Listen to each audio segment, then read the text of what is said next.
Oh man. All right, guys. Whew. We are awake. It is 5:15.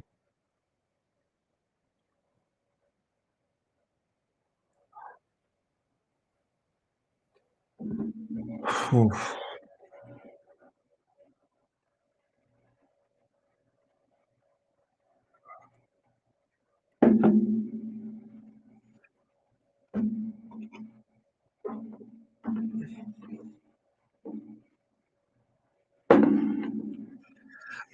So today we have non-farm employment change data, relevant data, unemployment related, job related. Let me know if you like this a little bit better. We've got three charts up here. We can put Tesla up. I'm gonna try this. See if this works. There's Tesla. We got AMC. We can put the SPY up. We could also put like Bitcoin up or something like that. SPY is pulling back today, as we thought we might. We told you guys yesterday we thought we were a little extended. I wasn't buying anything up. Maybe we'll buy something today. Uh, but but yeah, we'll see what the market gives us right now.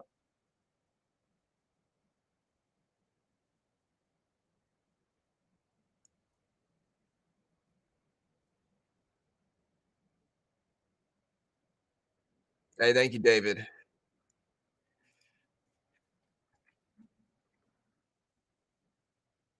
Yeah, David, it's all good, brother. Like I said, I really tried to message you, but I think you left the Discord, so like it would let me send you a message. Um, but yeah, man, it's all good, bro. I appreciate the support regardless, man. Ugh. Yeah, that's how I feel too, Jessica. Let me know if you like these charts better. If you want just like three charts up, you think three charts will be better. I could also put two charts here and do something like this, but then I think each chart's going to be kind of hard to see. You know, like that's the only problem with doing it like that is because I think if I do it like this, it's going to be hard to see the charts.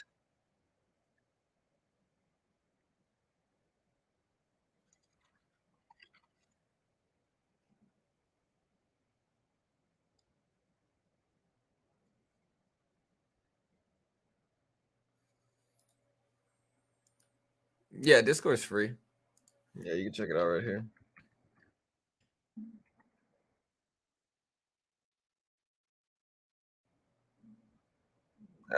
Yeah, just say the market was up yesterday before the open bell. Well, no, man. I mean, I told you guys I thought the market was pretty extended.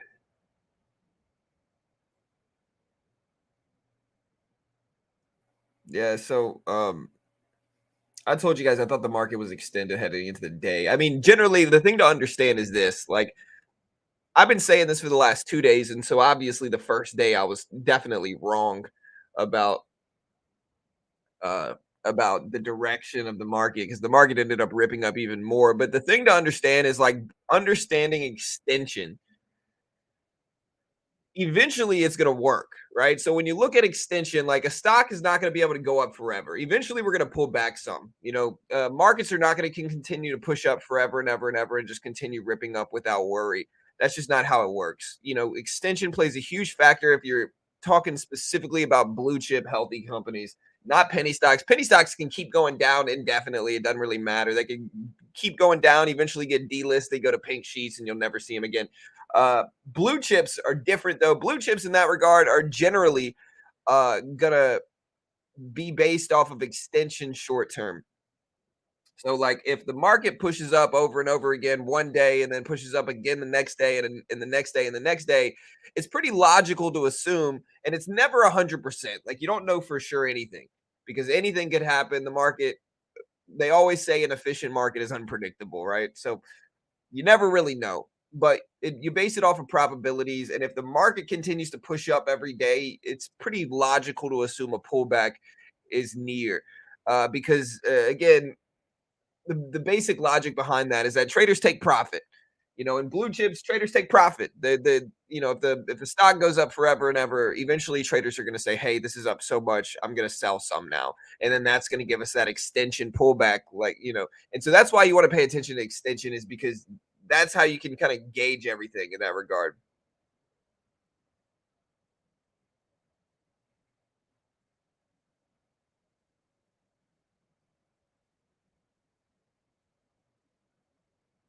No, me putting crash there doesn't really mean too much, Mark. It's not like I'm ranking for crash. Like, it's not like my keyword is ranking for crash or anything like that. That's just not how it is, man. Um, Let me know if you like these 4 charts set up. That way we get 2 charts set up, but we also have, an extra chart in the corner.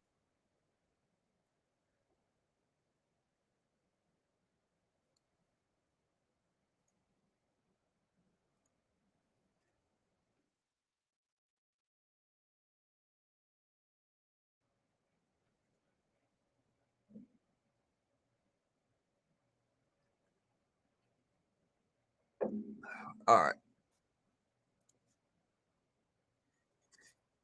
Bed Bath& and Beyond soon bankrupt or mean movement short squeeze. I really don't know. In that regard, I really have no idea, man. I think it could do anything.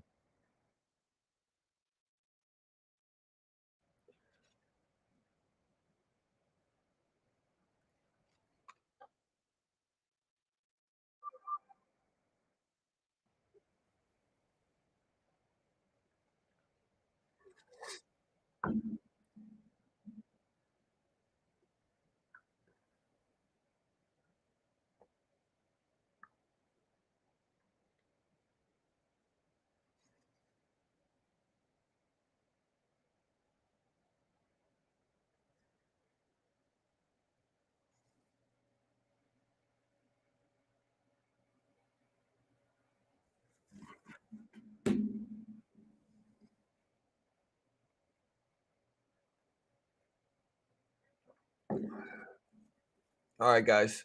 So where's the song coming from? Sorry.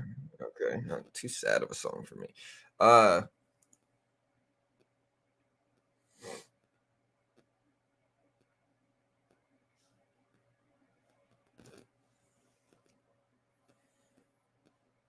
for long-term hold, did I make a mistake buying Meta yesterday? I mean, I don't know. Meta might have some value. It just depends on the path the CEO takes. It might have some value. Uh, Meta, for me personally, it's just up too much, you know. Like they always say for investing, don't try to time pullbacks and just buy it up in DCA or whatever you want to do. Um, but like I always try to time them, you know.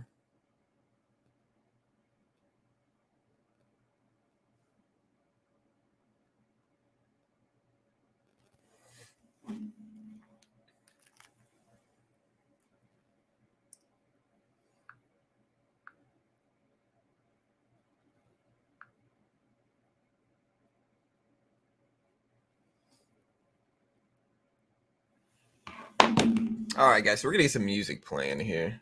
I'm gonna get my old playlist out. I'm not really feeling the new music on our playlist. Uh, I built this old playlist, and it literally has days of music on it. So I think I'd prefer to listen to that. It's just better music than what a lot of the time what I'll do is I'll just go to Epidemic Sounds and I'll look for lo-fi music, and I'll just play that in the background, whatever shows up, whatever it is. But like honestly,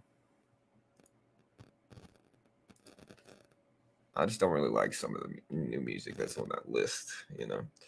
So all right, there we go.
All right.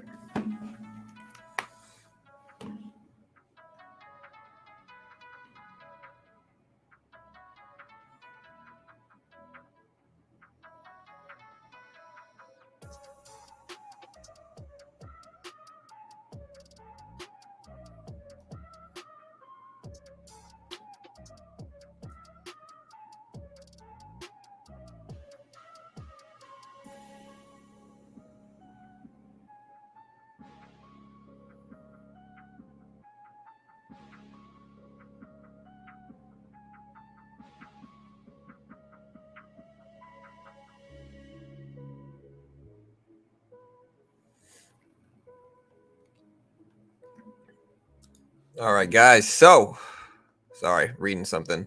What's up, Pawn? Yeah. So again, market pulled back here.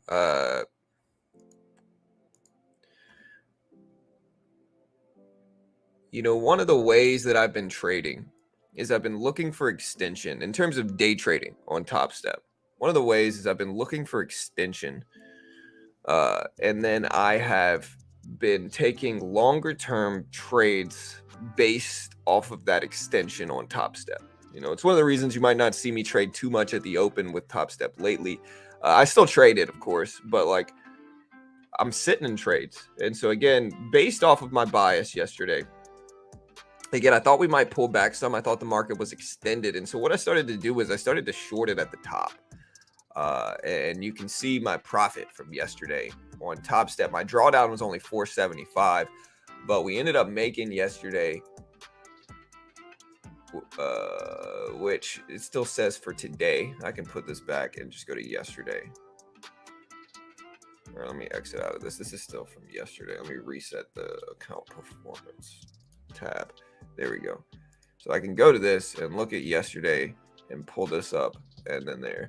And so you can see with only a drawdown of 475, we ended up making about 1,700 or so on there. So again, we are basing trades off of long-term extension. And I think this is a very useful strategy to get funded on Top Step. I think scalping can work, but the market's just been sideways, a lot of days. And so I think what we can do here,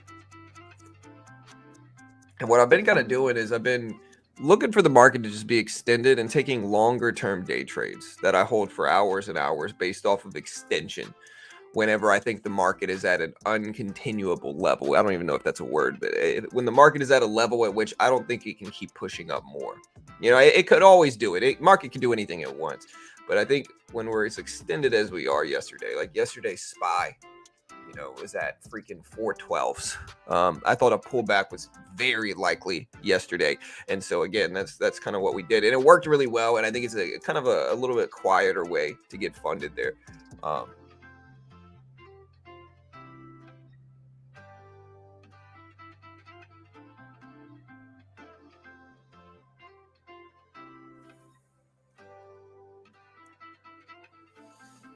Yeah, I mean, I don't know what's going on with AMC. I'm still holding it. I ended up buying the dip. Remember yesterday, guys, I ended up buying the dip around 380s.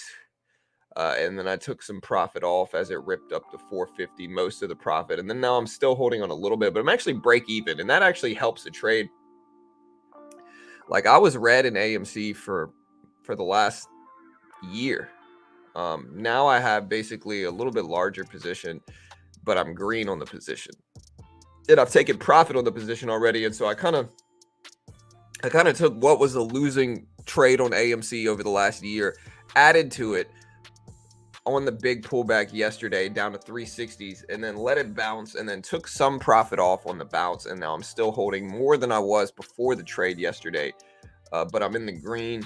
I'm green today. I'm green on the open position. And that is nice. I will take that.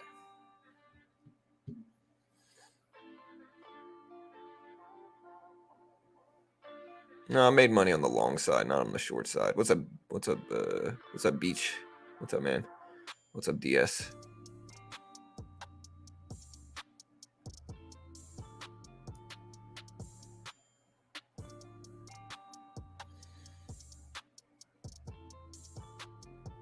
All right, what's up, Emmanuel? He said, good morning, bro. Shout out from Ghana. Really enjoy your live stream. I'm learning a lot. Thank you. All good, Emmanuel. Thank you, brother. I appreciate it. again, my job here is just to help traders learn and understand and grow. I think there's already enough day trading gurus. Just be careful. My job is to tell people the truth in that regard. It might not be fun for people to hear, but I'd rather just be real about it. And so if it helps traders, great. That's the job. That's the point. I just want to help traders. What's up, Maximus? What's up, Paulo? Nah, that's never happening. AMC and Ape don't influence markets at all. The only markets AMC and Ape are going to influence are other meme, quote unquote, meme stocks like Bed Bath and Beyond or BlackBerry or whatever, Koss headphones or Express. Those are the only things that are really going to get influenced by AMC in terms of market activity. We got Tesla up there. It's at 191.50. Tesla pulled back a little bit. I could buy the dip, but I think I'm going to wait. We got non-farm employment data. And again, Friday when the actual, so this is the non-farm prelim data. So to put it into perspective, once a month you get non-farm data. Now it comes out at 2 different days of the week. One of them is the prelim data. It's called non-farm employment change. It moves markets regardless, but it's the prelim data. And then generally the 2 days later, we get non-farm payroll. So today we get prelim non-farm data. Tomorrow we get jobless claims. Friday we get actual non-farm payroll data. But the market's closed. We'll still probably stream, to be honest. But the market is closed in that regard. Does pre-market dictate which way market is going to go? S&P and NASDAQ around minus 0.2? Or is that not much to really show the direction? Well, I mean, I think the biggest misconception you have here so far is that the S&P 500 is the market. And so what the S&P 500 or the SPY is what I used to watch it. The SPY is the S&P 500. What the SPY or the S&P 500 are doing in pre-market is what the S&P 500 and SPY are doing. It's the market.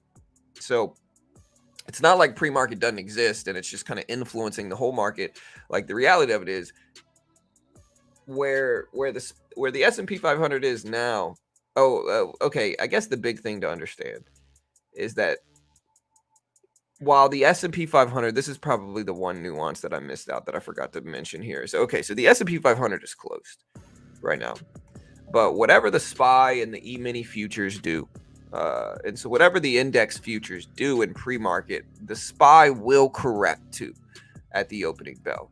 And so, for instance, if the SPY or the S&P 500 futures and the E-mini or whatever you want to look at to gauge market activity, if they drop 10%, which is catastrophic, of course, if they drop 10% in pre-market, when the S&P 500 opens up, it will correct and compensate drop.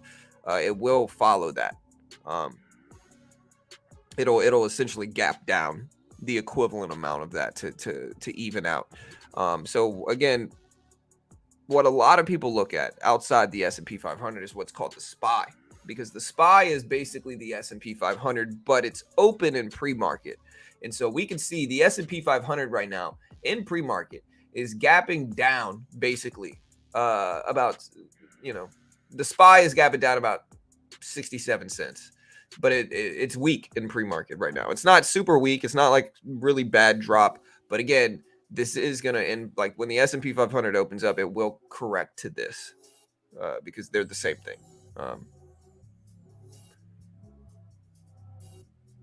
Oh, what's up, Michael? Just joined the Discord. Thank you, Darian. What's up, man? What's up, Sammy? You think AMC will climb today? I don't know. I'm holding it. We'll see. Hopefully. Coffee's good, guys. Coffee tastes good. Heads up. Coffee tastes good.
All right, guys. So again at 407.90s.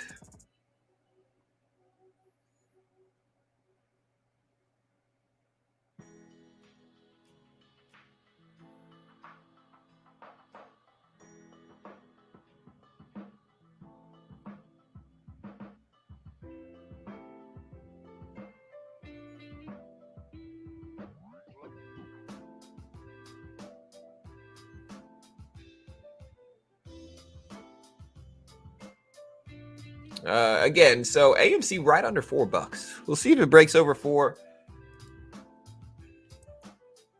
I notice you don't use the moving averages. Well, we do. I just haven't put them up on the screen yet. We'll use the 200 EMA mostly. I don't find a lot of value in the shorter term moving averages. And so I will use the 200 EMA because it's the most long-term established moving average, but I don't really use much else. I don't really use much else. So like I'll use short term. Yeah, Top Step's great. Top Step actually updated their rules. If you didn't see, so Top Step now has new ruling here. So they updated their express funded account rules. So from now on, it's simplified, and you can also get 25% off up until tomorrow for Top Step. So you can get 25% off right now, all the way up until tomorrow. Let me make sure this link works before I put it out there. But yeah, you can get 25% off up until tomorrow on Top Step. Let me make sure. Yeah. So again, so you can get right now. So you can get the base combine for $124, $123 right now. So, hey, 25% off, pretty good deal. $120, very cheap. And overall, again, I'm not trying to plug too early here. It's just the sale right now, so I'm trying to give you guys the sale if you want it. There's the link. But yeah, 25% off, $124, $123 right now. If you use that link, so all right, check it out.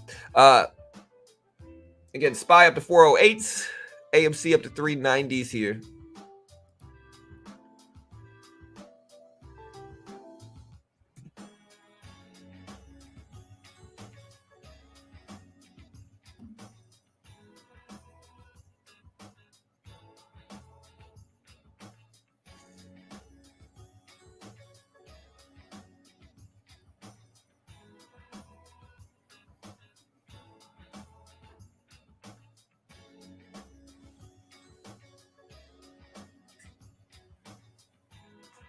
All right, so SPY at 408s.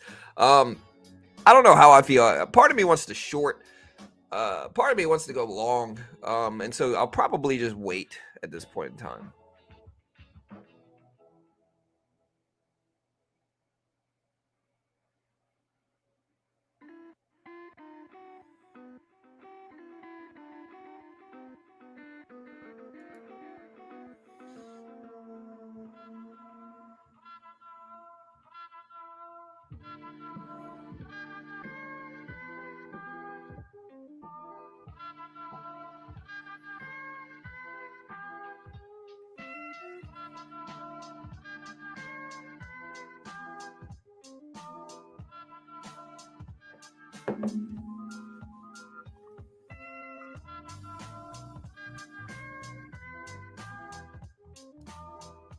Hey, what's up, Johnny? What's up, man?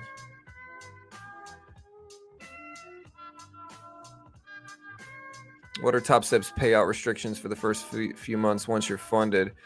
So once you're funded,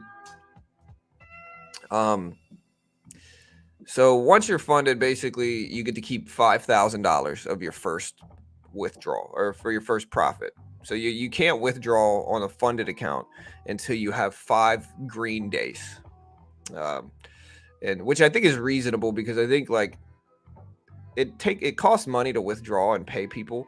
It's not free, and so they want you to at least build up $500 before you try to withdraw. It doesn't have to be consecutive days, so you just need 5 green days, and you need to make at least $100 each of those green days for 5 days. It doesn't have to be consecutive, so you can make green day, red day, red day, green day, green day, green day, red day, green day, and then you can withdraw basically as long as those were all over $100. And you get to keep 5,000 of your first dollars. I don't think withdrawing that early is the right move. I think letting your account build. And then withdrawing once you have a larger amount, especially if you get to keep 5,000 of your first profit, I think makes the most sense. Yeah, let's do a poll here. We got you guys. Let's do a poll. Profit, I think makes the most sense. Hit the like button as well, team. Run those like counts up.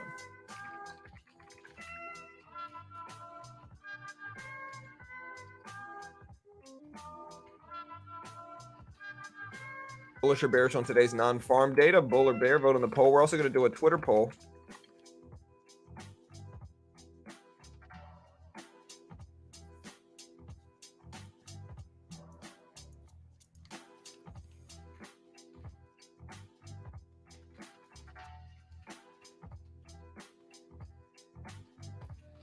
So the data comes out at 8:15.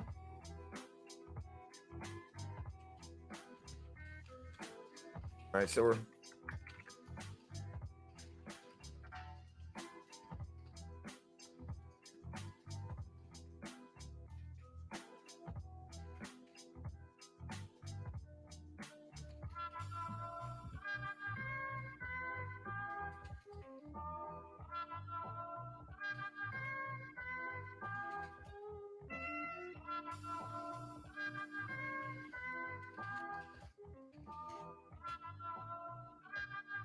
all right, guys.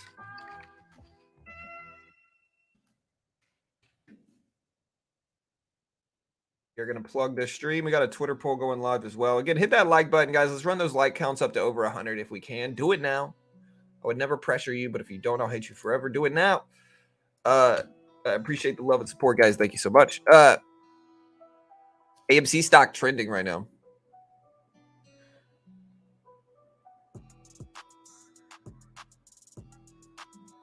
All right, so does the market end green? Yes or no? We're doing a Twitter poll right now.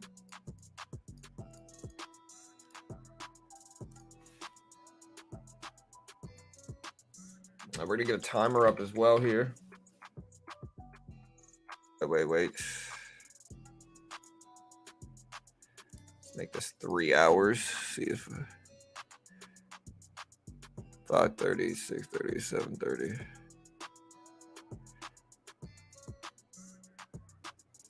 Yeah, so this is actually 2 hours or so. The data comes out at 8:15. So if it is almost 7 market time, it's going to be about an hour and 15 minutes. So it's only going to be about, yeah, so 2 hours is actually right. It's only going to be about an hour and a half before that data comes out. AMC right under $4. Right under $4.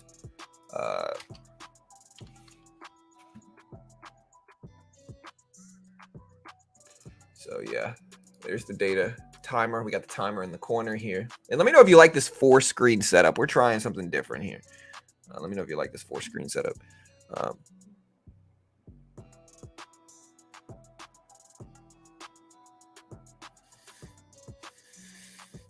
Anyone try the AMC popcorn? No, not yet. Looking at our poll numbers, mostly bulls right now heading into this report. We got about 50 votes in the last minute or two. Mostly bulls. Does history suggest that when Fed prints more money, the market goes up?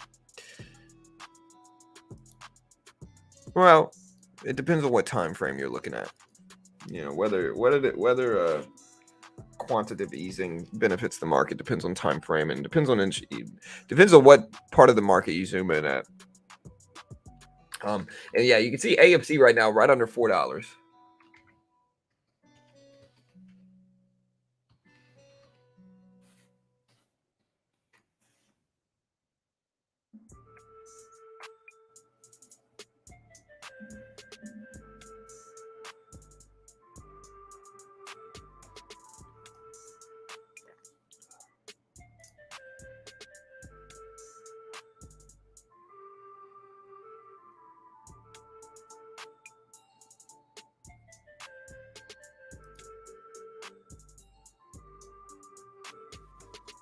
I mean, generally, okay, so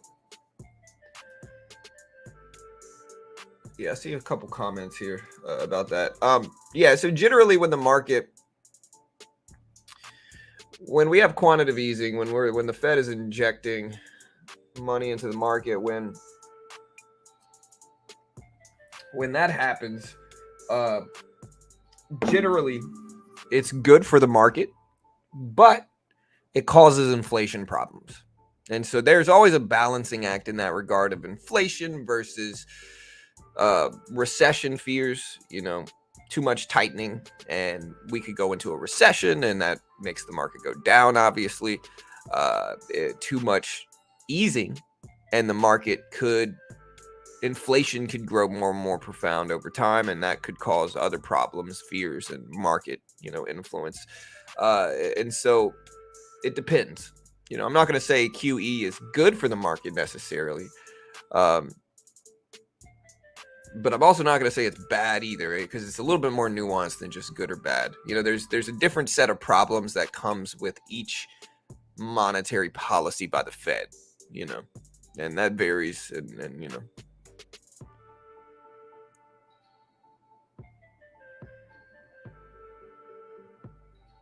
so this is the SPY. This is the S&P 500, basically. Here, I'll put the countdown chart way down here if it helps. So yeah, it's the SPY on the left. My average Maximus right now for AMC is $3.86. So I am slightly green on the remaining.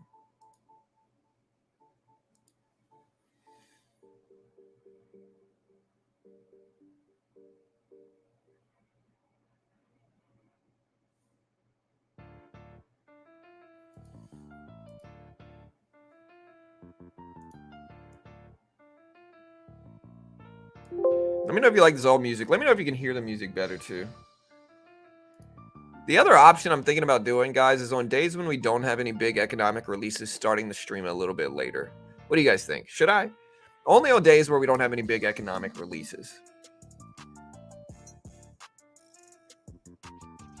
Like, I've kind of analyzed it, so it's like, I don't want to be another day trading channel. And I understand, like, I could probably get more viewers for day trading if I waited to start the stream, like, 30, 45 minutes before the opening bell. Like, I understand that. I can see that in other channels. And that's all good. Like, it doesn't really matter. Like, I'm an economic release channel. And so, we start the stream really early so we can cover these economic releases. Because not a lot of other people cover them. They have ultimately what has helped this channel grow much larger over the last, really over the last year, over the last 6 months, really. The channel has grown much larger in that period of time because of that. And so, yeah, it's something that, like, we could start the stream later on days where it's really quiet, which is only really a couple weeks out of the quarter. So we only really have a couple quiet weeks, which last week was it. This week is basically done now, and we've got some data coming out basically every day. Every week, we have big stuff happening. So, the big market influence is back. Next week is a huge week for market activity. We have CPI next week, which is just absolutely huge. That is coming. So,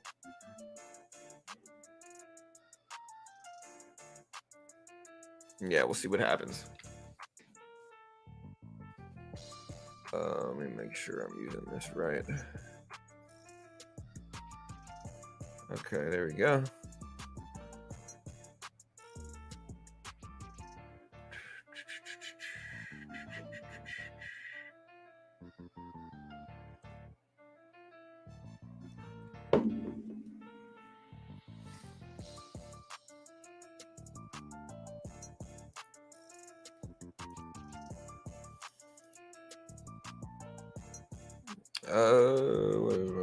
Okay, gotcha.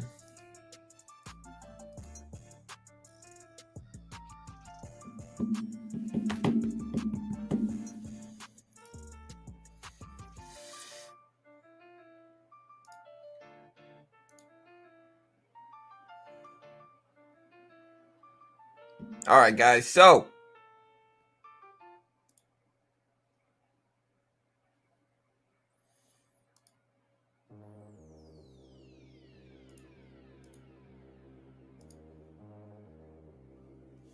Uh,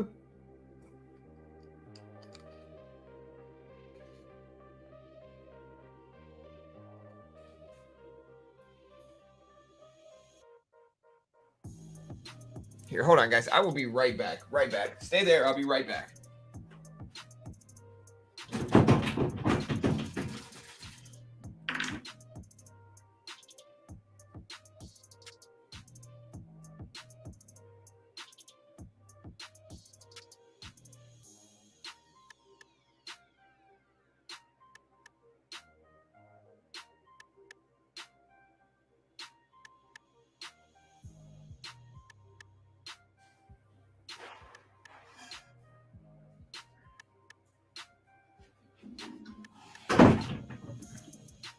All right, we are back.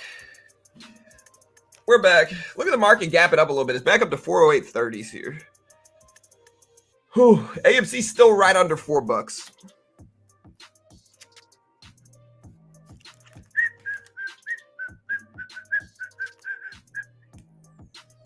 All right, guys. We got to look at our poll numbers for the non-farm data, too. That data does drop soon.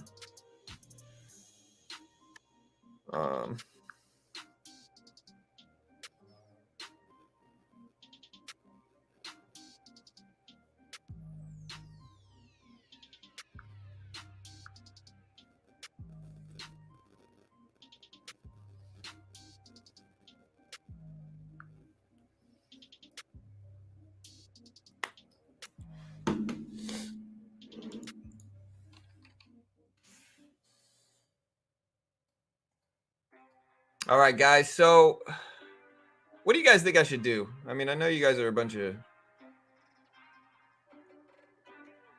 degenerates over here, but like, okay, in real estate, I got to get a headshot. I'm not really a big headshot guy. I think headshots are kind of cheesy. And if I'm a real estate agent, I'm mostly going to be casual with it, I think. I'm going to try as casual. I'm not trying to hate on you if you have a headshot. All right. But like, I could if I wanted to, I could wear a suit on stream and take pictures in a suit and all that stuff. And that's all good and fine. I've got suits if I need to wear them. But like, I don't know. I know the last time I was a real estate agent, bro, y'all want to see my headshot? My headshot looked absolutely ridiculous. I got to find it. Hold on. Let me find it.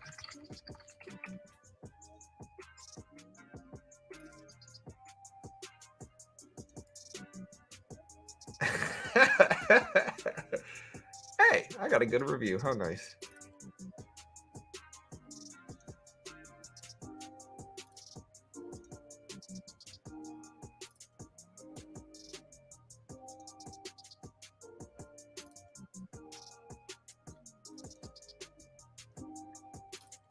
Dude, look at me, though. Check me out.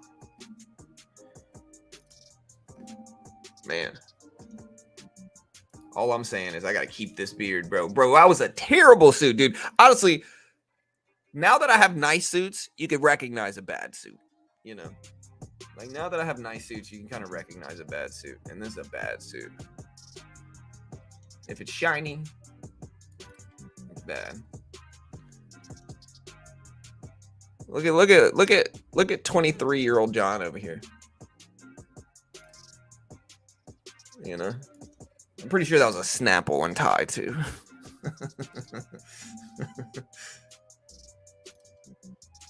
I have a pic with my dog. Honestly, I might do that. Do AI headshots? Maybe.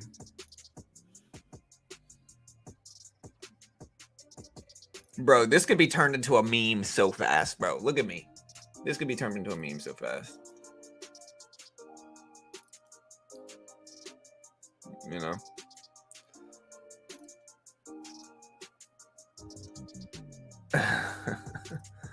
Oh, yeah. Right, for sure. You know?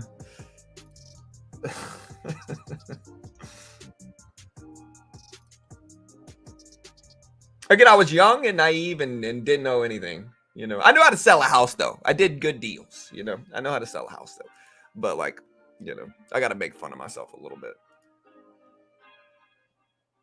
Yeah, I'm keeping the beard. Don't worry.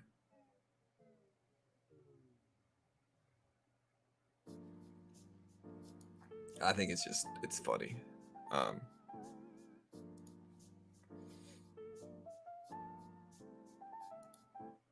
all right, guys.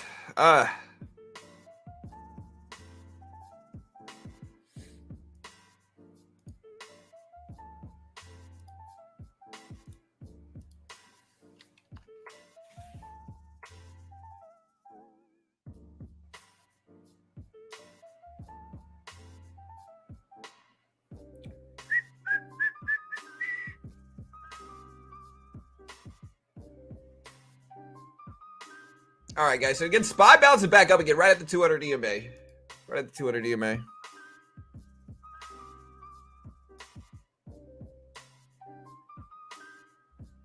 Yeah, the first news of the day. Hey, we're here. AI headshots. How do you do them? Evil. Oh, well, damn. How do I do it? Where's AI headshots? I gotta look that up. Let's try it. Headshot Pro.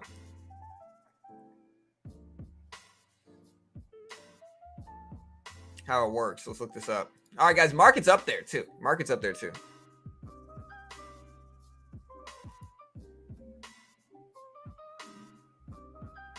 You're better than CNBC. Hey, thank you, David. Yeah, David. Hey, add me as a friend on Discord so I can message you, bro. You might have just be using a different account or whatever you're using, brother. But yeah, let me know, man. Trying to send you a message, but it wouldn't let me.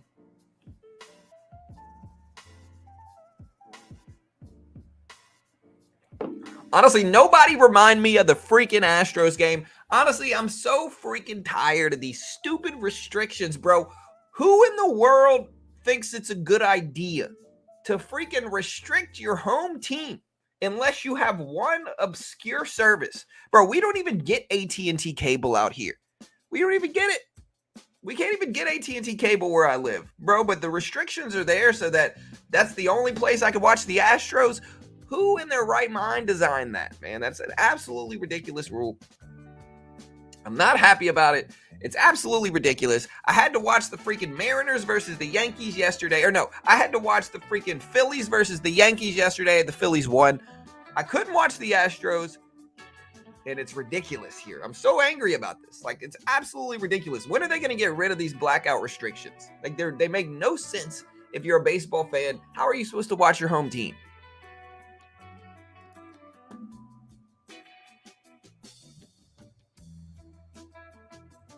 Yeah, for sure. That's what I was thinking.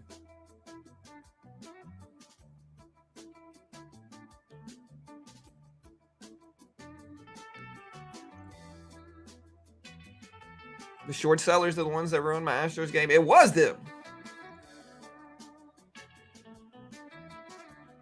Yeah, it's absolutely ridiculous, though, man. I love the Astros. I want to watch the Astros, and the Astros have been losing. And honestly, I'm superstitious enough to think that it's my fault because I can't watch the freaking games. Absolutely ridiculous, man. I want to watch the Astros, but I refuse to pay for Comcast, and I refuse to pay for AT&T.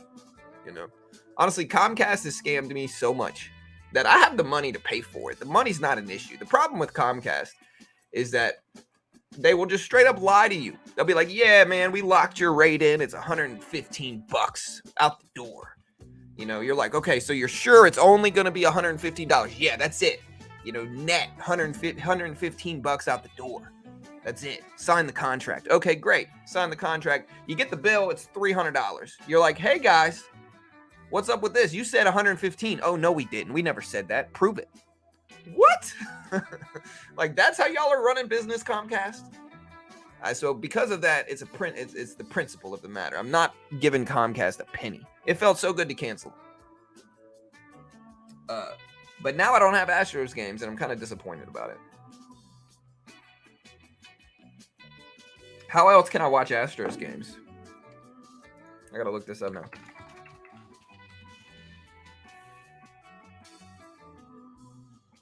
So I have MLB TV. I don't mind paying for MLB TV if it'll actually let me watch it.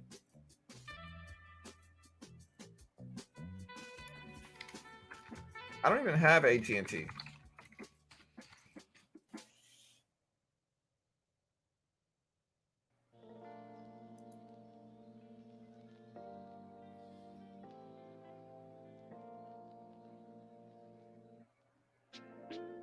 AT&T Sportsnet Southwest. is what I need. But we don't have AT&T here. Regional sports network for the Astros.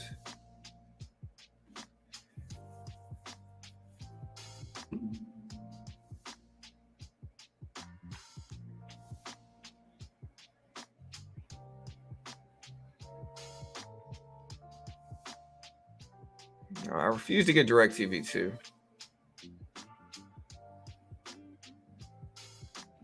We have Fubo here. All right, AMC push it up to $4 basically. Tesla rip it up. Spy up to 408.40s. AMC at almost $4. Hey, what's up, Chris? Yeah, I'm looking up the headshot thing.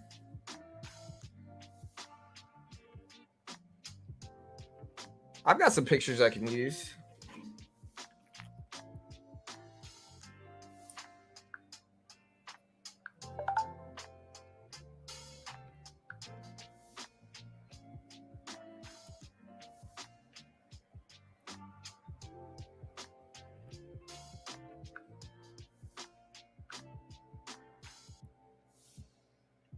Is it going to fix my face, though?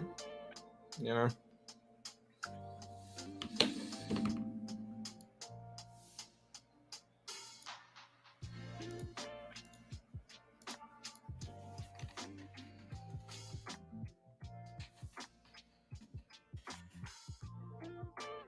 All right, guys. So again, markets push it up a little bit, almost back all the way up to the previous closing price. We're slightly underneath it, but not by much.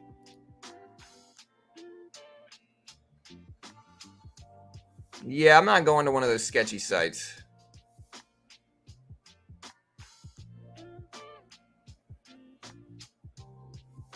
Yeah, but honestly, there's too many viruses that go in those sites, Ernie. Listen, I know a lot of websites. I'm not saying I would ever illegally stream a UFC event. I would never.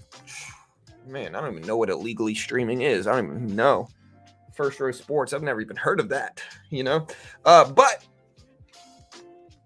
I'm not going to do it. There's too many viruses on there. AMC moving up, though. So AMC is moving up. We've got Google here. It's at 106. Tesla is at 192s.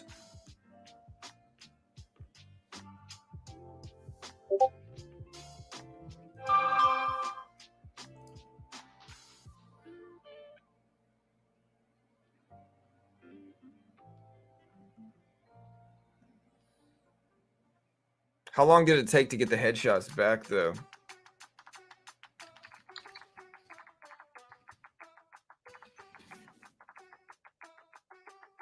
You mean Headshot Pro? Not Studio Pro, I'm assuming. Or you mean Studio Pod?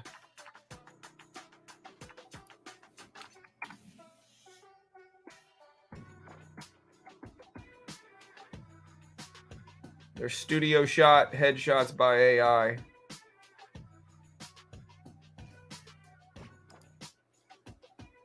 Hey, what's up, Raphael? I don't know what today is, dude. I don't know what today is, man. 4 days, bro. That's too long, man. This other one I'm at will do it in like 12 hours.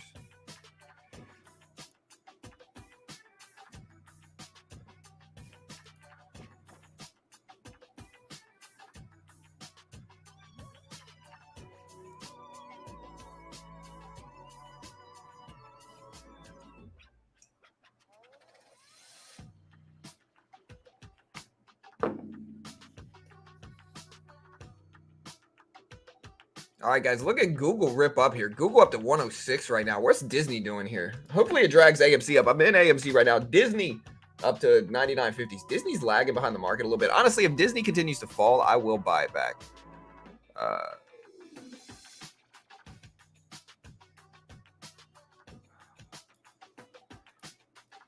Bro, this company is just getting me right now. They're just getting me. I don't care.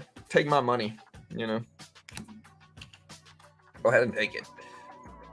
I don't feel like hiring. It's so awkward hiring a photographer. Honestly, and if these come out good, you know. If these come out, listen, if these AI headshots come out good, the world is in trouble. Honestly. If these AI headshots come out good, the world's in trouble.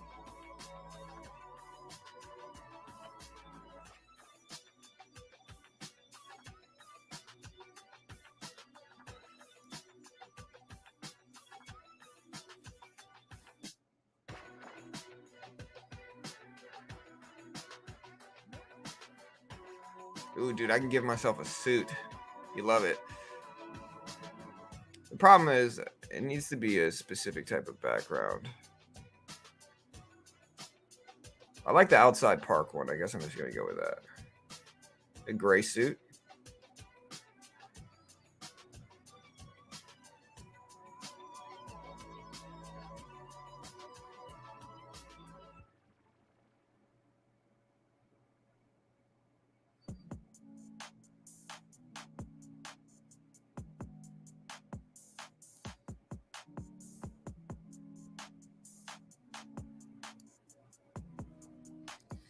What should I go with? Should I give myself a blue shirt, a white shirt, a winter jacket,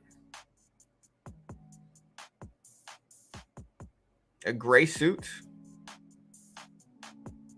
But y'all aren't going to give examples of this? Okay. I guess I'll do a winter jacket. No, I'm going to do a gray suit. We'll add that.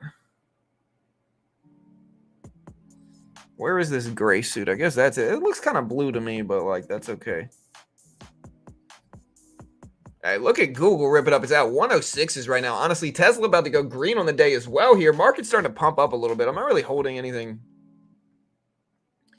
major here, but market is starting to rip up.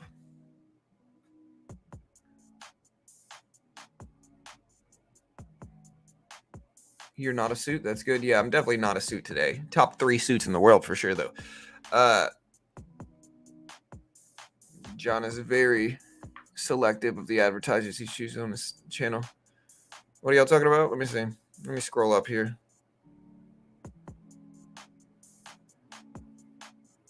I mean, which one? Which trading platform? That's, you got to be specific here. Sling has tons of MLB channels. Yeah, I get. Here's the thing.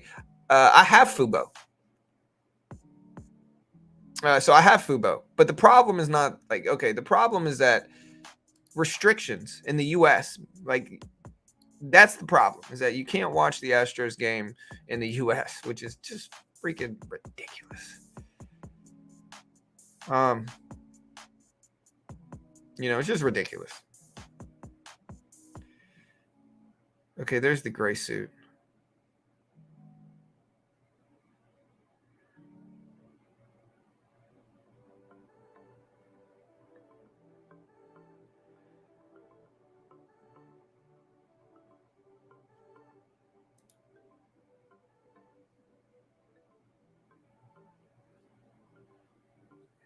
Upload the best pictures. Dude, I don't really have any good pictures. All right, look at Google ripping up. SPY, pull it back down a little bit. I'm trying to see what's dragging the market down. Apple's actually trending down today. It's still up a lot, though, over the last couple of days. Microsoft here is at 287s right now. 287s hit 290s, though. I mean, still up too much for my taste. Google flying up at 106s right now. Look at Google rip. I mean, who told you guys Google was cheap at $90 a share? Who told you guys? It might not have been me, huh? I mean, listen, I'm not going to say I'm the greatest Google teller in the world right now, but, listen, we told you guys. And I'm just kind of joking around here. But the reality of it is it all boils down to a very specific mindset here, which is that the mindset you have to take with the strategy that I'm using. AMC pushing up at 406 right now. Look at AMC bump up here. Let me know if you guys like this 4 chart setup as well. I tend to like the 4 chart setup. I think that it looks good.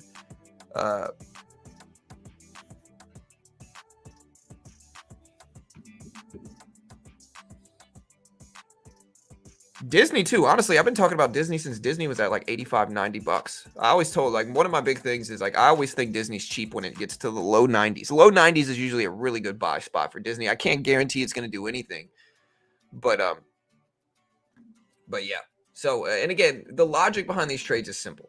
Okay. It's very simple, honestly. The logic behind these trades is that I look for blue chip healthy companies to have profound pullbacks to reasonable support levels. And so when Amazon or Google pull back heavily, like decent percentages over like a couple weeks period, that's when I'm like, okay, well, I might buy it up.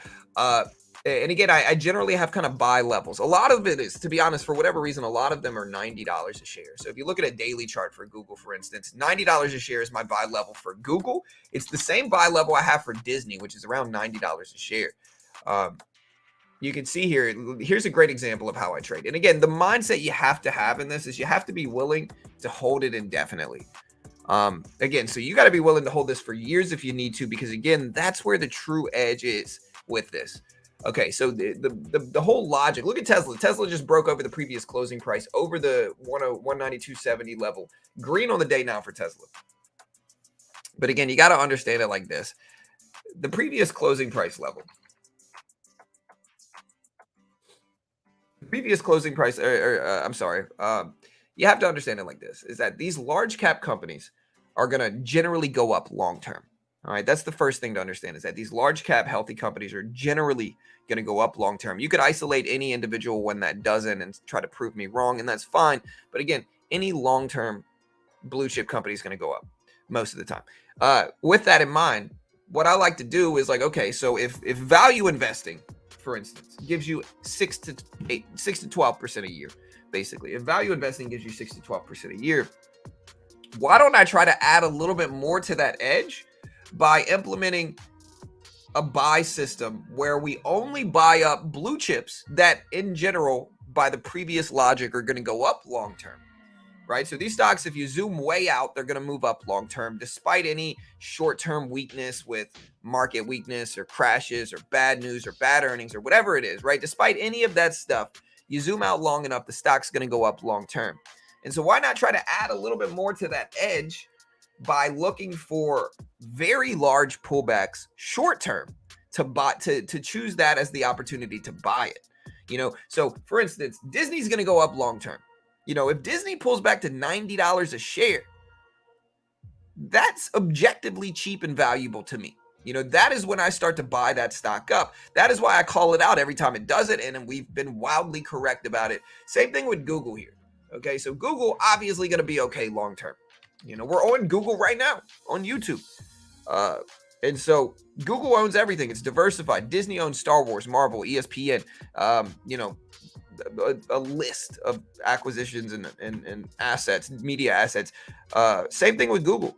You know, same thing with Microsoft. Same thing with Walmart, Target. You know, these stocks are going to go up long term. And so why not wait for big, profound pullbacks and get a little bit cheaper entry and just add a little bit more edge to that? And so that way, if we're right short term, so if within a couple weeks or a month we get a big bounce back, a big percentage bounce back, we'll take that, you know, whatever it is, 5%, you know, 10%, whatever we get lucky enough to get in that situation. If it doesn't turn out to be correct, if it's not right, if it doesn't bounce back in that short period of time, well, then this is a long-term blue chip company that we're willing to hold for years if we really need to. And the whole point is never to take a position large enough to where we don't have the capability to hold it long-term if we need to. But again, every single one of these trades, literally almost every single one, the only one that didn't do this, and again, it would have worked, I think, if I would have stayed on it, was Lyft. So I got out of Lyft. Lyft was one of the ones that didn't work. The other one was Intel. So those are two stocks out of like at least like 10 that didn't work. The rest of them all bounced back within a month or two. You know, we had big, profound bounce backs within a month or two. And so that strategy has been incredibly powerful for me.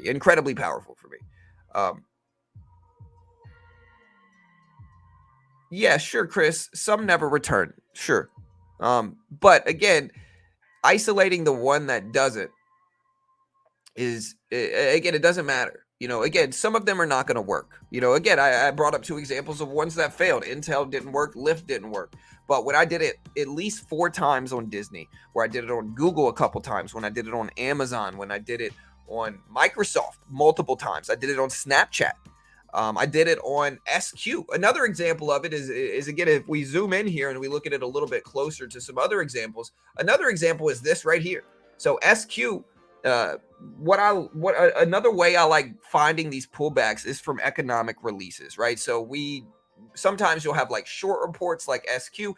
SQ dropped like 20% in 15 minutes from a short report. And again, in my opinion, that's an overreaction. I read the short report to make sure it seemed really speculative, really subjective in nature. And so in that regard, I told people before it actually rebounded, when it was still at the 50s, I got a lot of heat for buying it up. People said it was a a hunch. They said it was, I didn't plan it, that I didn't know what I was talking about, that it was just a gamble or whatever people wanted to say. But that's not it at all, to be honest. This is really a time-tested strategy that I've been building for a year now, and it works. I think anybody that watches this stream understands that the way I've been buying up swing trades has been working for sure. I can't say it's going to continue to work. I'm not guaranteeing anything for you. I might have no idea what I'm talking about. It'd be wildly wrong. But anybody that watches this stream, they know that I called Disney at 90. They know I called Google at 90. They know I called Snapchat at 7s and 8s. They know I called Microsoft at 250. And so again, I could go on and on, to be honest. But the strategy works. But again, the mindset you have to have, and again, I can't guarantee it's going to work for you. Not an investment professional. Don't sue me. Not liable. Have no idea what's going to happen. But I look for emotional pullbacks. I look for big, profound pullbacks on a short-term basis. Sometimes they can be from short reports like SQ. And again, we bought this up at the 50s and got a lot of heat. People said I didn't know what I was talking about. But again, okay. You get a relatively healthy company pulling back 20+% in 15 minutes. The momentum at that point in time after the pullback is not on the downside. That's not where the momentum is. Any experienced trader is going to recognize, hey, like it's gapping down 20% already. It's not the smartest move to try to short it after it's gapping down 20%. Again, there's an extension factor there. And so once it gaps down 20%, the momentum is much likely on the upside. And again, we told you guys this whenever SQ was here. And again, time proved me correct here. And if we zoom out, you can see that we were absolutely right. So again, we called this at the 50s. SQ over the last couple of days has gone all the way back up to 70. 70. So this thing has gone back up at least 40%. So that's pretty good. Maybe not 40%. I would say it's about 33%. But still, 33% is actually pretty solid in less than a week. And of course, we didn't take advantage of all that. But I hope you guys can learn from the strategy. Again, I can't guarantee you're going to make money. I hope it helps. But that swing trading strategy has been legit for me. It's just been working really, really well. I know one thing, you and Disney are connected. Hey, we try.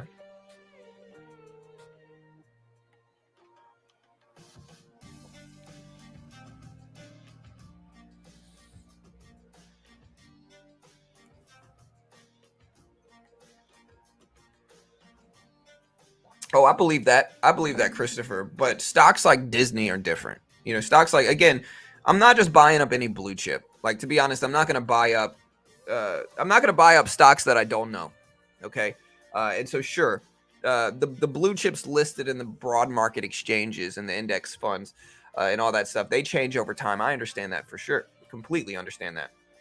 But the stocks that I'm specifically targeting are stocks that, in my opinion, are going to stay listed and continue going up, which is certainly not all of them. If you look at S&P 500 listed stocks, we can look at it. Again, Apple is significant. Amazon is significant. Microsoft is significant. NVIDIA is significant. NVIDIA is a little bit, I don't know if I trust it enough. Google as well. But most of the other stuff I'm not going to do this with. So it's like I will do this on stocks where, okay, I'm not going to hold it for 20 years, but I will hold it for 2, 3, 4, 5 years if I need to, if I really need to, and so the stocks that I'm specifically buying in this situation, most of them I'm willing to hold for 5 years. And I think over a 5-year period, they will still be very strong. Like Apple is very smart with regards to the rules that they put in place. I have a daughter, right? She has an iPhone. Bro, if I gave her the coolest Samsung ever, she wouldn't take it. If I bought her the nicest Samsung ever, she wouldn't take it. Okay. And so in that regard, you have to look at that for future trends. And I think, like, again, there is a social factor with Apple right now. I have a Samsung. I'm not a Samsung hater. I have a Fold phone, Like these are cool. I like Samsung better. I think they're better phones, to be honest. I think you can do more stuff with them. If you're a tech nerd, Samsungs are cooler by far. You know, if you're, a parent or something, or if you're not super tech savvy, buy an Apple. It's fine. But what I think Apple has done very, very well is they have made it cool to have an Apple phone.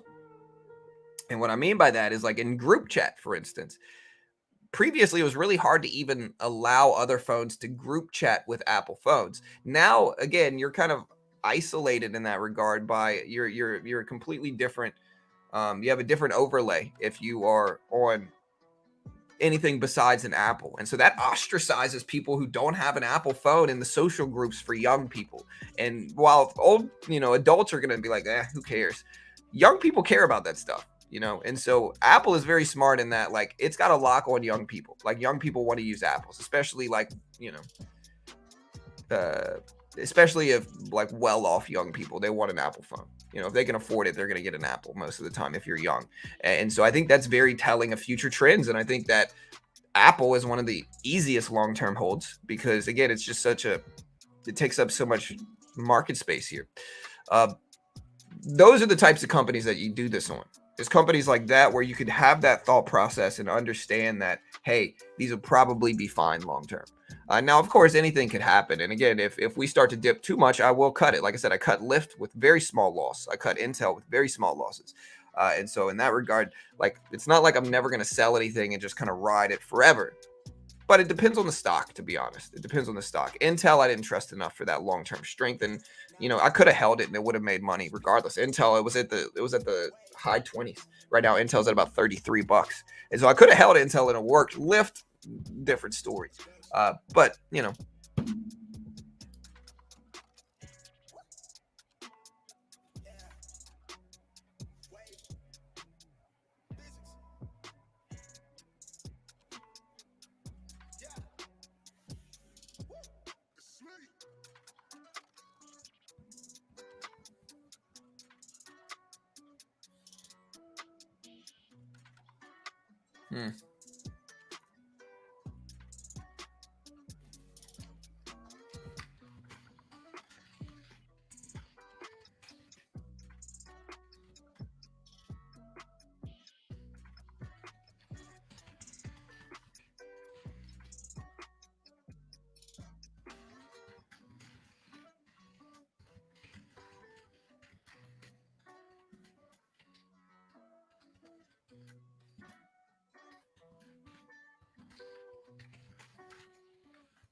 Carisdale Capital says we are short AI. C3. See, I'm not really super familiar with C3. Tesla moving up to 193.50s.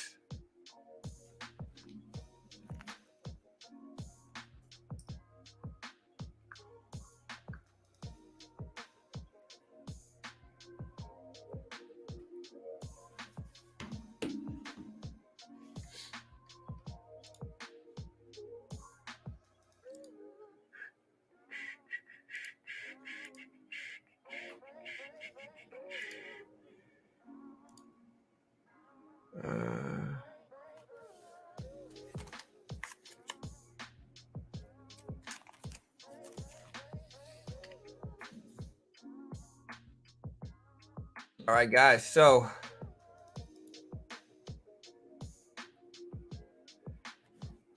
make sure this is right. Yeah. Okay. Good.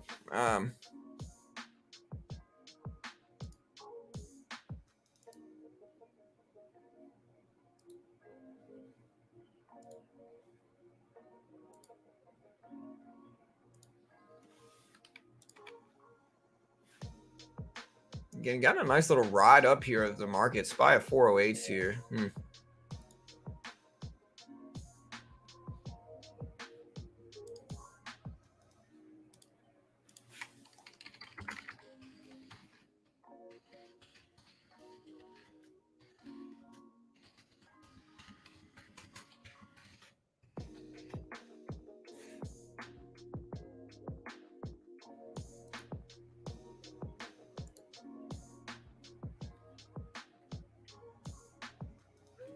Again, we do have non-farm employment data at 8:15 today, so we still got about 45 minutes here. We don't have that long until this report comes out.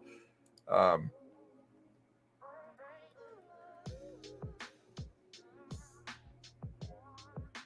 jobless claims are tomorrow.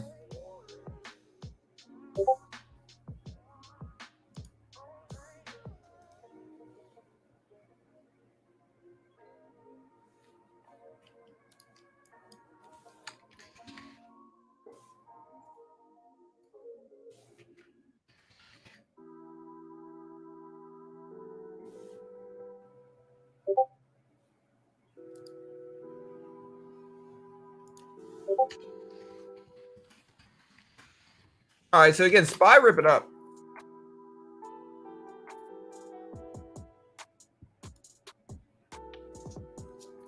All right, guys. So yeah.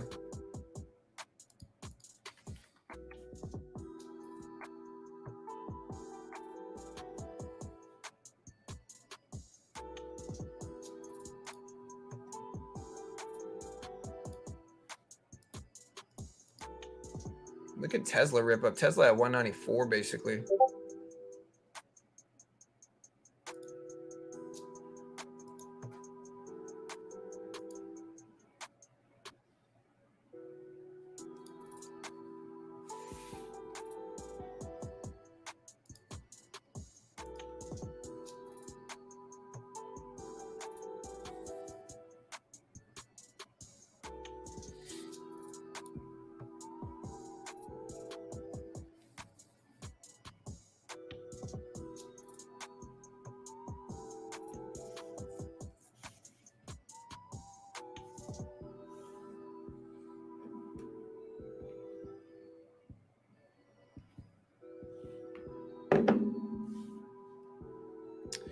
Let me see this. Here, hold on, guys. I gotta mute this for a second. Music. Bear with me here for just a second, guys. Just a second. Where to go? Freaking trade pack. Let me see.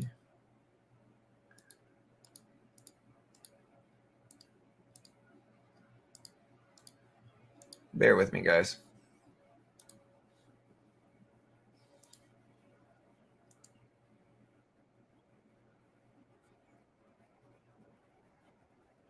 All right, guys. So yeah, Tesla pulling back. Should I buy Tesla a little bit? I might buy up a little bit of Tesla.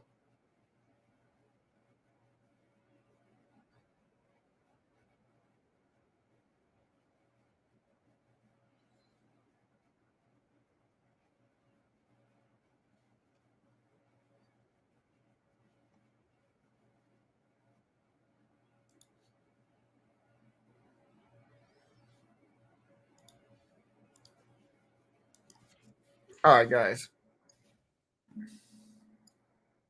Let me unmute this music here. We do have non-farm payroll data in about 45 minutes, guys. 45 minutes.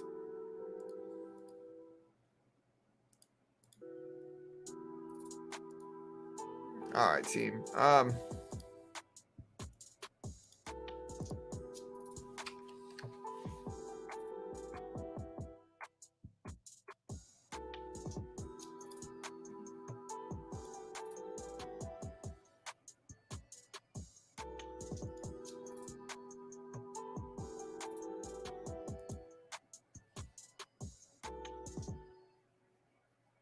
All right, so I'm tempted to buy up a little bit of Tesla here. I might. We're right at the previous closing price. What's a reasonable dip buy level here? Let me hurry up and get in this. All right, we're in 15 shares of Tesla. 15 shares. Now, we'll see if that influences a little bit more.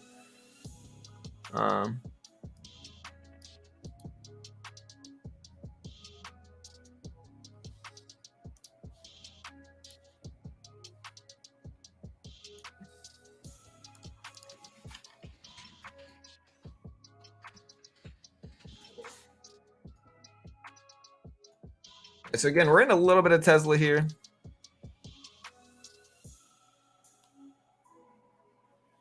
Oh. All right.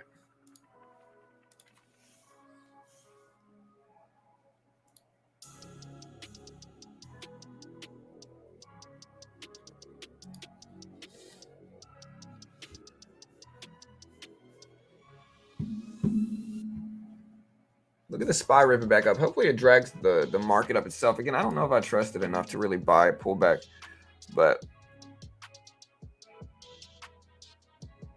yeah, so next week is actually a big week.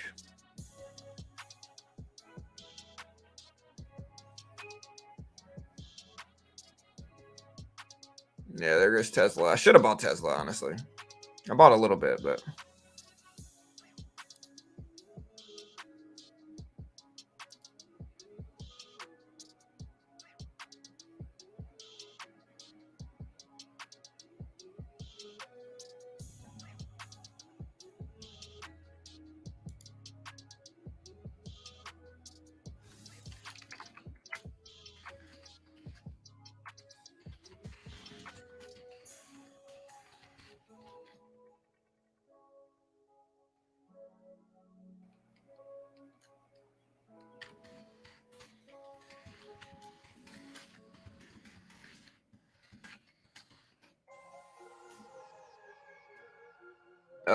all right, guys. So again, we bought a little bit of Tesla. I could add a little bit more here. You know what? I might go ahead and add 30 shares. So we have 30 shares of Tesla now, which isn't necessarily a small position. Tesla, this is about a $6,000 position, so I guess it's not huge. But yeah, we bought 30 shares of Tesla. We're pulling back to the previous closing price. I want to see if the market rips up and bounces up from that previous closing price level. But yeah, a lot of bullish volatility. A little bit lower views today than normal. It probably has to do with market volume, I guess. Starting to get a little bit better volume though. SPY trying to go green on the day here too. But again, next week's the crazy week.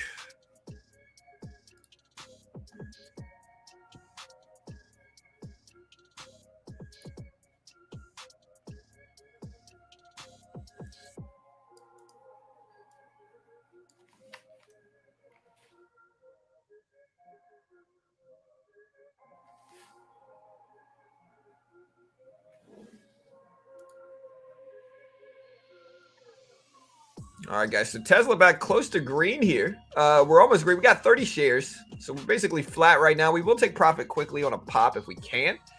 Again, I'm going to let the non-farm data come out and then maybe take a longer term position there. What's up, CT? I'm just going to call you Turtles if I can. All right, there we go. We're green on Tesla here. A little bit green on Tesla.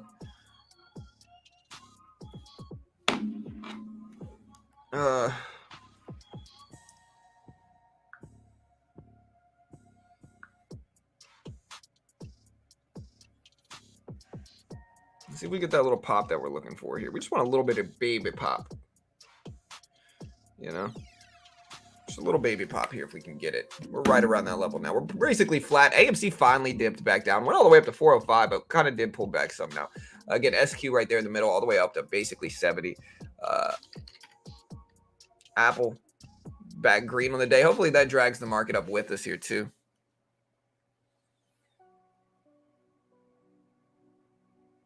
When should we read 4,300? The buying stampede starts? Maybe.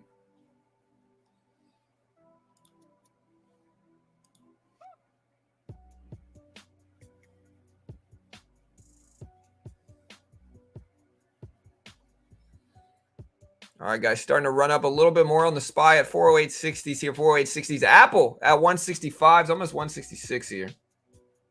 I'm using Thinkorswim, right? And then I also use Quant Tower for day trading. But look at Apple green, Tesla green, AMC green, SPY green. So not too shabby here for these markets. We'll see if they hold, but I'm rooting for them. Again, we're in a little bit of Tesla right now. We just bought the little dip, pulling back to the previous closing price. Hey, good luck, JT. Yeah, I'm going to see if we get a pop. Again, we got non-farm data coming out in about 40 minutes or so. 40 minutes. So we still got some time.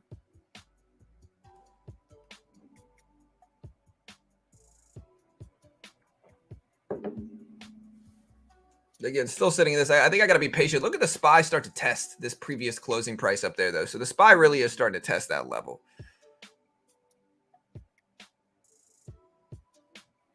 Again, is the market, I guess the question for right now is the market still too extended on the upside? Is the market still due for even larger pullback to maybe like 400 bucks? What do you guys think? Is the market due for that? I think it could be.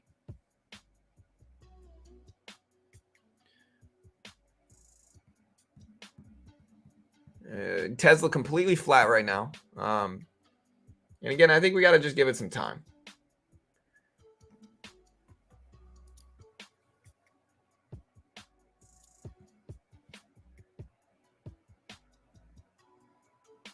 Going to get my Tesla wash this morning, then going back to the play poker. Hey, have fun, bro.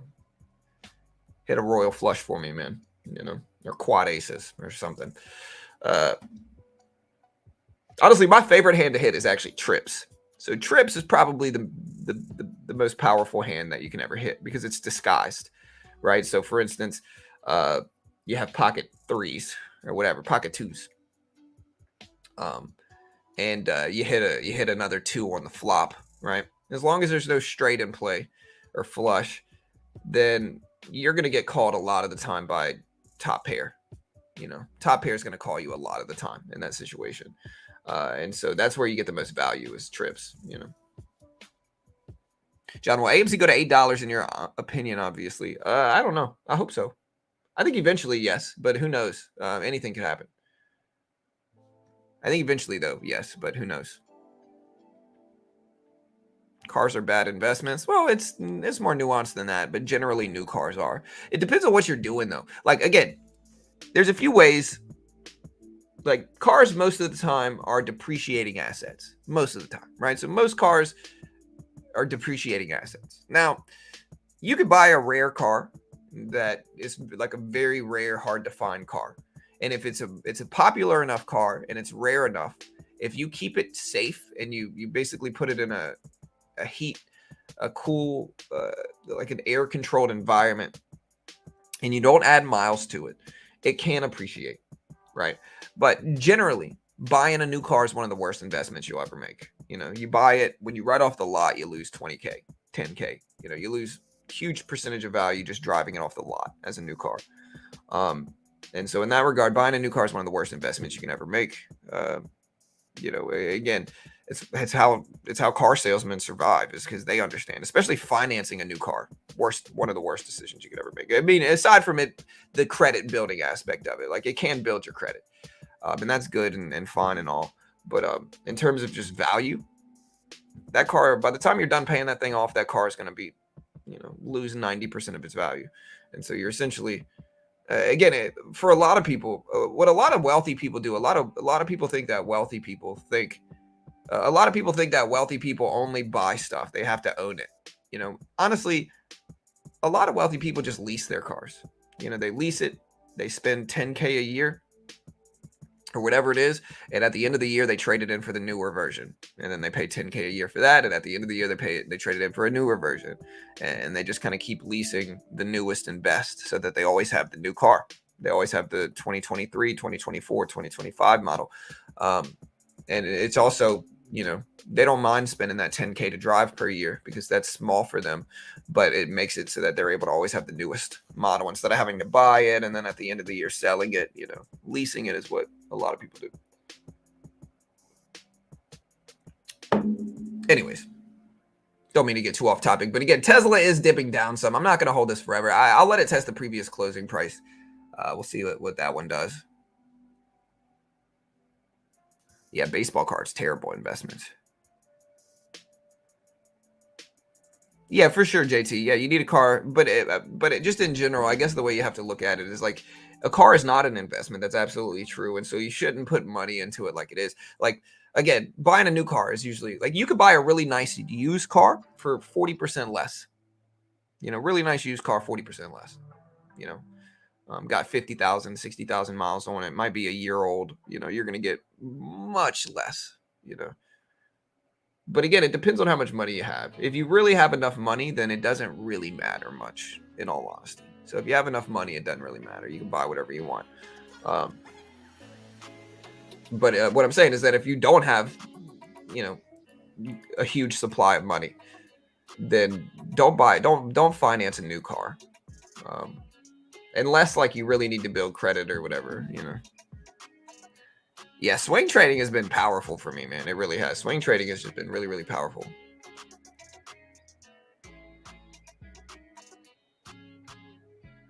Hey, nice, Chris. No, I didn't see that, bro. I love supers, though. I saw a super in my area. The Best Buy in my area has a super. Somebody there owns a super. It's pretty cool. I see it when I drive by.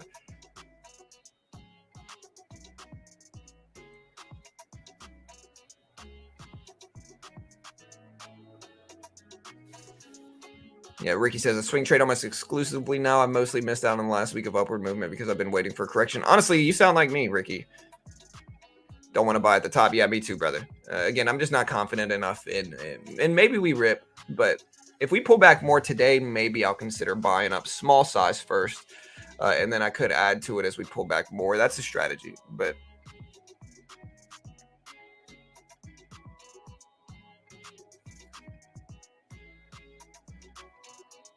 yeah, definitely top 3 most modest ever for sure. All right, guys, we got 30 minutes. 30 minutes.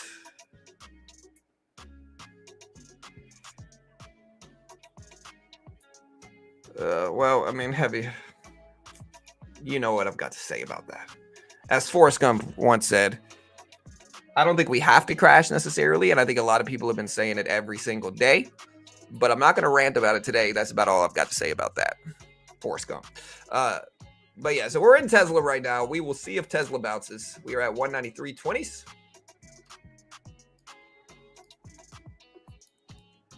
$193.30s. So we'll get it. We'll see if we get a little bounce. I'm not going to add any more to it. I could, I guess. I don't know.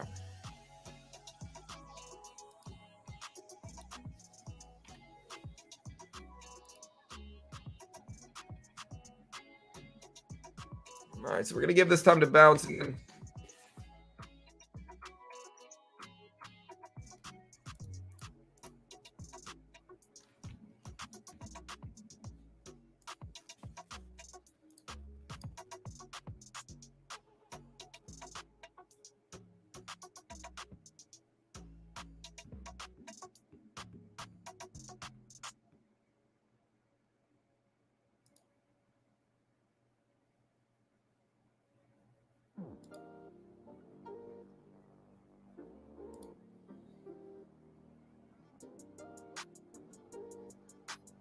All right, so we're getting a little bit of a bounce up in Tesla here. I could buy a SPY pullback too. I think that might be a reasonable thing to look at.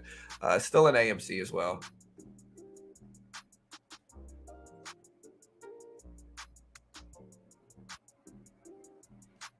Yeah, maybe not every day, but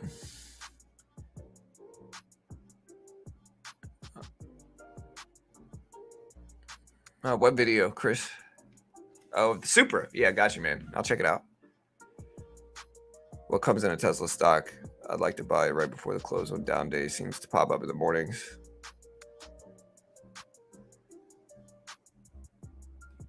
Yeah, you can trade news on Top Step Grow. That's one of the dopest parts about Top Step is that you can trade news. They used to have a rule that didn't let you trade during economic releases, but again, I find that sometimes the trend can be powerful in those releases.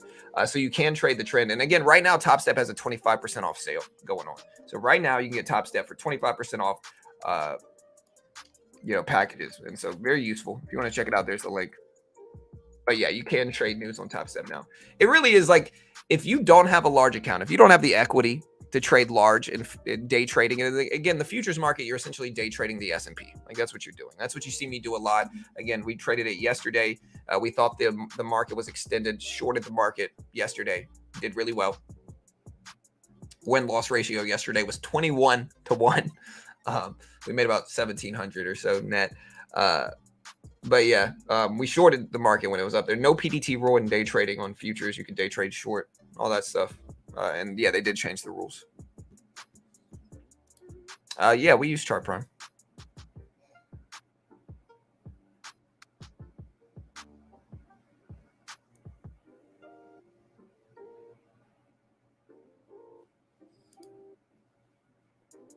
Again, y'all do me a favor. Hit that like button as well. Let's bump those like numbers up.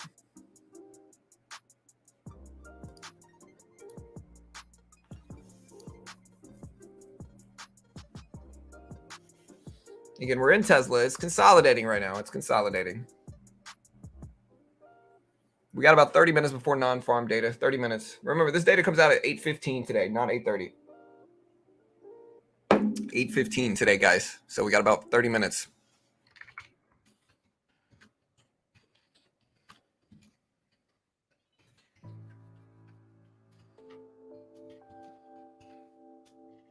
Expectations. So yeah, so expectations for non-farm data are as follows here. Okay. So we have import-export prices too.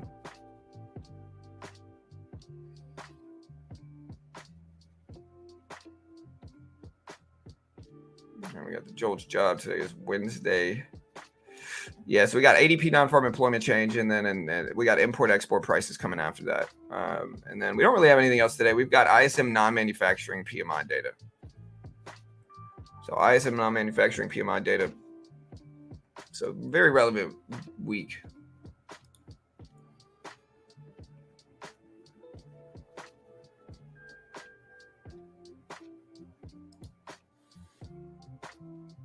All right, so again, expectations for non-farm data are 200,000. And again, to put it into perspective, ADP is payroll services. The ADP National Employment Report is a measure of monthly change in non-farm, so basically not farm, private employment based on payroll data of about 400,000 businesses. So it comes 2 days ahead of unemployment and actual non-farm payroll data, and it's used as a predictor of the government's labor market. Again, higher will most likely be interpreted as worse, to put it into perspective, in my opinion. And we were right yesterday about the data, too, for JOLTS. I think higher is worse, lower is better. I think higher means more inflation problems. Lower means less inflation problems. And I think right now the market is fearing inflation, especially with it bumping up so much over the last couple of days. And so, again, higher is worse, lower is better, in my opinion. Let me know what you guys think. Again, expectations are for 200,000 for this.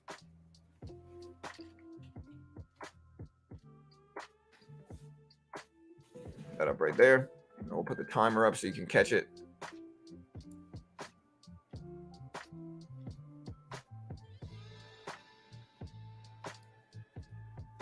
We are in Tesla right now too. Yes, Matt.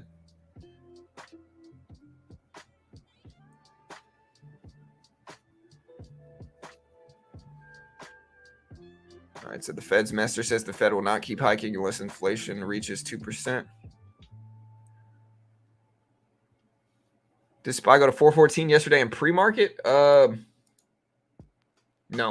It got up to 412, 413s basically, a little bit under 413s. AMC back up to $4. You can see it down here. AMC back up to $4 a share.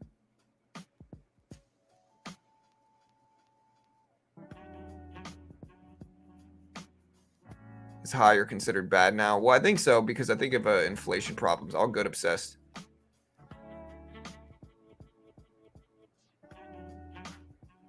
Yeah, if you're going to day trade, you need at least 25,000 to day trade with a margin account. In stocks, if you're going to day trade futures, you probably need at least 5 to 10K.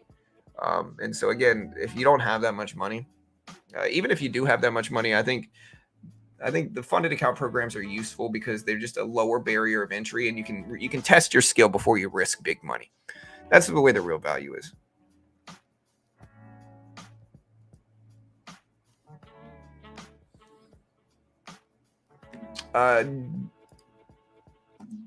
There's a question mark after market crash. It's essentially kind of like our polls. It's asking people what you think the market is going to do here. So it's going to say market crash question mark. I can change it. I don't think that really matters that much. It's just kind of been in my title for a while. Yeah, trading the E-mini, you need at least 21K. Yeah, you need some money for sure if you're gonna be day trading futures. Right? And again, people think I'm just shilling for funded account programs. And they are a sponsor of mine, but again, I genuinely think they're useful. Again, it's like traders can either put up 25,000 themselves, try to day trade blue chips.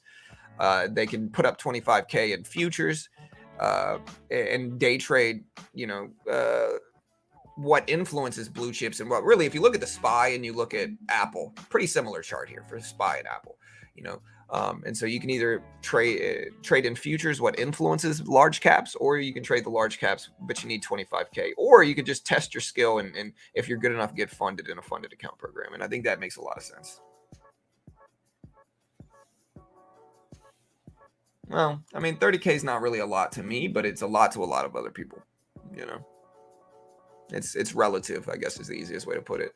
All right, Tesla pulling back some, but the SPY is popping up here. So look at the SPY rip. Tesla pulling back some.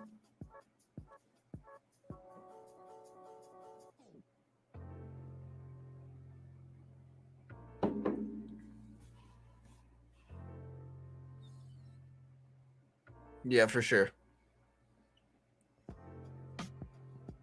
All right, guys, 20 minutes. 20 minutes before this data comes out. Does this economic data affect crypto? It'll affect it some. How much, we don't know.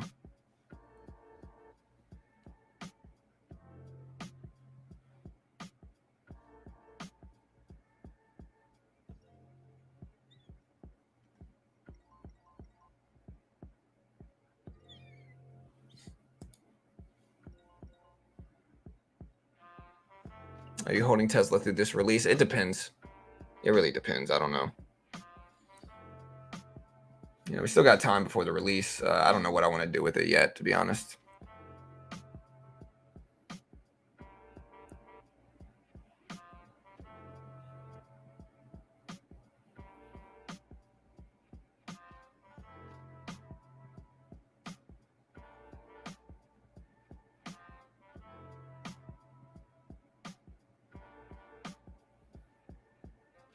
Yeah, I mean, Tesla seems cheap right now, but in pre-market, but who knows what it's going to do after this.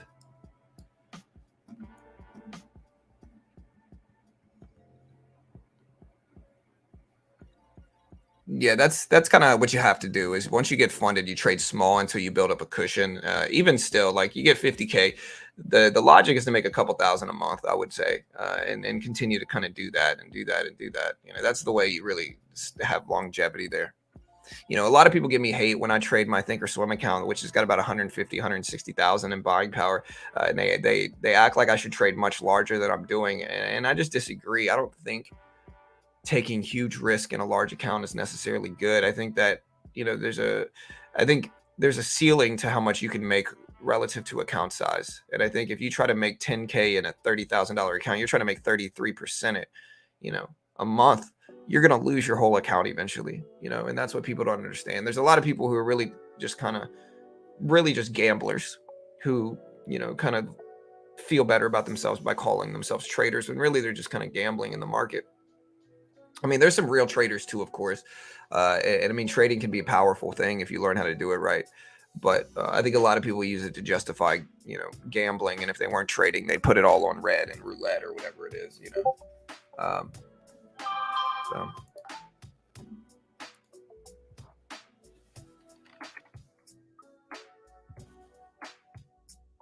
Yeah, so again, we got non-farm data, we got import-export prices, and then we got non-manufacturing services PMI.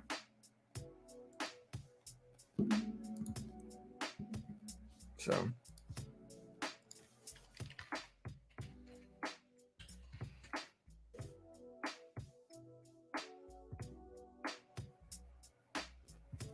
All right, guys. And again, we'll see what we get here.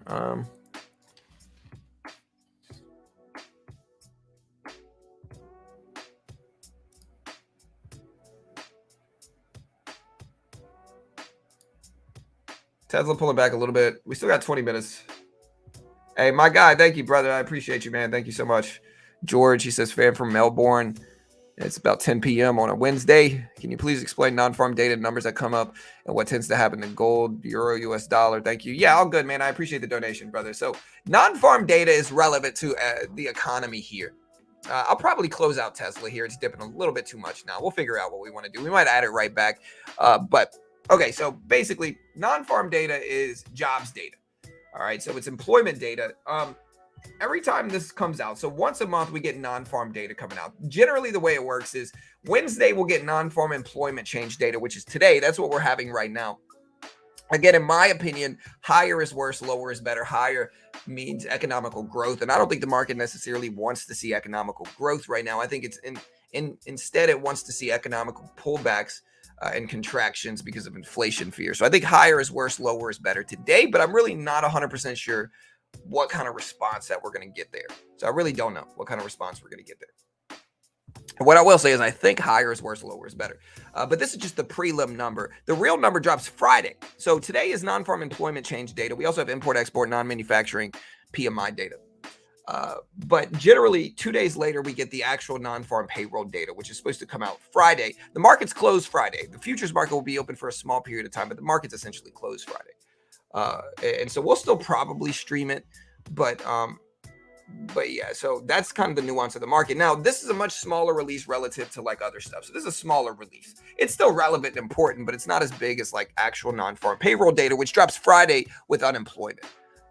Now, how they're going to have an impact on gold is they're going to impact the market itself, George, and then in turn that'll impact gold and euro US dollar. So for gold, I don't know about euro US dollar, but I know like gold, for instance, if the market moves up, gold will probably move down, but you never know 100% either way. You don't know for sure either way. And so good luck. I appreciate the donation, brother. Thank you so much, man.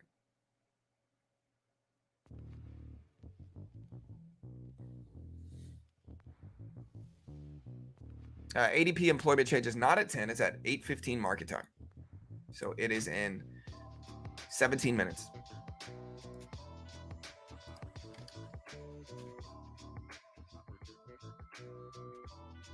So 17 minutes.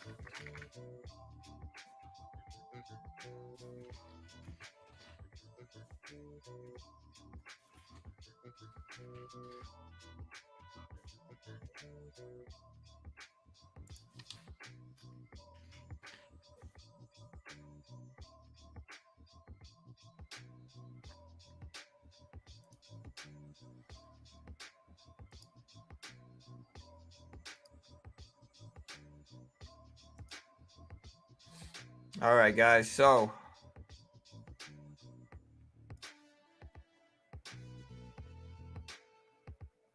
got a little bit of time left here.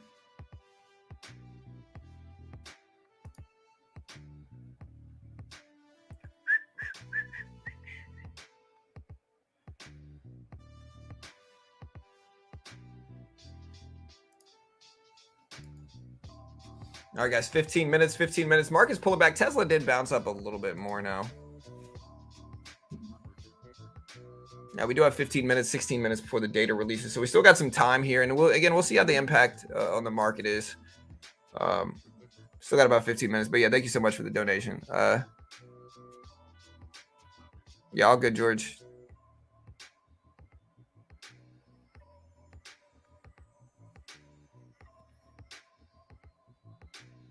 Yeah, everybody just make sure you hit the live button next to the play button here, team, if you haven't already. Also, do me a favor, bump the likes numbers up if you can. So hit the live button if you haven't already.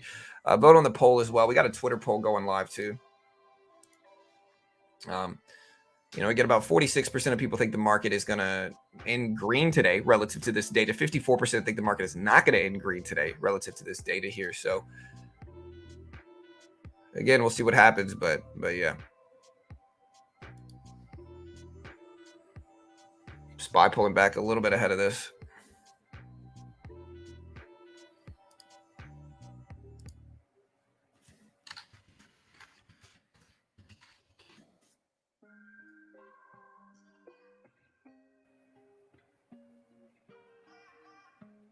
Again, we got ADP non-farm data, 15 minutes, guys, 15 minutes. Apple at 166 right now, basically 165. Right at the previous closing price, kind of neutral here. AMC popping up, SPY pull it back at 408 levels here. But again, remember the data comes out at 8:15 market time, 8:15 for non-farm employment data. We also have non-manufacturing services PMI today. So we do have non-manufacturing services PMI today. Non-manufacturing PMI, crude oil inventories, but yeah, non-manufacturing PMI at 10. Relevant data, we'll see what happens here. And again, non-farm data comes out. Expectations are 200,000. 200,000 for is what's expected for this.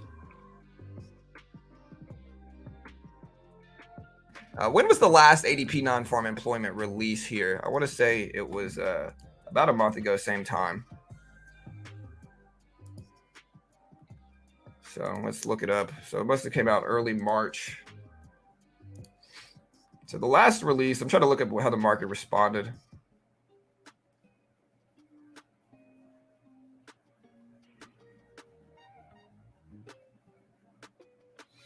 Yeah, so SPY's starting to creep up a little bit more here. Tesla at 193.40s here.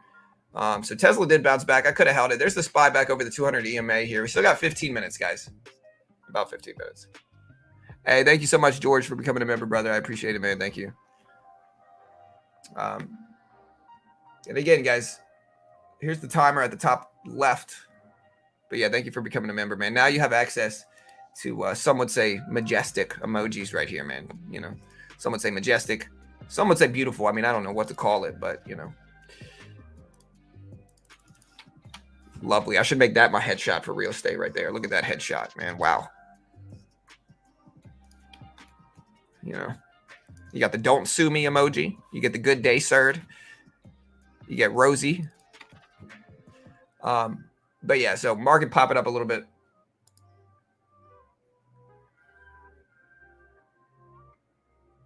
Again, bull or bear, guys. Let me know. Bull or bear. Data comes out pretty soon. Again, 8:15 market time.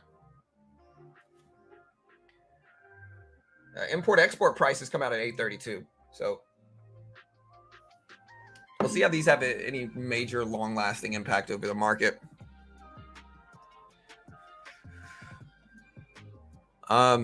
So I'm showing expectations of 200,000. And again, I've explained this to a lot of people because, you know, I have had some people try to argue with me regarding like what the expectations for specific economic releases are. Just to kind of teach people a little bit more about this. So expectations vary depending on the source, right? These are different analysts, different banks, sometimes different analysts, different sources. And so those different sources are going to have different expectational numbers. You know, it's not always going to be the same. Like y'all aren't always going to have the same expectational numbers that I'm going to have because sources have different numbers. Sources look at different groups, different banks, different analysts, different ratings. And so sometimes the expectations are going to vary. What I'm showing right now from most major sources is 200,000 expectational number. 200,000 is what it's showing up here for. So again, we'll see. But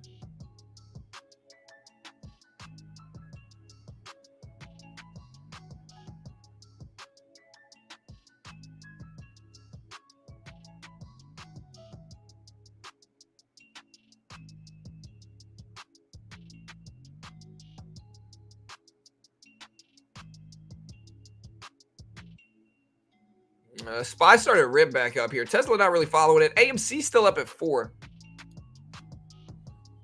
Bear bull, bear bull. Homes are wealth builders. Well, the homes are meant to keep up with inflation just like stocks are. So homes are meant to keep up with inflation. That's all it really is. So homes, they're just meant to keep up with inflation.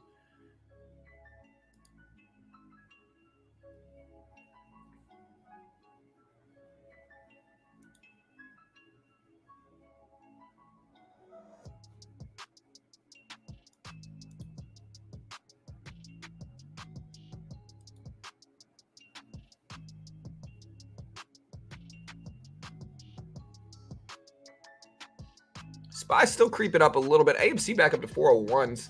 SPY consolidating just under the previous closing price. So you can see this light blue line right here is the previous closing price. It's the level at which stocks go from red to green, green to red.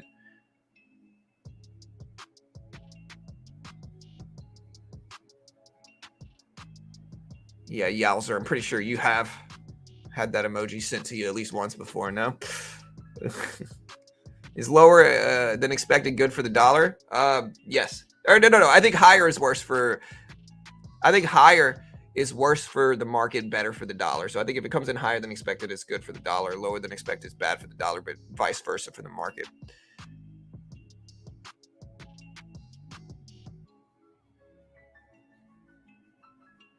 Again, we got about 550 people here. Hit that subscribe button. Big release day. It's still pretty early for this release, but it is a relatively decent size release day. We've got non-farm payroll numbers in about 10 minutes, a little bit less than that. We've got import-export prices at 8:30. We have non-manufacturing PMI data at 10. So we got a lot of stuff coming out today. Very interesting day. Nobody remind me of my Astros losing. Nobody remind me. It hurts. It hurts, guys. It hurts. SPY move it up. Pull it back to the 200 EMA. Let's see if this 200 EMA holds. The volume's actually pretty light. Like, look at the liquidity today. Pretty quiet.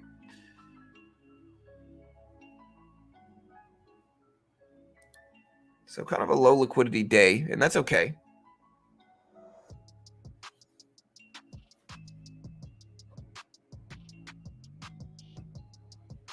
Again, we do have non-manufacturing PMI today, which is very relevant data too. Yeah, the only game I was able to watch because of the restrictions I was able to watch Yankees versus it was Yankees versus the Phillies, which is a good game. I mean, Phillies won, Yankees lost. Honestly, the Yankee fans are so toxic, bro. Like them yelling at Aaron Hicks, it's just kind of like trashy, man. You know, like, bro, like the funny part is that like it makes him play worse. Like the more pressure you put on that guy, the worse he's gonna do. And so screaming and yelling at him when he's batting every time, it's just toxic behavior, man. You know, and it should be frowned upon. It's one of the reasons the Yankees fans are some of the worst fans out there. Just because, like, they get mad at everybody. They're childish.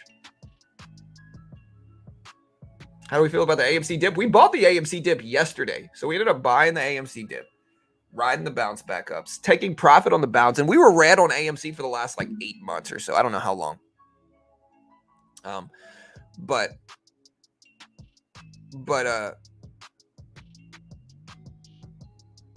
AMC dipping down yesterday. We were red on AMC for months and months now. AMC finally dipped down big percentages, and we ended up buying that dip, taking profit into the opening rip yesterday at the opening bell up to 450, and then sitting on the rest. So we're now actually green on AMC, and we've been holding this losing position for like 8 months. We're still holding more than we had before anyway, too. So we're still holding a larger position than we had before, too. Hicks is screaming to play. Yeah, but it doesn't matter. Like, yelling at somebody is just going to make your team perform worse. Like, hazing somebody when they walk out on like, it's not obviously going to make them do worse. And so it's like, they haze him, they yell at him, and then when he does poorly, then they get mad at him. Like, it's his fault. It's like, it's y'all's fault he's doing bad. You know? Yeah, market mid-range. Pretty sideways. Basically pretty flat on the day. Right around the previous close. All right, guys, we still got about 6 minutes left. It's about 6 minutes. I'm hodling. Hey, good luck. I'm in it right now. I'm green. I'm still holding it. And I've been in it for the last 8 months. People think I'm just a big AMC hater. I'm not. I'm in AMC right now. I hope it goes up. But I think there's certain parts of that community that everybody should be criticizing because it's just toxic behavior. You know, it's gambling behavior. It's delusions of grandeur. It's, you know, and again, I like AMC. But I also understand the risks.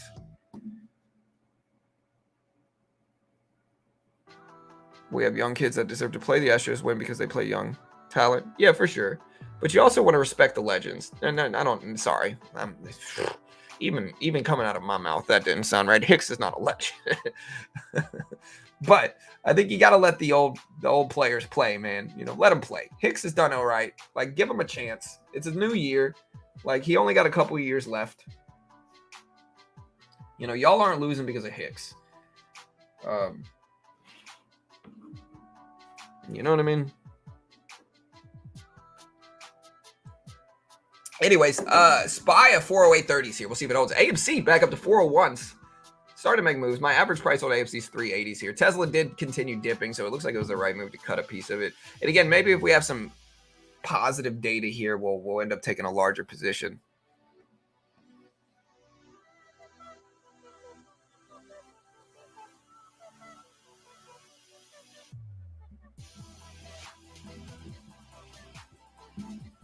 Yeah, Tesla dipping down a little bit here. Dipping down some. Hey, man, how you doing, bud? Love you. Love you, buddy. Have a good day at school, man. Hey, remember what I talked about with you-know-who. All right? Remember that. Love you. Have a good day.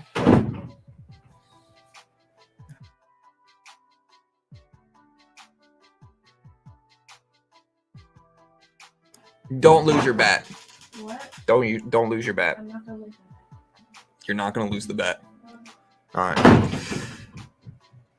I bought Maddie a $500 baseball bat the other day. Honestly, I'm still kind of mad about it. I wouldn't have bought it if I knew how much it was, but all right. Looks like it was getting out the Tesla was the right move. Yeah, I'm not judging Pawn.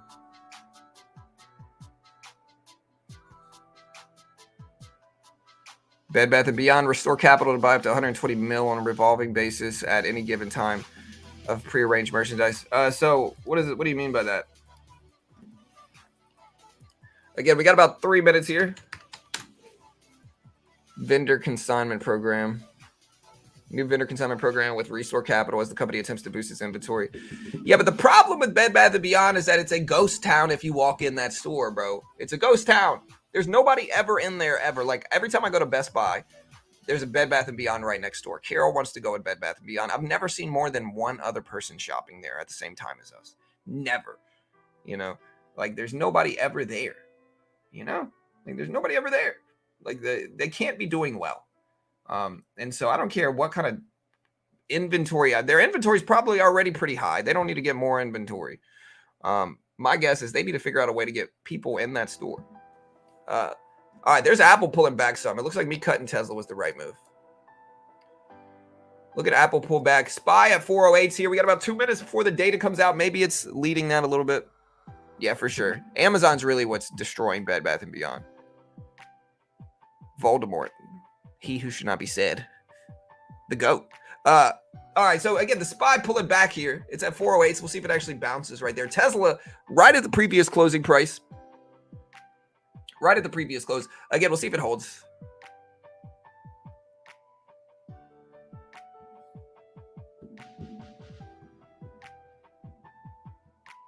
All right, Tesla at 192.70s. AMC at 401s. Yeah, Bed Bath & Beyond maybe during Christmas time. It's got some stuff, but again, still a little bit sus in terms of long-term fundamentals for that company. Let's just be honest here for a second. Like, I get it, people want to squeeze, but you shouldn't be investing in companies because of a squeeze. The reality of why there's so many supporters of Bed Bath & Beyond right now is because there's a lot of people that are stuck at really, really, really high prices here. If you look at Bed Bath & Beyond over a year's period of time, there's a lot of people stuck at 20s, 30s. You know, it's at 35 cents right now, guys. 35 cents. Less than a minute. We're going to put it in sub-only mode, so if you have not already, hit the subscribe button. Don't be stingy. Do it now. You know you want to. Apple breaking down ahead of this data here. Apple breaking down. I'm going to get all my releases ready so we can cover it fast here.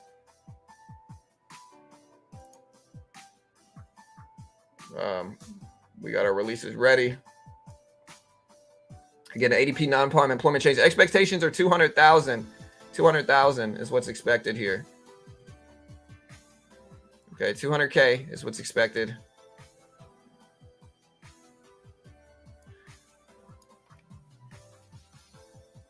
Here's the release, 15 seconds. All right, 200,000 is what's expected here. And here's the release right now, guys. Let's see what the market does. All right, data came in at 145,000. 145K is what the ADP data came in as. 145,000 versus 200,000 expected. 145K. Way lower than expected. I think that'll have a positive response. And there it goes. We actually called this before the market reacted. 145,000, guys. 145K versus 200,000 expected. And again, we cover this data quickly. Hit the subscribe button if you haven't already yet. But 145K, again, lower than expected. We thought that might influence the market in a positive way. Yeah, so far we bounced back some on this data release. So again, 145K for ADP data here, 145,000.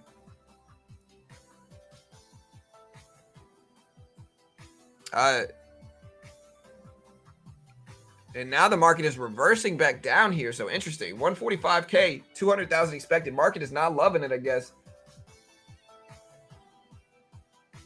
So I think in that regard, you know, the market is a little bit unsure.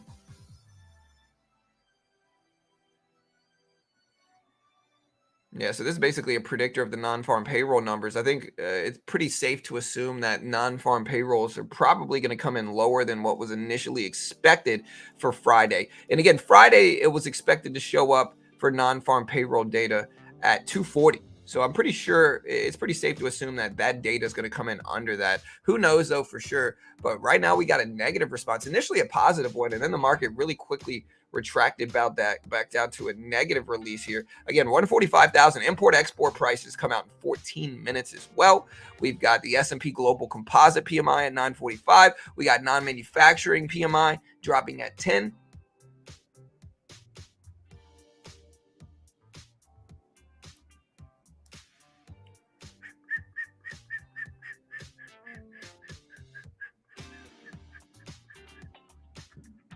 Recession going to be hot and sloppy. I don't know. Yeah, it's pretty low. Yeah, that's probably true. So I think it's so low that there could be recession fears in play, but it is pretty flat and neutral. So it is pretty flat and neutral. Yeah, very low volume. So market is moving a little bit crazily. Again, very low, and so we're in this weird period of time, and where we're both fearing a recession and inflation. So it came in so low today. At 145K versus 200,000 expected. So it came in over 25% lower than expected here. So more than 25% under expectations today. Now, generally, I think if it came in like slightly lower than expected, that's going to be interpreted as a good thing because that means less inflation problems, less inflation fears with the, a lot of people getting worried about inflation issues right now because of what the market has been doing. Generally lower than expected numbers here, logically would cause a positive reaction because of inflation fears, right? But I do agree in that regard that because these numbers are way lower than expected, like over 25% under expectations, that could be making recession fears pop back up. And I think that's a reasonable thing to look at here, a reasonable conclusion based off of this. Now, to be honest, we're pretty neutral and sideways right now. So we're pretty neutral and sideways. That is certainly still a thing. We're definitely still pretty neutral and sideways. But again, time will tell. We'll see what happens here. We got a lot of time left in the day. We still got a bunch of other economic releases as well today. So stick around. It's not just this. It's a lot of different stuff.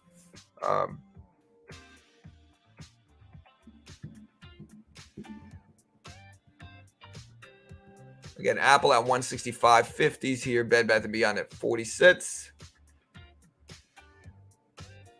And again, Bed Bath & Beyond is up today, but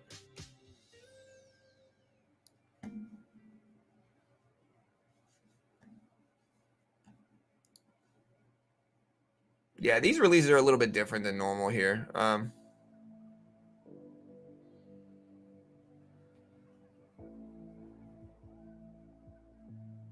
Yeah, I mean, what I will say, Jonas says people are clowns, buy now, or they want the stock numbers to crash. That's what they want to happen. Again, I'm going to put it this way, okay? And I've said this many times. I'm going to go ahead and say it again. Anybody that acts like they know for sure what the market is going to do. Like, again, we've had it on both sides. Anybody that acts like they know for sure that the market's going to go up, I'm immediately going to look at them with less credit. Anybody that acts like they know for sure that the market is going to crash, I immediately look at with less credit. Anybody with real experience in the market understands that nobody freaking knows what's about to happen with any of this stuff. Nobody knows where the market is heading. We can only speculate and try to react to that stuff. So now we're finally getting a rebound here. So we are getting a rebound back up. So you can kind of see we are bouncing back up a little bit here from the pullback we got from, I guess, lower than numbers probably scared some people here. So we do have lower than expected numbers here, and that probably scared some people, but we are rebounding pretty quickly all the way back up here. So that we are back up to 408s on the spot. We are looking a little bit better now in that regard for the market. And again, we'll see. Sorry, I've had hair here trying to fix it. We are looking a little bit better now. We're popping back up here. And again, I do think that these numbers are going to be seen as positive for markets. What? My headphone just died. How did my headphones die already, man? I'm wearing them for a couple hours. Let me charge these things.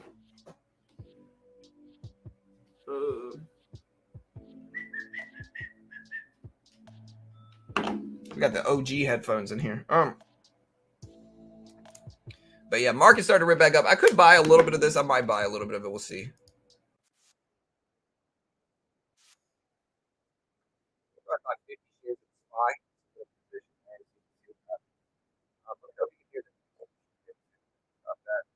Sorry, hat hair John right now. Forgive me.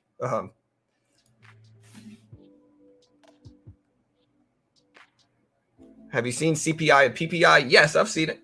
Again, but the thing to understand is that it's kind of a lose-lose situation, though, man. So it's like good news is bad news and bad news is good news, and so it really is kind of a lose-lose situation. So it's a situation in which higher numbers could be interpreted as worse, and lower numbers could be interpreted as worse.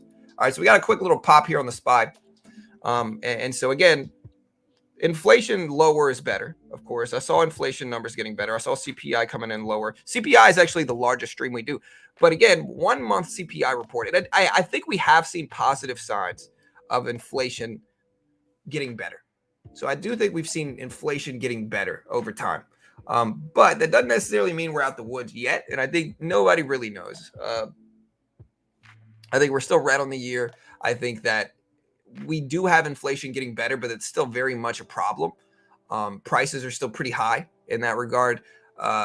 Conventionally, we have really high prices. And so I don't think we're outside the woods necessarily. I think we're way off the Fed's targets. The rate hike decisions could, do anything from a pause to 25 basis points, I think, over the next meeting, which is going to be early May. And so I don't think we're out the woods yet. I think we still got some time to figure it out.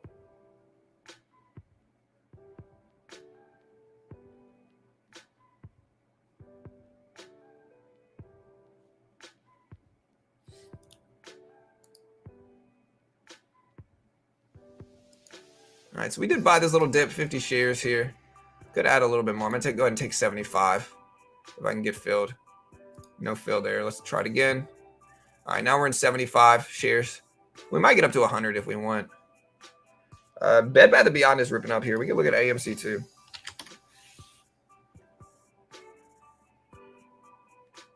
Money managers, yeah, dude. I'm never going to give my money to them. Like I'm not against Edward Jones or anything like that. I just don't think most money managers are just going to take your money and they're going to put it in index funds, in some bonds, maybe sometimes, and they're going to diversify. Like anybody that studies how to do this for a couple weeks is going to be able to do it themselves. They're going to be able to do that themselves and have more control over their own money than anything else. So I just don't know if I necessarily agree with paying money managers big percentages just to do something that most people could do. And you got to pay them regardless of whether they make money or lose money. And I don't know. At this point in time, I just have enough experience to where I don't necessarily think I need a person managing my money.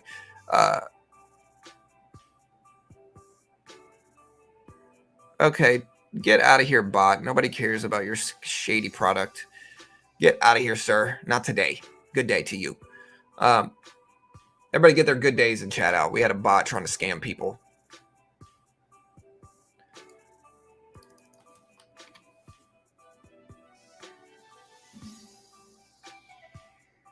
Yeah, most people are clueless, though, 100%. Most people have no idea what they're talking about. And again, a lot of people just have like a sense of comfort in giving their money to somebody else. Not me. I'm the opposite. I don't want anybody else messing with my money, man. I'd rather manage my own money. And I think that I have enough experience in that regard to where I could pretty easily,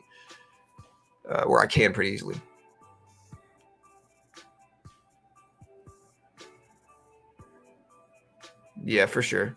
Yeah, but this guy's trying to plug. Like, I always think it's funny. They're like, oh, I'm so thankful for ABC service. ABC service is like the bots you get in the comment section. You can tell they're like professionally written too, which is just the worst part. The bots in the comment section will be like, hey, they'll be like, I was struggling to make money in the market until I found Billy. Billy has helped me turn $500 into $5,700,623.38 in the last week.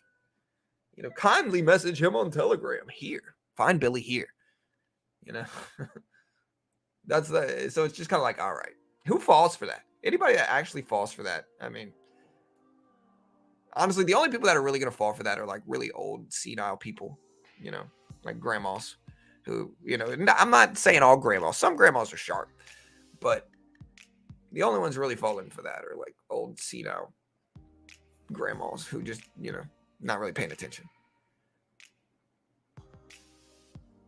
The trickier scams. All right, guys. And again, we got 4 minutes before we got import export prices. We'll see how they influence things. 4 minutes until import export prices.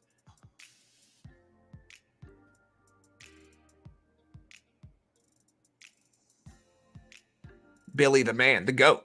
Billy. There used to be one, Deshaun. Deshaun helped me earn $5,723. It's always a really specific number because they try to convince people. They try to trick people. And so the way they trick people is they make it really specific. So we just broke under the 200 EMA. I don't like that at all. And I think the market's just kind of illiquid and it's chopping me out. So I'm just going to sit back and just chill. But no.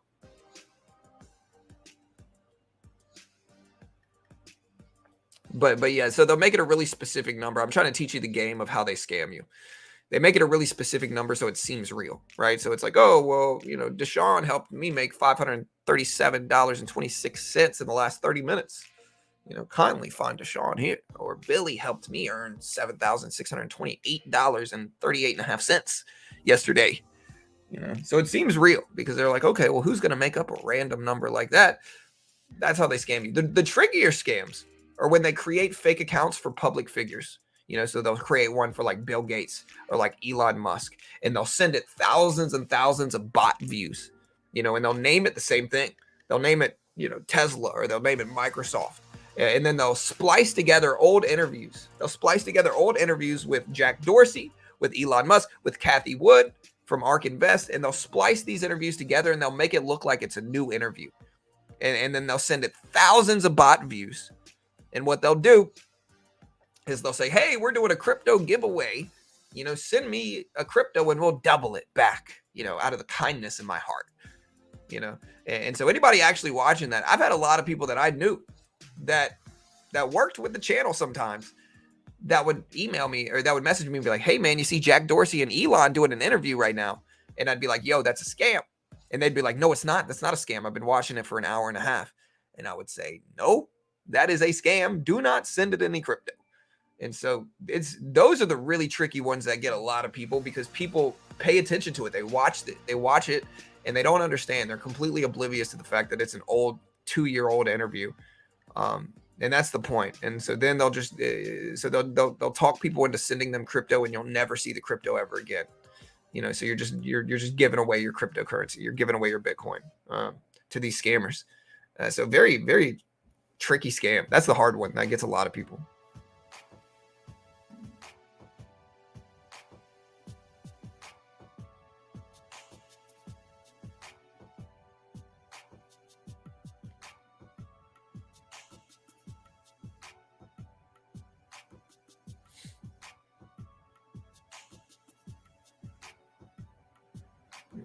Great way to respond to that.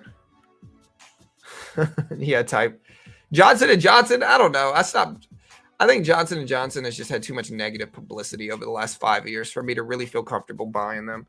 I'm not saying they're not healthy, and I think they've been very, very strong, but I think the vulnerability in that regard has been a little bit too high for me. All right, import-export prices just dropped. Let's see what they were. Import-export prices just came in.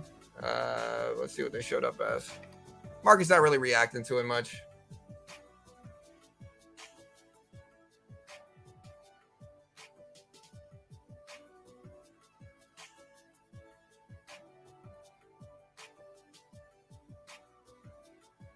All right, so yeah, import-export prices actually aren't out yet. All right, so FedEx says it will continue responsible headcount management and is not giving details on potential job cuts at this time.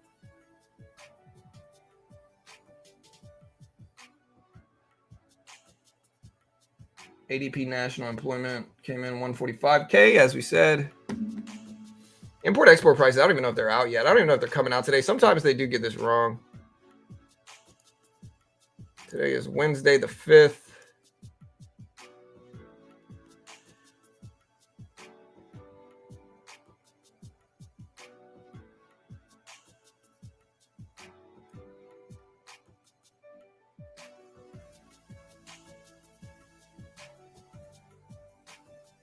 Trade balance for February came in at minus 70.5. There's exports, or no, there's imports. Imports just came in at 321.7 billion for imports. which is, I would say, importing is worse. So exporting is going to be seen as more favorable for our economy than importing is. Having a high amount of imports and a low amount of exports is not really going to be seen as a good thing. I don't see exports yet, though. I see imports is at 321.7 billion, and yeah, the market is now reacting negatively to that, down to 408. We also had the trade balance come in at minus 70.5, which was lower than expected, versus minus 69 billion. So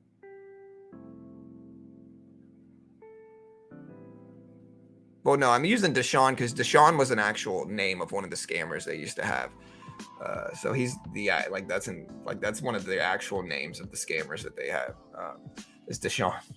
So he's actually a real scammer. What are your thoughts on a short squeeze on crypto? There are a few coins I saw where it doesn't require much.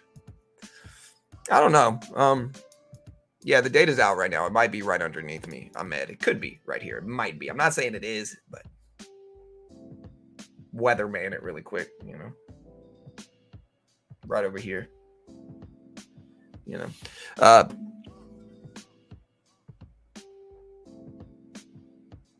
Yeah, potentially. I mean, it could happen, Kava.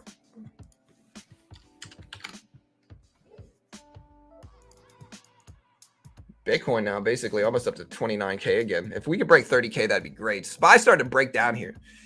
So we are starting to break a little bit on this data. So again, we are starting to break down a little bit on this.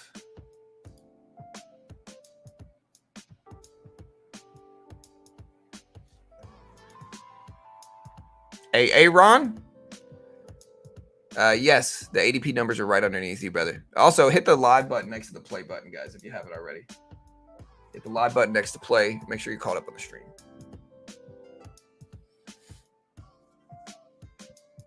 I don't know if I'm bullish or bearish. I guess I'm a little bit bearish. I think the market was up a little bit too much over the last couple of days, and we're finally starting to get a correction from that. So I guess I'm a little bit bearish.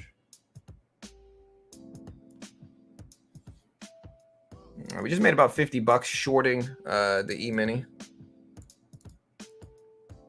Yeah, $50 shorting the E-mini. Once we broke down into this 408 level that we documented, you know, we just kind of shorted. So Tesla, break it down under the previous close.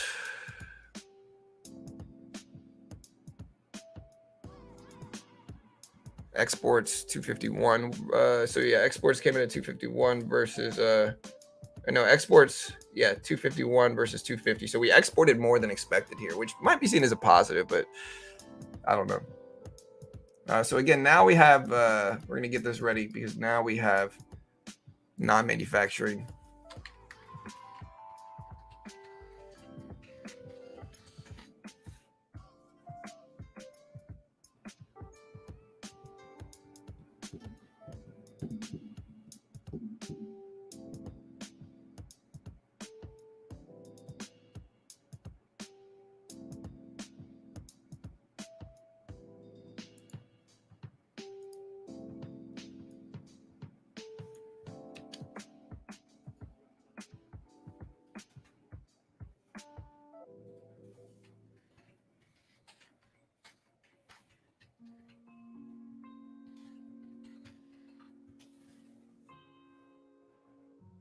All right, guys.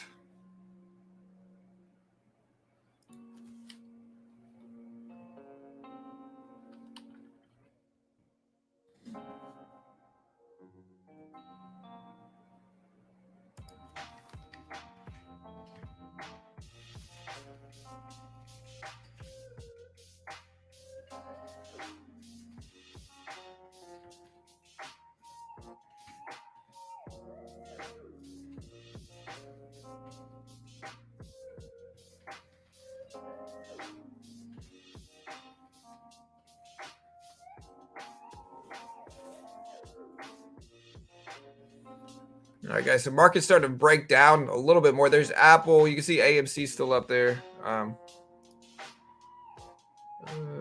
see. All right, so we got the payroll data.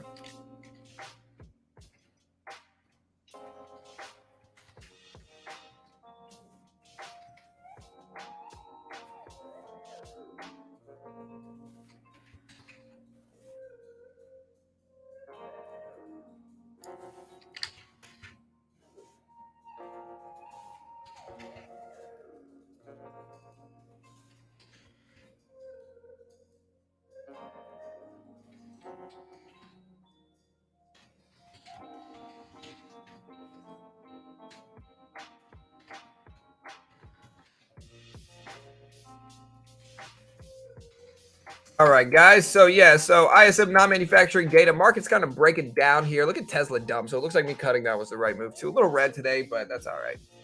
Uh,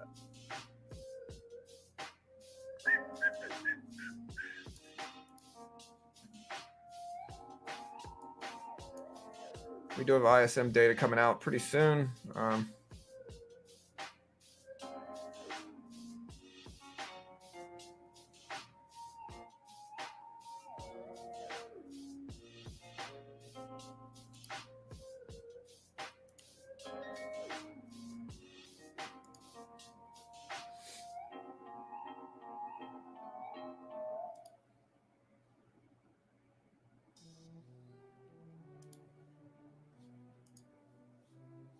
Yeah, so we get a little bounce. Maybe we'll short the market again, but again, I'm a little bit unknown with what I want to do here with the market in general today. Well,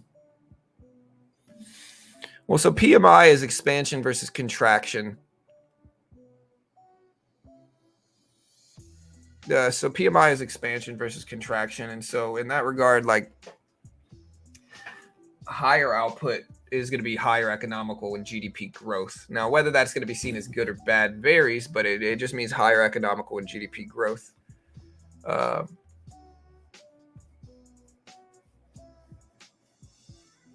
Hey, thank you for the donation, William. Thank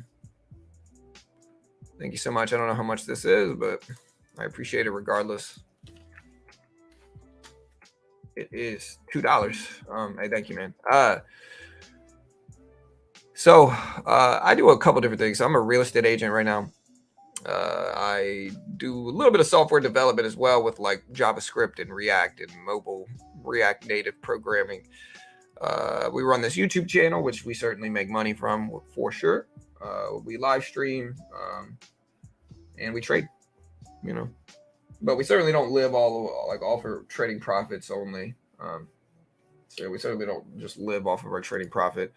So we do a little bit of everything, to be honest.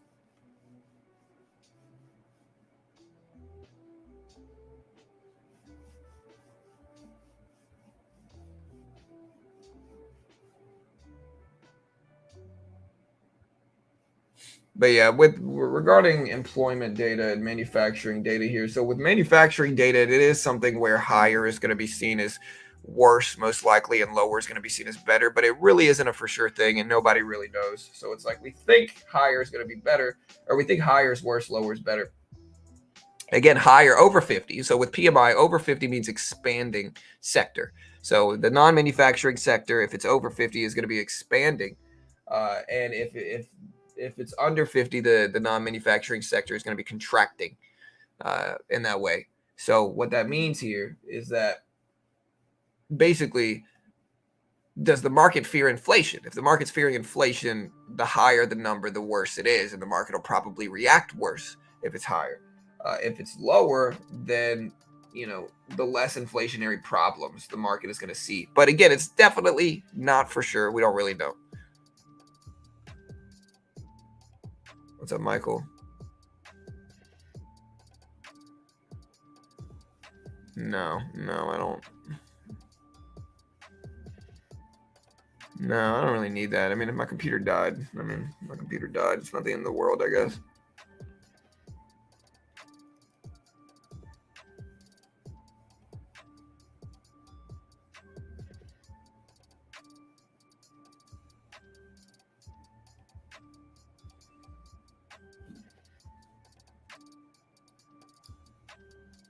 All right, market's starting to rebound a little bit up here.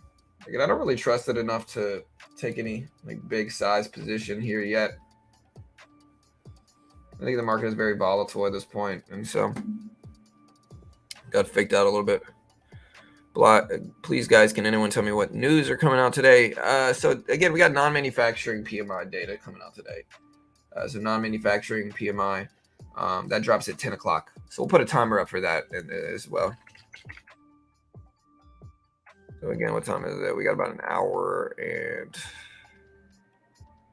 so the market opens up in 50 minutes. The data comes out 30 minutes after that. We get about 70 minutes.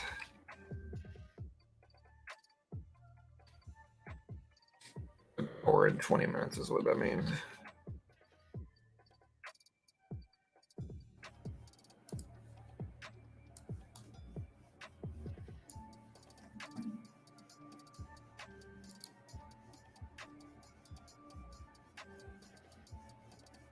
All right, market's chopping back and forth, up, down, up, down, up, down. So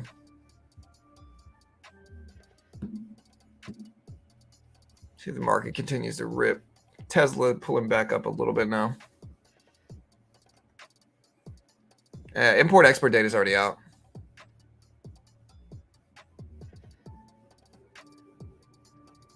Yes. So over 50 is going to be seen as a positive for the dollar most of the time, lately at least.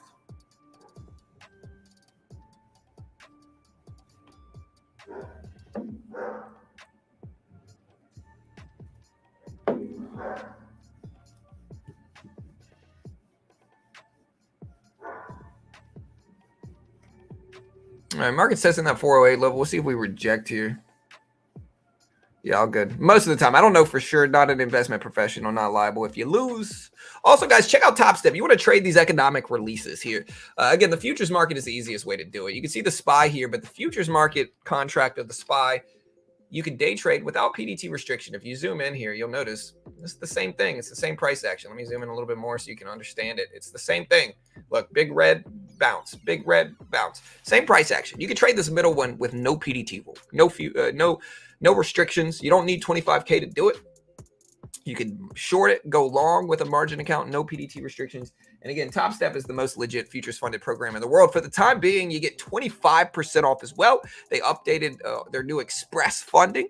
So for the time being, you get 25% off right now if you use my link, 25% off. Again, if you don't have the equity to trade large in stocks, the futures market is the easiest way to day trade the market without that much buying power. If you don't have that much buying power, day trading futures is the easiest thing to do because, again, there's just no restrictions in day trading futures. You can day trade short futures, no restrictions. And again, that could be powerful. That could be very, very useful. It's one of the cheapest, easiest ways to do it. And you really get the best of both worlds. If you lose the funded account challenge, they give you a demo. If you can hit the target on the demo while following their rules, the base one's 50K. They give you a 50K demo. If you can hit 3K while following their rules, and pass their phases, then they fund you 50K with a 90% split. Most legit futures program in the world. They pay out millions, fund thousands a year. Once you're funded, you're regulated by the Chicago Mercantile Exchange as well. And so again, it's a really unique situation where if you lose, you're only down $140, which is what the base package costs. Less than that, it's about $124 right now if you use my link. So if you lose, it's not the end of the world. You're down less than 130 right now.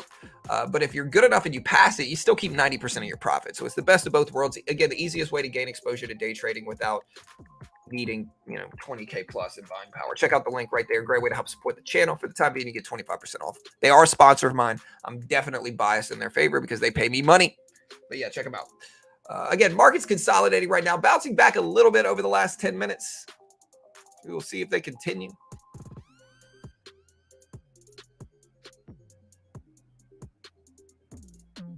SPY's trying to pull back a little bit. Tesla still up there. Yeah, we can put the Dixie up here as well if you guys want to look at that. There's the dollar index right there. Dollar index, interesting enough, has almost a positive correlation with the market lately. Like over the last 1, 2, 3, 4, 5, 6 minutes. 1, 2, 3, 4, or 1, 2, 3, 4, 5, 6. Yeah, so there's almost a positive correlation between the Dixie and the market right now, which is very strange. Very strange. It's definitely not typical.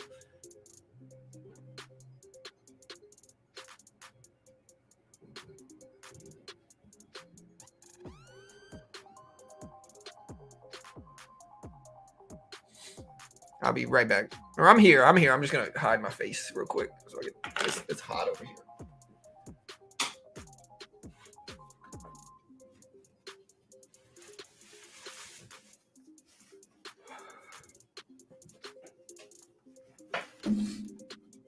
All right, guys. So market bouncing up a little bit short term, but down since the non-farm data came out.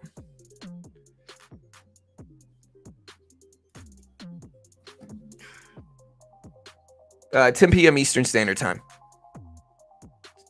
So yeah, 10 p.m. Eastern Standard Time is when the data comes.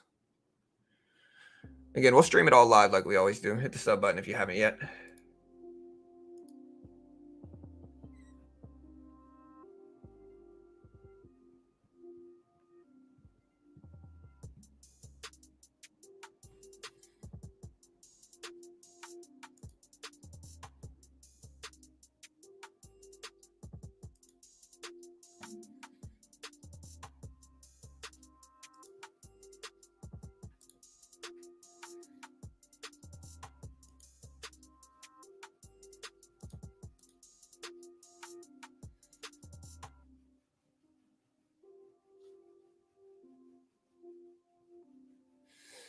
All right, SPY starting to pull up some more, up to 408s here, 408s.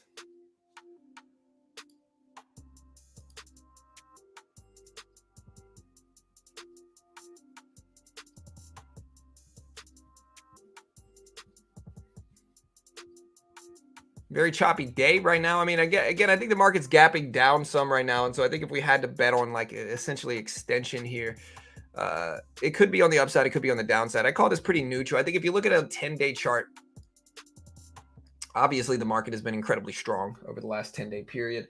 And so in that regard, like, you know, a 10-day chart is looking pretty strong for the SPY. And so if we do have some extensions still, I still think we probably might have a little bit on the upside, but I'm not 100% sure yet. I think there could be some arguments for both sides for upside moves or downside moves.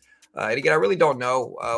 Again, the interesting nuance of the market is that the SPY itself is following the dollar index, which is very interesting, very, very different than typical. So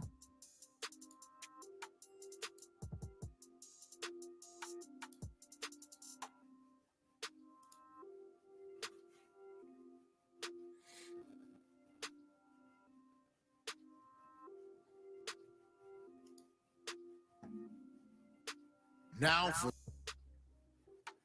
all right, guys.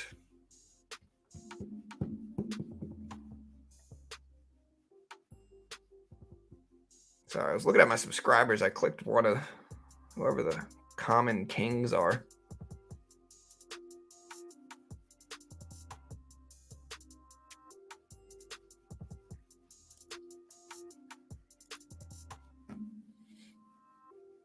Better mute that music before. Yeah, y'all want to hear a scammer? They must have professional writers write this. You know they're fake whenever it's like somebody's like, hey, I'm new to trading. How can I make more profitable investment?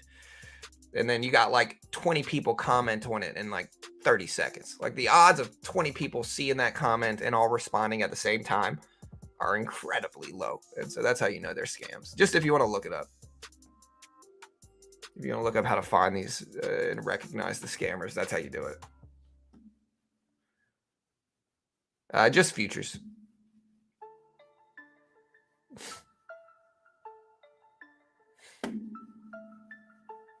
Yeah, there's the dollar index. We can put Bitcoin up. Bitcoin pulling back here, hit almost 29K.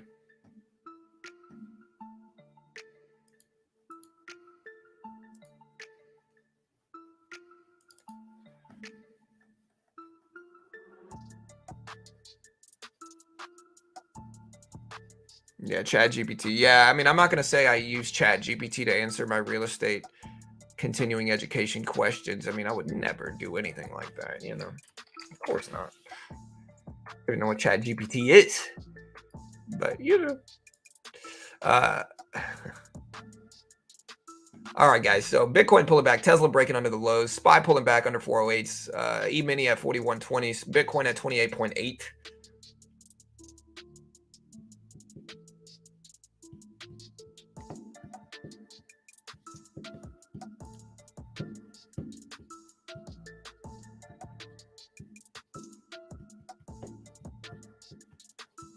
Really getting a decent sized breakdown here. And the SPY rejecting at that 408 level we drew earlier. Bitcoin pulling back too now. I think something that's dragging it down is Tesla. You can see Tesla falling down to 191s. So, I mean, I think that's probably one of the root causes of the breakdowns here. Tesla falling down, breaking down some. Yeah, we're going to try out the AI headshots too. We'll see if it works. We're going to try out those AI headshots. You know.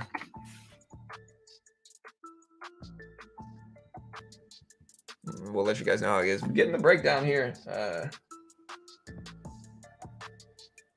Finally getting a little bit of a breakdown. Tesla broke all the way down to 191.40s, 191.30s. We can look at Apple and stuff, but yeah, definitely getting a little bit of a weak move in the market here, rejecting at that. Again, we drew this 408 level. A lot of the time, the moves that you'll see in the market are psychologically, you can look at it like this, where you get dips, it becomes exhausted. So you see exhausted here, you finally get a bounce back, and then you get a continuation of that trend, right? It's the same thing on the upside, where you'll get a move, initial move, exhaustion will play in, so you'll get a pullback to support, and then you'll get a continuation of that move. That's where flag patterns come from, because again, flag patterns essentially look like this, you know, and the reason they call them flags is because they look like a flag. But again, it just becomes from strength and then exhaustion. And then a continuation. So it's actually, pullbacks are actually relatively healthy here, in all honesty. So pullbacks can be healthy for stocks, because stuff's not going to go up forever. You know, like it's not just going to keep going up, and never stop. Generally, eventually, you know, stuff is going to pull back some. If and how much, you know, you never really know for sure. But generally, stuff's going to pull back some.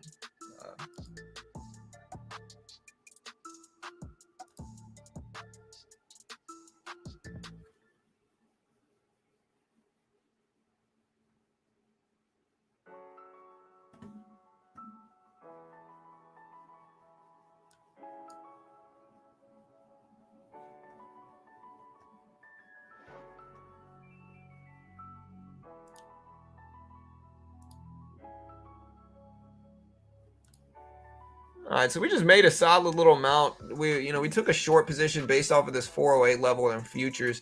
We're now up about 160. The good news is that we got a nice little cushion on the day, which is the big thing that I've been using. I've been, building up a cushion there is always solid.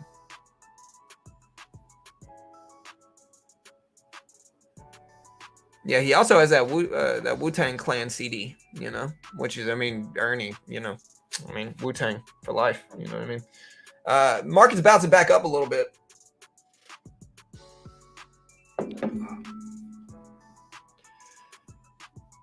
I don't know. I'm not certain about anything in trading or markets.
All right, guys, there's Tesla bouncing up a little bit. Market might come up some with it now. Again, we're going to short one contract of the micro, or the regular E-mini right now. So we're in one contract short of the regular E-mini. I think I got to give it some time too. But we're going to take one contract here short of the regular. We already got a nice little cushion on the day. We start to break over, this level here. We'll cut it. No worries.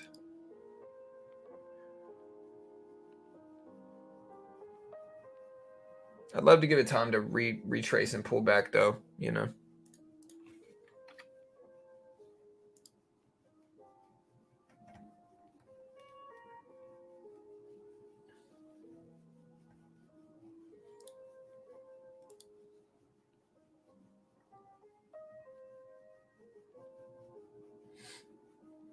I got a little pullback, close to flat. I'd love to see the market pull back a little bit more. Who knows what we're going to get? We still got about an hour until we got non-farm data come out. Or non-farm data is already out. We still got about an hour before we got non-manufacturing PMI data. And I think if we break over this candle, I'll probably have to cut it and just be okay with the small cushion of profit we have on the day so far. Pretty close, but we'll give it some time.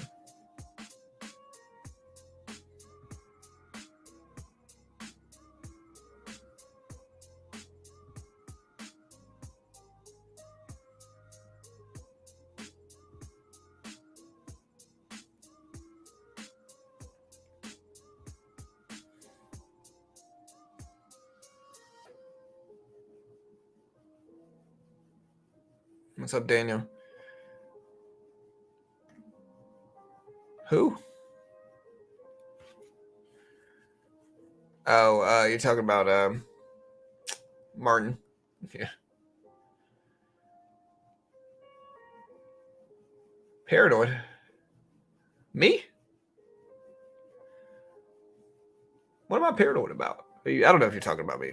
I think you might be talking about somebody else. Because I'm definitely top 3 least paranoid people in the world right now. So Tesla record deliveries and bear news is spreading earnings. Yeah, so Tesla earnings come out this month too. It'll be big too. Again, the earnings week starts. So again, it's been a little bit slower of a couple weeks here. It's the slowest 2-week of the quarter period. And so like we haven't had a ton of big economic data. That all starts back next week. So really it starts off Friday, but Friday the market's closed.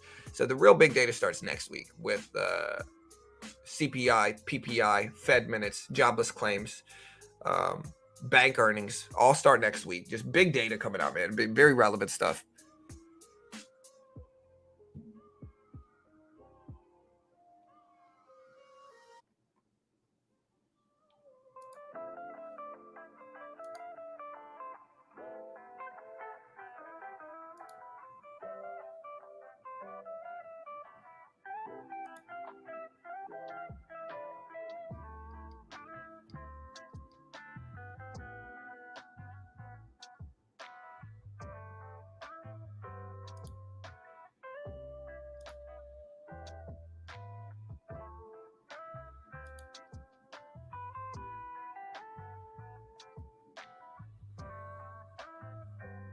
All right, we're basically flat right now on this trade.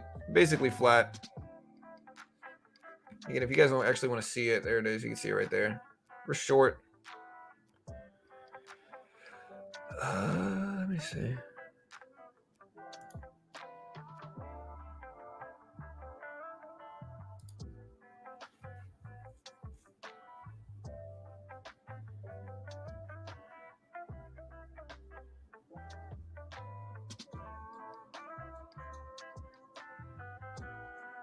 All right, so again, moving back up a little bit, we're not going to really hold this up here. So if it starts to really rip up, we'll cut it. I don't mind giving it some room, though. I've been getting used to the regular E-mini.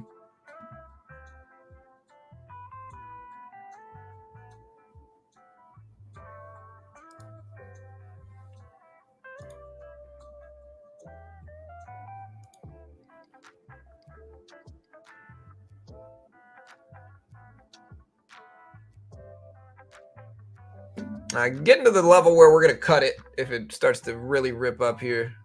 Again, we've already got about $160 in cushion on the day of profit. But yeah, we're going to go and cut that. Just too much risk here. We're still up about $100 on the day, so we still got some cushion that we'll swing into.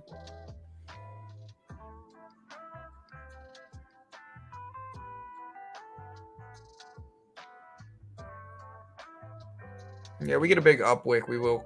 I mean, I'll try one more contract here. Maybe a little bit, seems a little bit emotional, but it's not. Again, we got the cushion on the day. I think that upwick has made me think we might have some potential resistance here. We've got confirmation in that resistance. Again, I have no idea what I'm doing. I might be wildly wrong and lose tons of money. Who knows? Don't copy me. No idea what I'm doing. Don't copy me. Top 3. Not copying traders in the world right now. Canadian balances came in.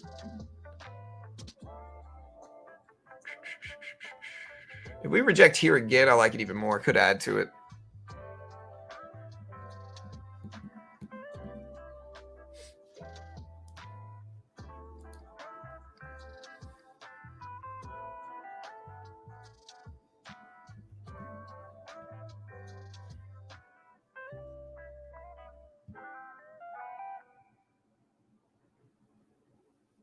Yeah, I'm gonna have to cut this again too. And we'll wait for the opening bell now. I've been having some pretty good success trading in pre-market. We're still green on the day, but less now.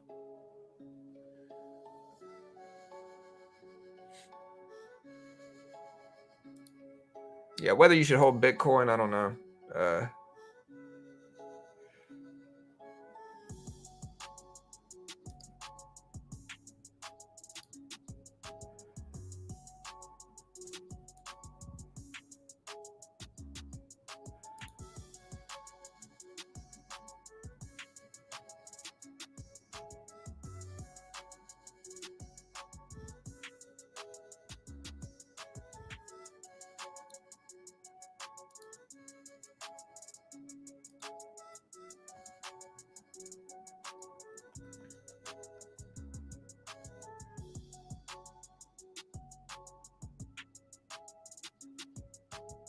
yeah, so we're choppy. Bitcoin's still at 28.8.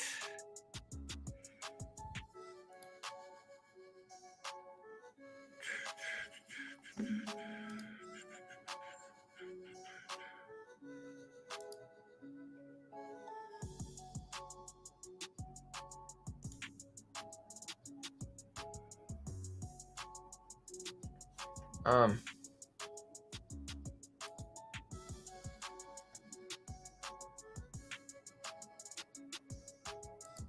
did reject right at the top.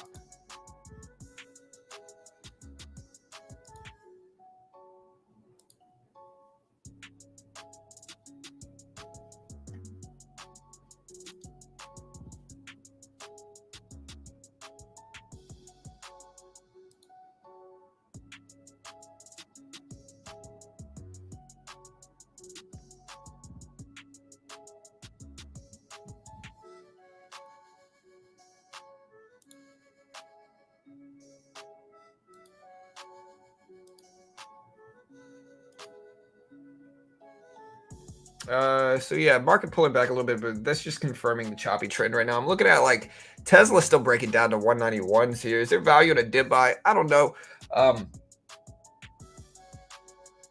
Again, we do have a couple minutes. Let me go ahead and head up there. Watching this resistance level makes sense, I think, to pay attention to it.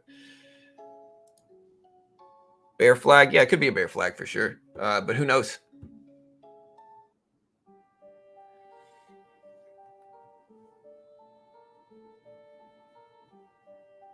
Again, we are going to be day trading on Top Step today. Top Step is a funded futures program, which again, if you have less than 20K, Top Step's the easiest way to get exposure. If you're good enough, you can still potentially get funded. If you're not good enough, you're going to lose less than you would if you put up 20K yourself for sure. And so it's the easiest barrier of entry in day trading. A lot of people are like, hey, I want to day trade, but I don't have the money for it. Top Step gives you a demo and they test your profitability. They are the most legit futures funded program in the world. They've been around longer than everybody else, over 10 years. They pay out millions in actual withdrawals from their funded traders every year. They fund thousands of traders a year. And so again, they test your skill with the demo. They give you a profit target, some rules. And then once you're funded, there's a 90% split. So once you're funded, you keep 90% of your profit anyway. And so it's the best of both worlds where you're still keeping 90% once you're funded. If you can't get funded, you would have lost with real money anyway, and you would have lost much more. And Top Step has a 25% off sale going on right now, only for a day or two. So again, if you're going to get it right now, you can get the base package on Top Step, which is usually like 140 bucks. You can get it for like 124 right now. Very cheap. If you want to check it out, here's the link. Again, they are a sponsor, so I'm certainly biased, but check them out. Again, we still got a little bit of time before the opening bell. We're going to try to trade there today. So if you want to see what it's like, we're going to try to trade on there today.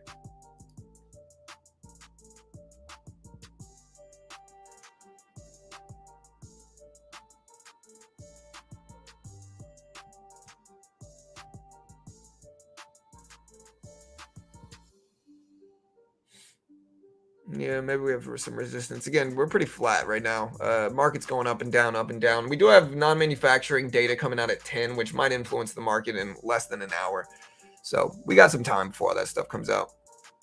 Yeah, I mean, at this point, guys, there might not be any point in just arguing about it, Comma and Gabby. But y'all can keep talking as long as y'all keep it respectful. Just,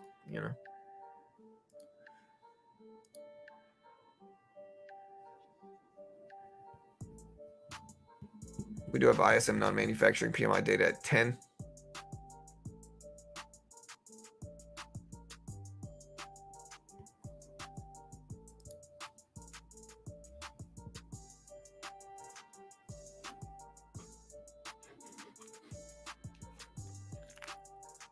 Again, so I think we're going to have higher. I think if we come in higher for PMI data, the market's going to react negatively. I think, not 100% sure.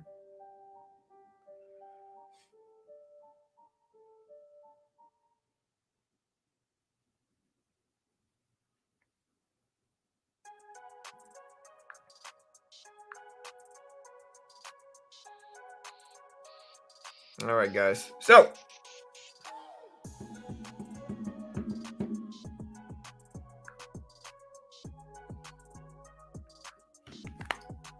taking our time. There's a big rejection right at that resistance level. And so again, I hope you guys can learn from how I draw resistance and support here. I'm looking for the kind of the level that's been hit the most. And so again, you can kind of see we have a big strong bounce. There's a couple ways I identify support and resistance that make a ton of sense. So just pay attention to what I'm about to say. Again, not an investment professional. I'm just trying to show you guys what works for me specifically in terms of like short-term support and resistance. Again, we drew this level out before these last two tests and it confirmed it very easily just now, multiple times.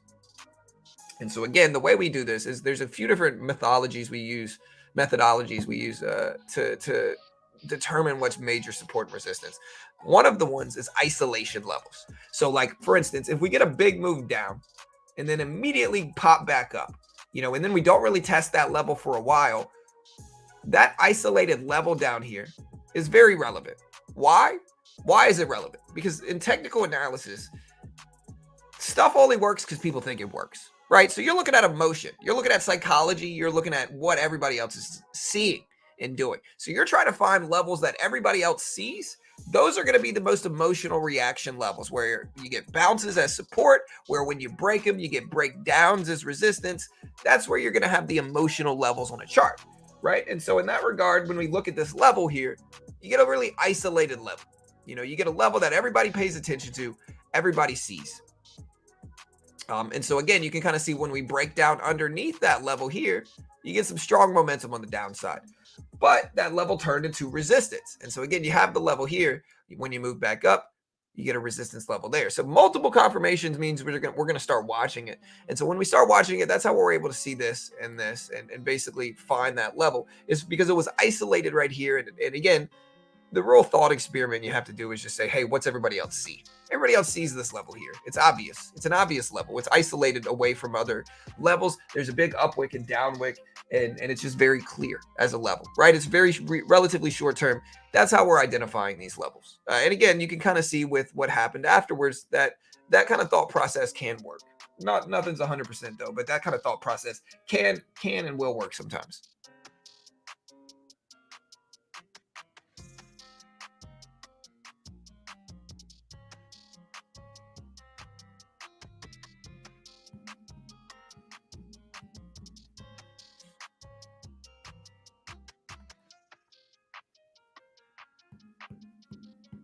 All right, so moving back up to test that level, levels are not going to hold forever, though. Eventually, we're not going to hold, and eventually we are going to crack. So eventually, those levels are just going to stop holding, and that's okay.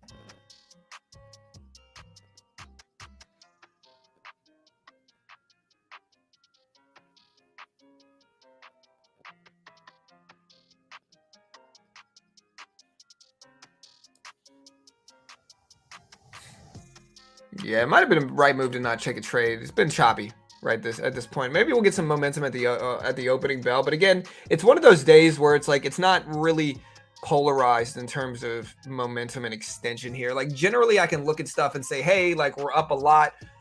It's time for a pullback. I could also look at other stuff and say, hey, we're down a lot. It's time for a bounce. I don't necessarily see that today. I think I'm still bearish, most likely short term, but I think we can obviously go bullish as well. I don't think it's super easy to predict direction today. I think it could go either way, honestly. McDonald's not looking bad on a 5-year, currently paying 152. Yeah, I think McDonald's is, pretty safe long-term investment. That's what I'm saying. When I talk about blue chips buying it off of extension, what I'm talking about is established companies. Like Disney's been around for 100 years. McDonald's has been around for 40, 50, 60 years.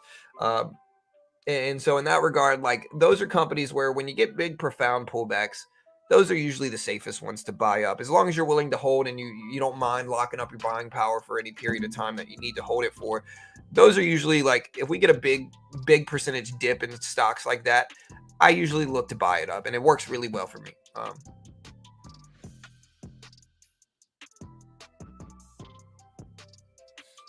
right, market's mostly just sideways consolidating right now, though. You can kind of see the choppy consolidation in this way right now. You're kind of just going up and down and up and down and up and down. So not really big edge markets today. What do we have for earnings? I don't think we have any big earnings today, but I can check to be sure.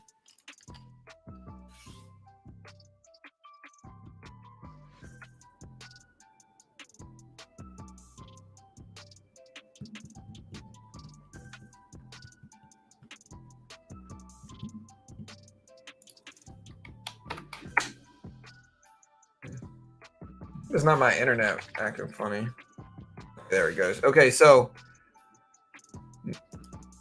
nothing today. Levi's tomorrow evening, WD-40. Applied blockchain. So we really don't have much. Tilray Monday. Tuesday, Albertsons. Skillsoft. Wednesday, nothing. Thursday, we got Delta. So Thursday is right when the earnings start to come out a little bit more, but it's still not really a heavy week. Monday, next Friday, so next Friday, not the movie. I love the movie, by the way. Great movie, Craig. But again, next Friday, not the movie. I love Mike Epps, though. But next Friday, we have bank earnings coming out. So next week is a wildly volatile week. All right, just to put this into perspective. And again, hit the subscribe button. We're going to cover all this stuff as it comes out, like we always do. We'll cover it all. Again, the last couple weeks have been slow. Generally, when we don't have any big economic releases, and like non-farm employment change data is kind of like the B or C level non-farm payrolls. Like it's not going to be a big of an influence as non-farm payroll data. Friday's non-farm and unemployment data is going to be wildly more influential over market activity, even with the market closed. Those numbers being good or bad are going to influence how the market opens up, which I believe it opens up Tuesday. I think the market's closed Monday. Am I right? Is the market closed next Monday? Let me know. I'm not 100% sure. But what non-farm data and unemployment data come out Friday, that's going to wildly influence the market whenever it opens up, whether it's Monday or Tuesday. But then Tuesday, next week is just a big volatile week. So again, to put it into perspective, we have next week. Let's go ahead and look at this. And again, I don't know if the market's closed. I think the market's closed Monday. But yeah, so to put it into perspective, Tuesday, we don't really have anything big coming out Tuesday, except for, let me make sure. So yeah, Tuesday's kind of a quiet day, but it's the day after a holiday, so that's not completely unexpected here. But we do have Albertsons earnings. We've got Skillsoft earnings. Wednesday is a huge day. Wednesday, we have CPI numbers. So CPI Wednesday, Fed minutes report in the afternoon. So CPI Monday morning or Wednesday morning, Fed minutes in the afternoon. Two huge, wildly influential releases that are going to move markets Wednesday. Thursday, we've got jobless claims. We've got PPI data, which is the other side of CPI. CPI is consumer price. PPI is producer price index. So two sides of the inflationary coin. That happens Wednesday, CPI, Fed minutes. Thursday, PPI, jobless claims. Friday, bank earnings. So Friday, we have a bunch of bank earnings. I don't think we have any other releases Friday. Let me make sure. But Friday, we've got a very large amount of earnings. Let me see. So Friday, we have, so Thursday, we got CPI, jobless claims. Friday, we have retail sales on Friday. So not just earnings, but we have retail sales and then a lot of bank earnings too. So we have retail sales, retail inventories, Michigan consumer sentiment and expectations, industrial production numbers Friday. And then aside from that, next Friday, we have aside from that, we got JP Morgan, United Health, Citigroup, Wells Fargo, BlackRock, PNC earnings Friday morning. So Friday is going to be a very volatile day. Thursday's volatile. Wednesday's volatile. Tuesday's a little quiet, but it's the day after a holiday. But point is, next week is a very, very volatile week in terms of market activity. The week after that, all right, so the week after that, we got Schwab, M&T, Carlisle, State Street earnings. And I think we got more economic data coming out the week after that too. But earnings season starts the next week. And that's a pretty big release.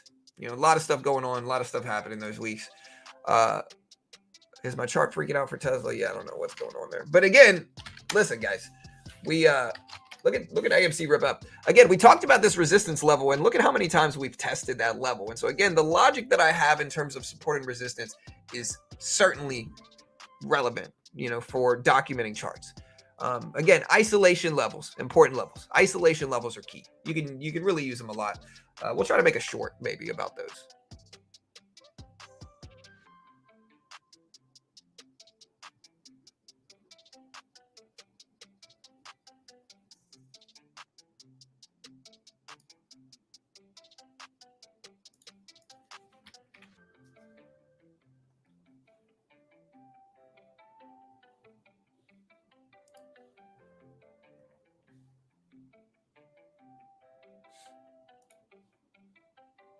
But yeah, earnings season also starts the week after CPI. So not in 2 weeks from now, earnings season starts really.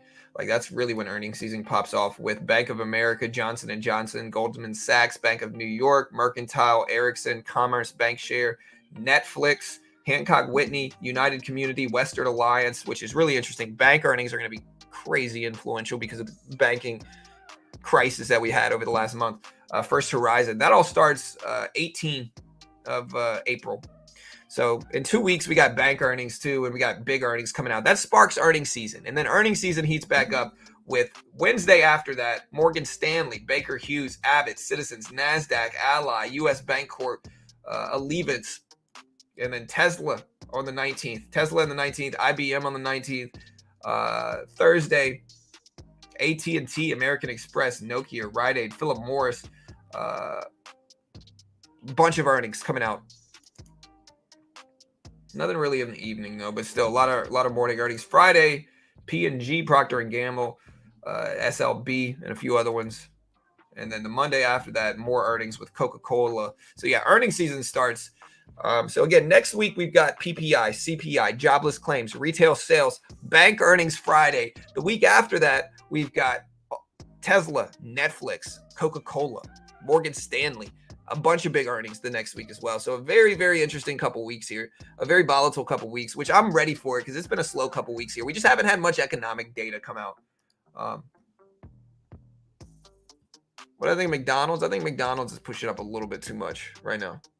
For my taste to buy it up. The daily chart looks too strong for me. Again, I'm not really a big person on buying up breakout stocks.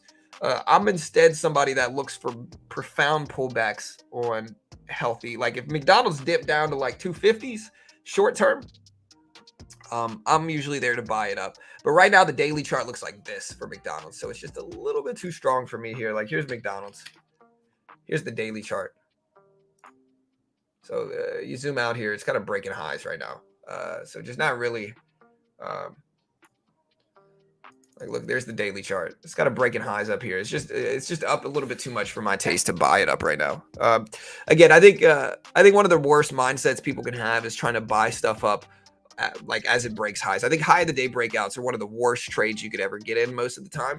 And a lot of new traders are kind of stuck in this high of the day limbo where they only trade high of the day breakouts. They only trade them. They don't really trade anything else. And then they just keep getting faked out and faked out and faked out and faked out. And instead of switching up their strategy, they just kind of keep mindlessly attacking high of the day and low of the day shorts. And it just doesn't work. Again, the reason it doesn't work is, and I've said this 1,000 times, but the reason it doesn't work is because experienced traders are taking profit when we hit high levels. That could be a resistance spot. Even if we break it, experienced traders start to unload at those levels. And so in that regard, breakouts just aren't the most they're not my biggest edge in terms of trading. I'm not saying you can't trade them successfully. I'm just biased against them because I can't trade them successfully, basically. But so other people can and do have good breakout trades. But again, I just think I just don't find an edge in them.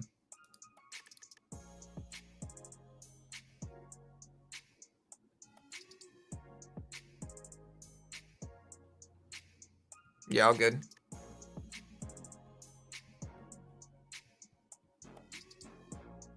Hey, John, what's the main tool you use to find those major pullbacks on blue chips? I don't think you necessarily need a tool, Sergio.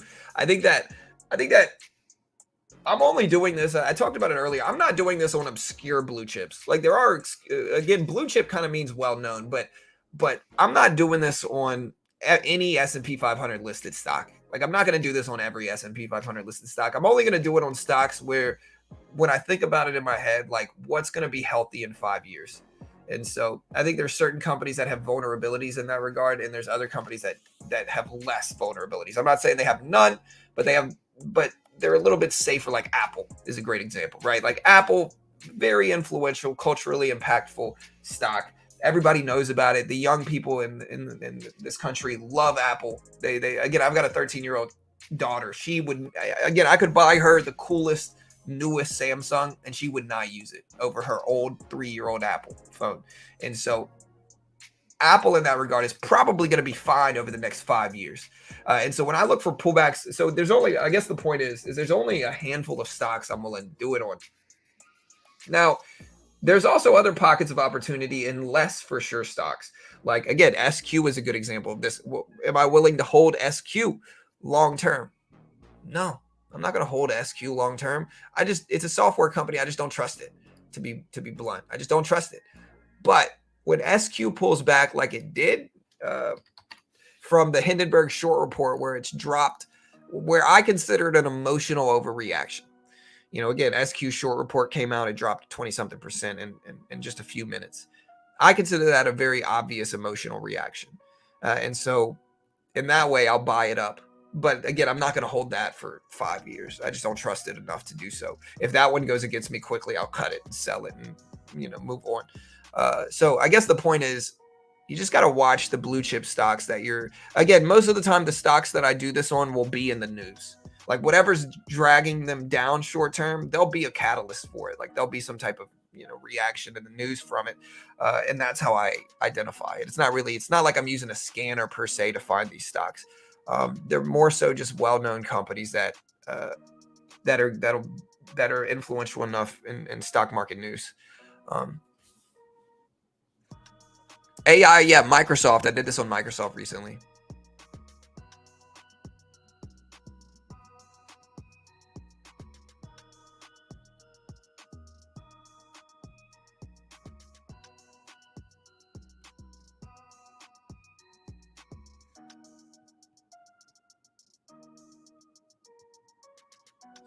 All right, guys. So again, non-manufacturing PMI data dropping soon.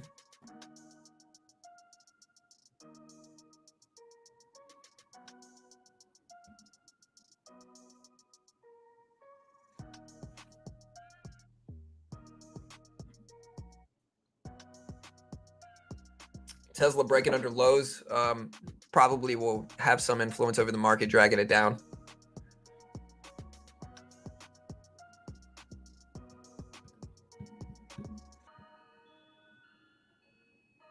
Again, Tesla down. Again, we do have non-manufacturing PMI data dropping at about 33, 34 minutes. Yeah, Microsoft just up a little bit too much, for instance, right now, though. So again, I'm not saying it's not strong. I'm not saying it's not going to keep going up. But in terms of edge, it's up a little bit too much for my taste here. Not saying you can't make money from it. But again, Microsoft is up to 290s basically right now. So just too high. I don't think it's extended enough on the downside for me to want to buy that short term.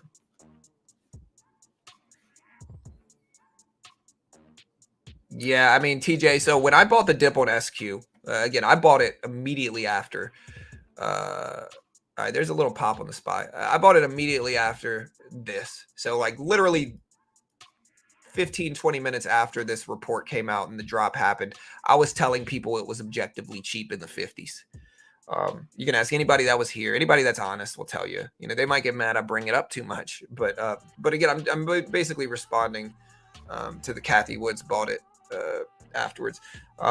So you know, again, I was saying it was cheap here. You know, and I got some disagreements there. I got some people that disagree. They said it was a hunch. They said it was, you know, whatever they said. But again, time proved me right there. And so SQ has since bounced up to 70, basically a little bit under 70 now. So we'll see what happens there. It's too high up there. It's already done the bounce back. It's already done the gap fill there. So again, the edge is gone for me. I already made money. I made money on the dip. I bought the dip, sold pretty quickly into the next couple days of bounces. So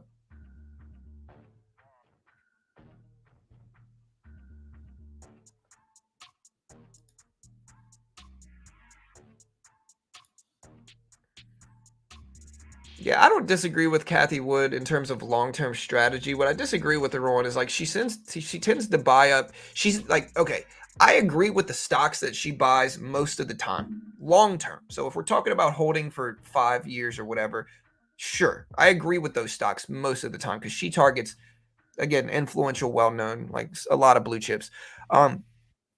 Where I disagree with her is I disagree with her entries. You know, like I tend to look for pullbacks and weakness extension on the downside. She tends to buy up really hyped up stocks as they break highs. And again, I just don't know if that is my favorite way to enter those positions. I think you immediately find yourself in a pullback situation where you're down decent already, very short term if you buy it up at those high levels. So instead, I when I enter those positions that I'm also willing to hold long term, like she is, I try to enter on big, you know, emotional overreaction pullbacks. And it works really, really well. Again, my accuracy rate doing this is very high. So that's my favorite way. And again, I'm green on the year on Thinkorswim trading this way. So trading exactly how I've explained it. I am green on the year on TOS. And if I'd probably get in trouble if I lied about being green on Thinkorswim this year. But I'm green this year. I would say my accuracy rate in terms of swing trades is well over 50% as well this year, at least.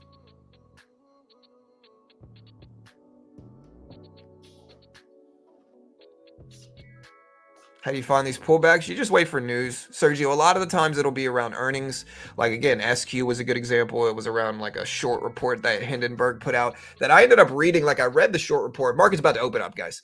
So again, we'll see what we get. Let's see if we can make some money today. All right, so far market opened up, consolidating back and forth. Tesla ended up breaking down a little bit at the open. But yeah, like most of the time I will target earnings. Like if a stock has mixed earnings and drops 20% and it's a blue chip, I'll usually buy that up regardless because, you know, or like Snapchat, I did it with Snapchat, or Amazon, I did it with Amazon in that way. So earnings, bad catalyst news.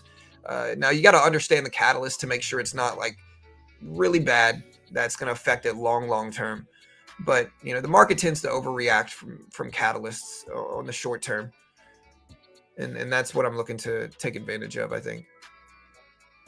All right, so market's open. Again, E-mini's going up a little bit since the opening bell.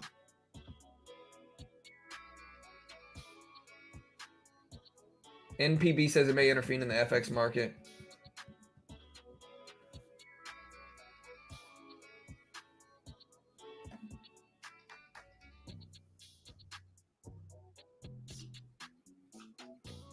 Walmart executive says the company is pleased with in-stock levels around the country and inventory is in much better shape. End quote. Markets rip it up.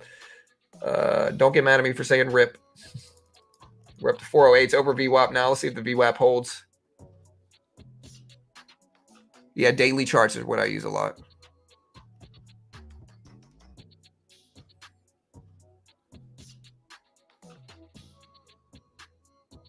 Yeah, again, I can't really hate on her. She's got way more money than I do. So, I mean, hey, let her do her thing. I'm not mad at her.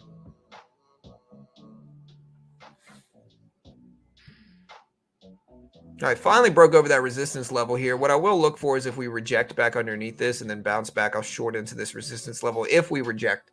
And that's a big if. We might not.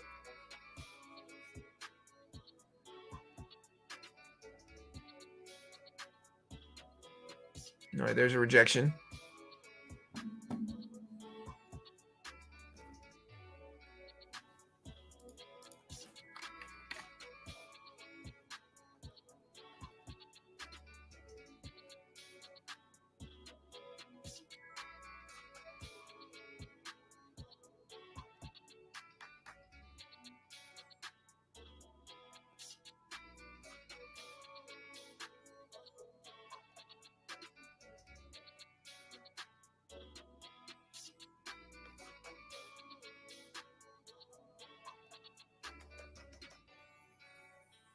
All right, starting to rip up some more.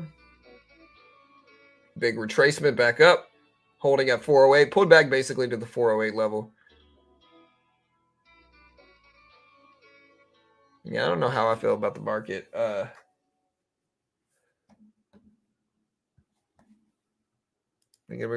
now, I just gotta wait, I think, and try to find a little bit larger edge.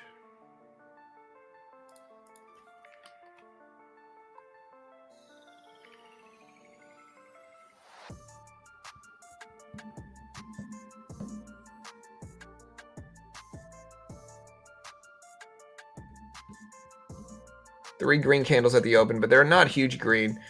But we did break over that support level. Now we're holding.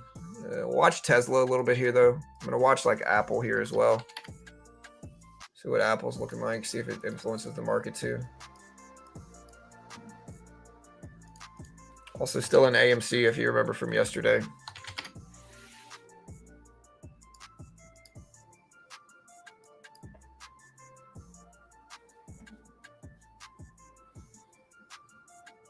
Apple starting to rebound back up, could influence positive momentum on the market.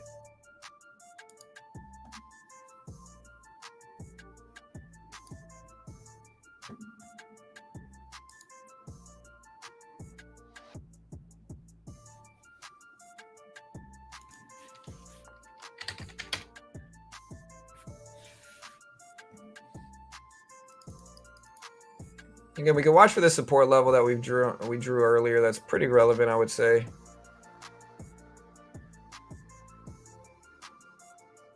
I'm going to look to see if we break down under that 408 level on the SPY. Microsoft is pulling back some now too.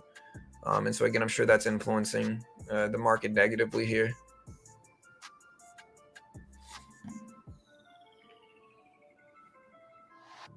Banks.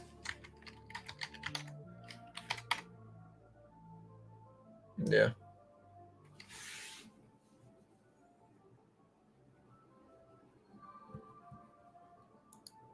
I'm going to take one contract here on the short side here. I see a little bit of a flush start to happen. All right, we just made 50 bucks real quick just now on that short.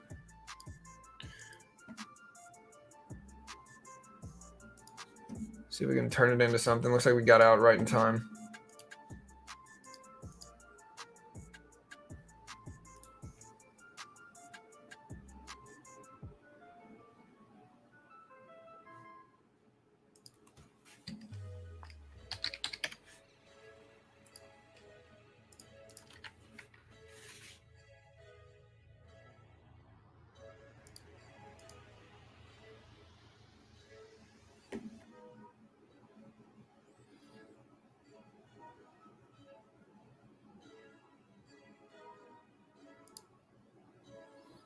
I took one contract here. I don't necessarily trust it a ton. Luckily, I'm green on the day though.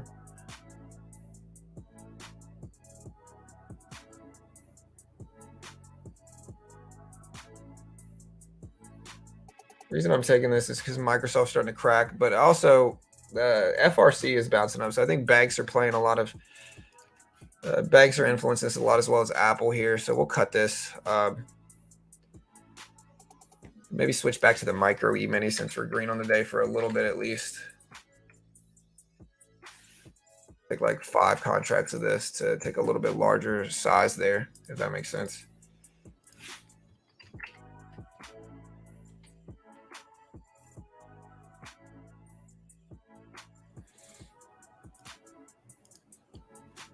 Still kind of getting some choppiness. See, Apple's starting to rip up though. That's good.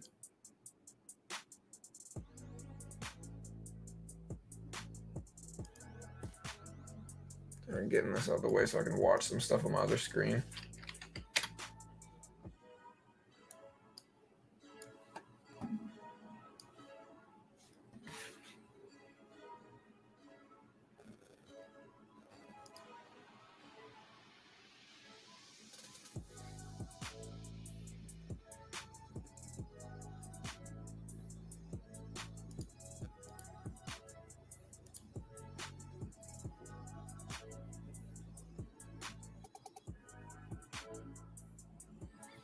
Market very choppy, guys. Just be careful. You know, Apple looks strong.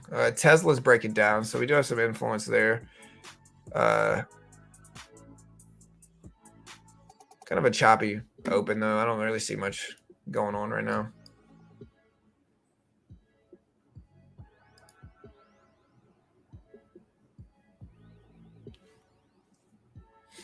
Tesla's still cracking under lows. Look at Tesla dip.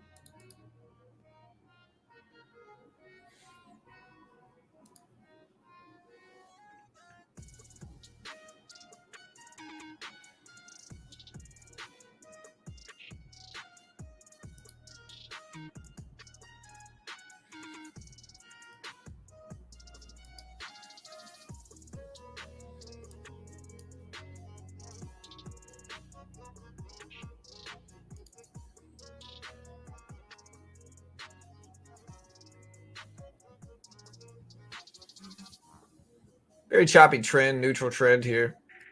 Still waiting. We got about 20 minutes before non-farm employment change data comes out. And so that's very relevant. We'll see if that influences stuff here too.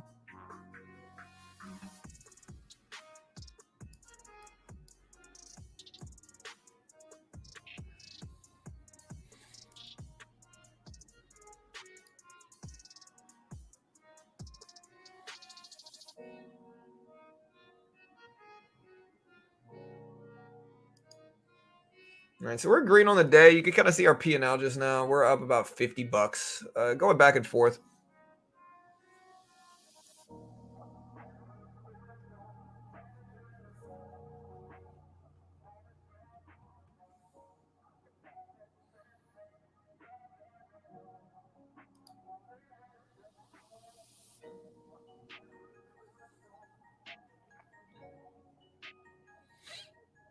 Yeah, we still got about 20 minutes. We'll see if any of that data comes in favorably.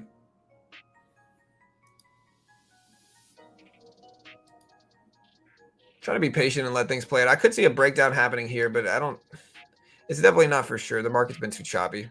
Finally getting a pullback in Apple. Tesla's still breaking lows, so this could be strong.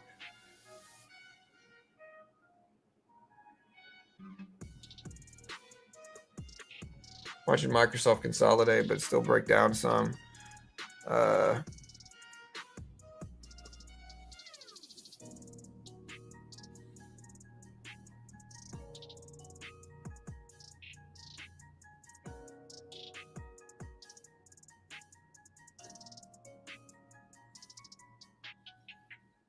There's some weakness coming through.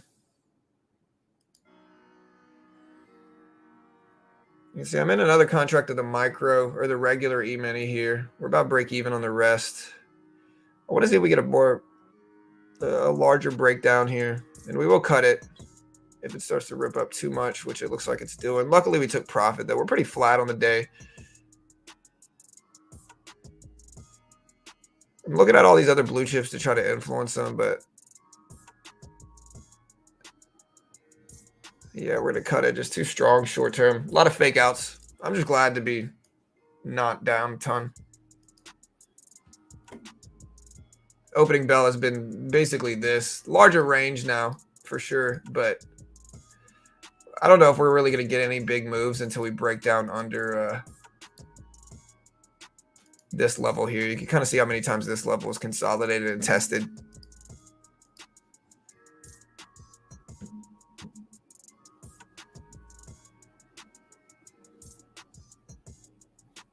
The non-manufacturing PMI is semi-important.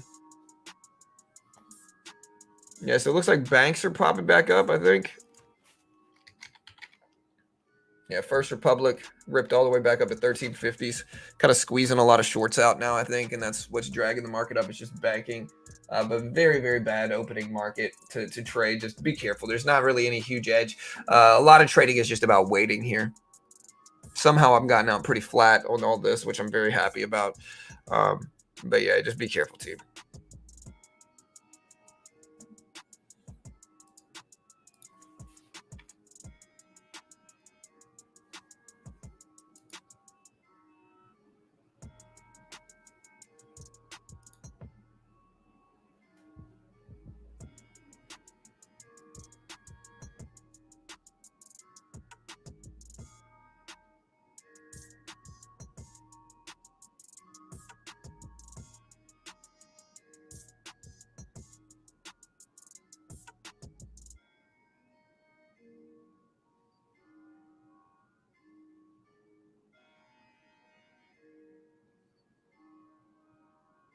All right, market's starting to test the top of the range. Again, I don't really trust it enough to take any positions now. We do have the data coming out soon, so maybe that'll influence stuff. Apple is breaking highs, and then banks are pulling back now, so we could see a big pullback here, but very, very, very choppy.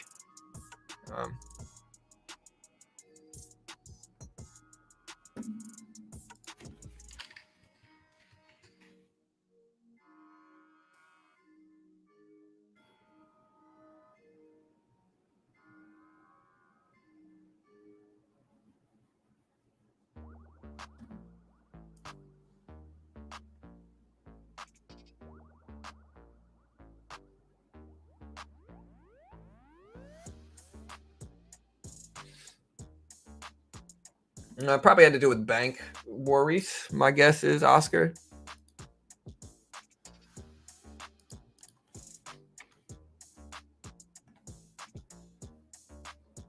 And again, if you haven't already, Top Step's got a 25% off deal going on right now, 25%. And so it's only going to last for a day or two. Top Step, you can get the base package on Top Step now for $124 if you use my link.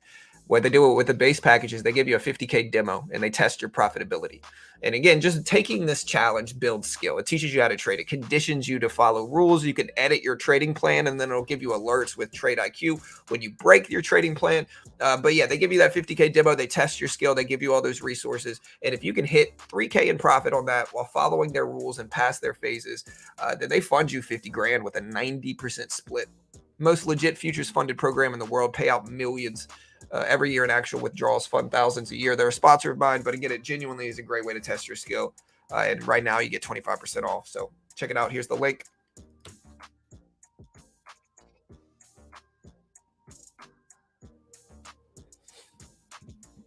Market's consolidating right now. Doing a sponsor plug because frankly, we just don't have much going on at this point.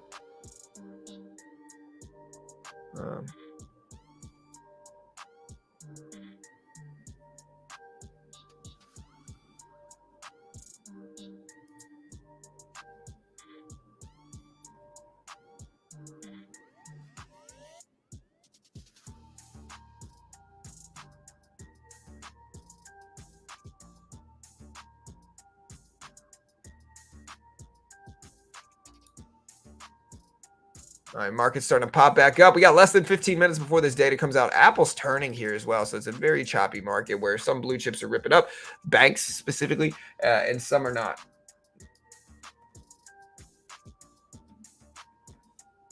Well, some of the PMI dropped. It wasn't the big PMI, though, so you're probably referencing my guess is you're talking about S&P Global Composite PMI, which came in at 52.3. 52.3 versus 53.3. So a little bit lower than expected. That causes an upward move. Services PMI came in lower than expected as well. And again, lower than expected numbers here are usually going to influence the market positively because of inflation fears. But again, very choppy. I'm waiting. That's not the big release. The big release today is, again, ISM PMI data, which comes out in 13 minutes. That's the big release here. You know, we got the other PMI data coming out, but the big one comes out in 13 minutes.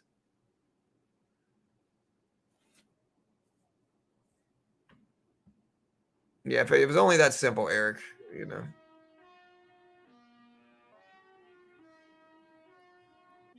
So yeah, it all came in. Both PMI data came in lower than expected, but we're not really getting much of a response because this isn't really the big data for today. Again, the big data for today is non-manufacturing PMI data, ISM data.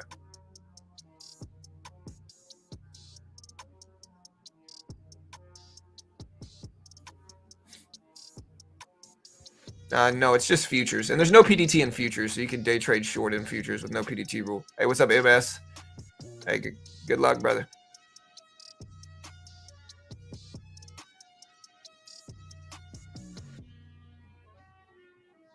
So the news didn't come out, Gav. So again, in terms of relevancy, the PMI data that just dropped is not the biggest one.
All right, still chop it back and forth. 11 minutes before the actual PMI data comes out.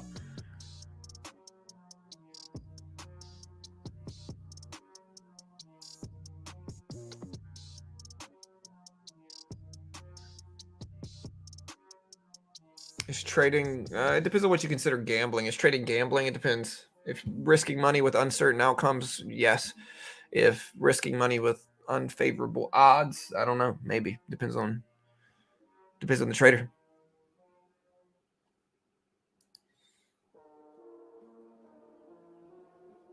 Yeah, I'm using Quant Tower.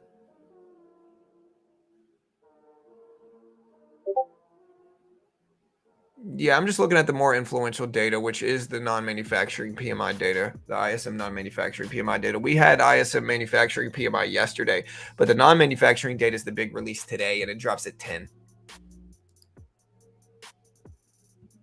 Like y'all are talking about services and global composite PMI, but the ISM manufacturing data is the data we're covering today. I mean, again, the global composite and services PMI did come in lower than expected, which I think would influence the market positively, but you know.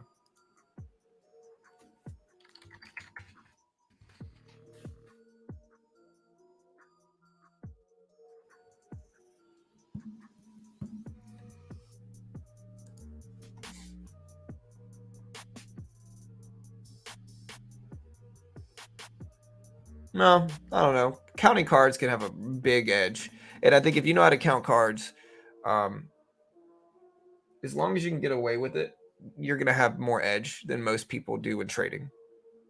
Less variance, more edge. I know there's variance in card counting, but it's not as high as it is in like short-term day trading for sure. All right, guys, 10 minutes.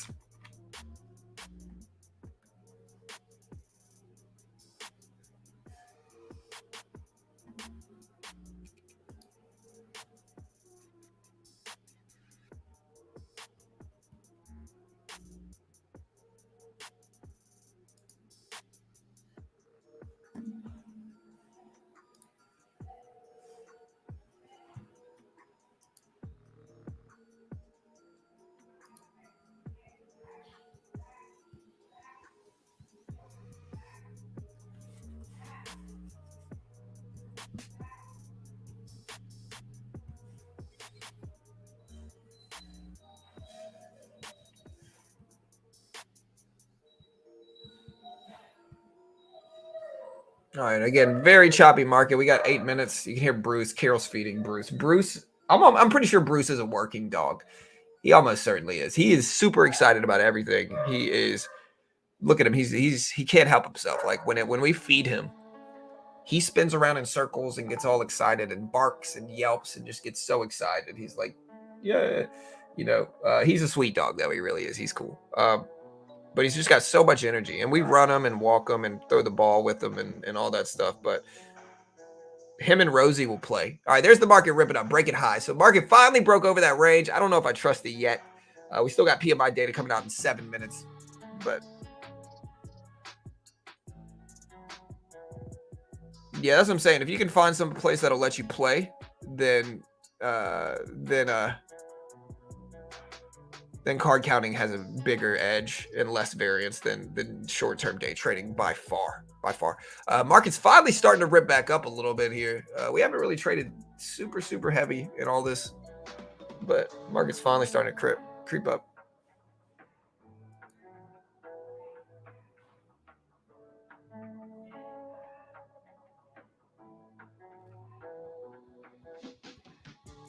Yeah, but short-term trading obviously has the most variance over any other style of trading.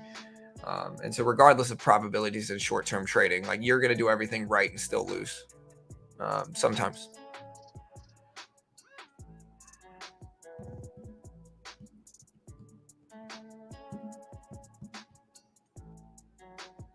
All right, market's finally starting to creep up here, team. Finally getting some strength starting to roll in here. Again, PMI data coming out.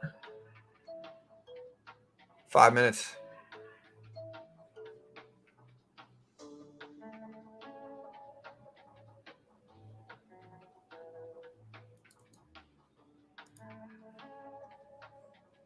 Yeah, it's all relative to expectations, though. It really is. So, like, it really depends on expectational numbers. Over 50 and under 50 matter, but over 50 just means expanding. Under 50 means contracting sector. But what matters the most is what the number is relative to expectations.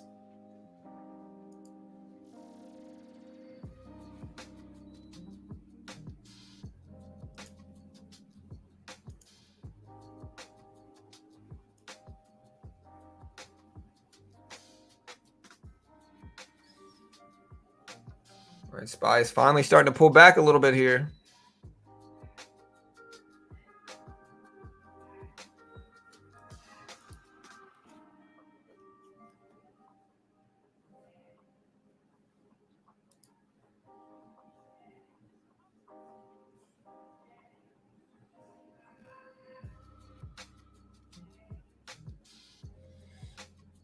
All right, guys, 4.5 minutes.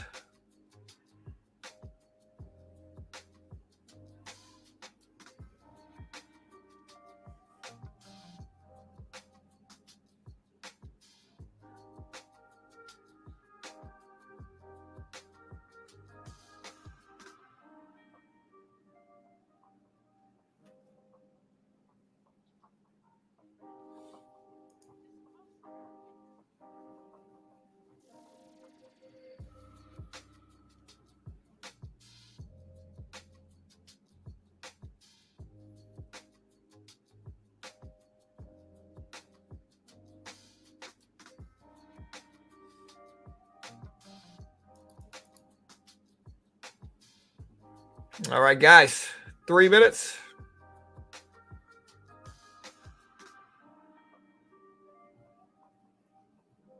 Just gonna wait for the data to come out. Turn this timer off.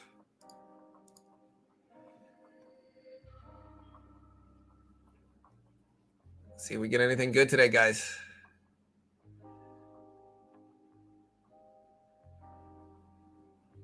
Bank's looking a little bit healthier now.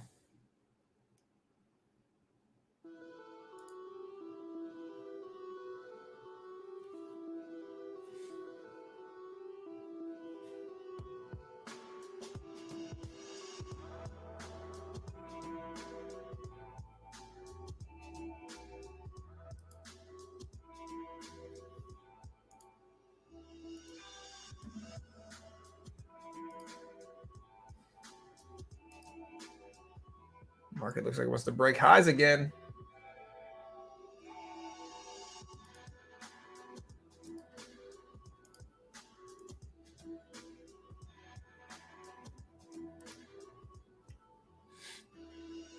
Still moving up a little bit, guys. We got about a minute and a half before the PMI data comes out, about a minute and a half. You can hear the music, right? Again, let me know what you guys think. Data comes out pretty soon.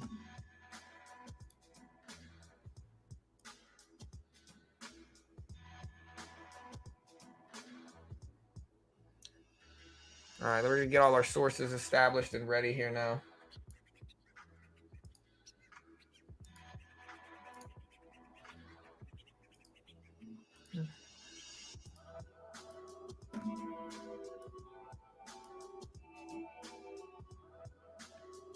All right, guys. Expectations are for 54.5. 54.5 is what's expected here. 54.5. So again, higher than that will mean a more expanding monetary policy. Lower than that will mean a more contracting monetary policy. So that is basically the nuance of this report. Is higher means expanding, which would probably be interpreted as bad.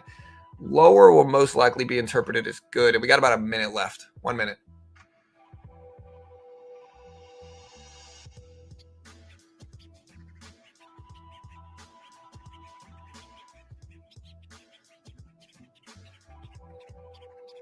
One minute, guys.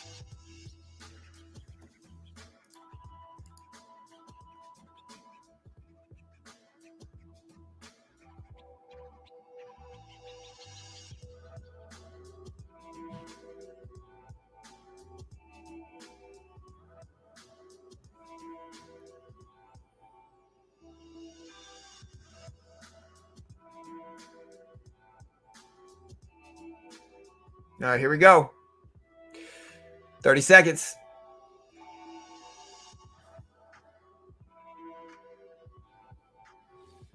Getting a little pullback. We got that resistance level right here at 41.20s here. 15 seconds. Again, we got all our sources up. We will see if the data is good or bad. Again, we'll see if it's higher or lower. I don't really know what they're going to see as good or bad here, but all right, here's the release. All right, so it came in lower than expected, much lower at 51.2 versus 54.2 expected. The market did not like this data here. Interesting. So I thought the market would react positively to this, but the market has turned all the way back down, had a big response. Again, 51.2 versus 51.2 versus 54.5 expected here.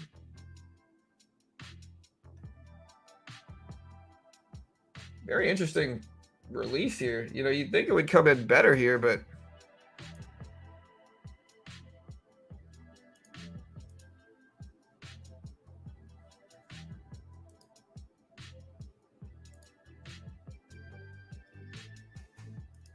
very volatile release here, man.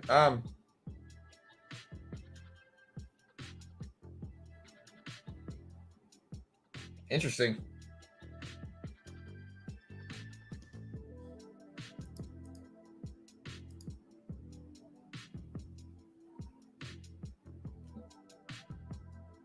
All right, now market's starting to rip.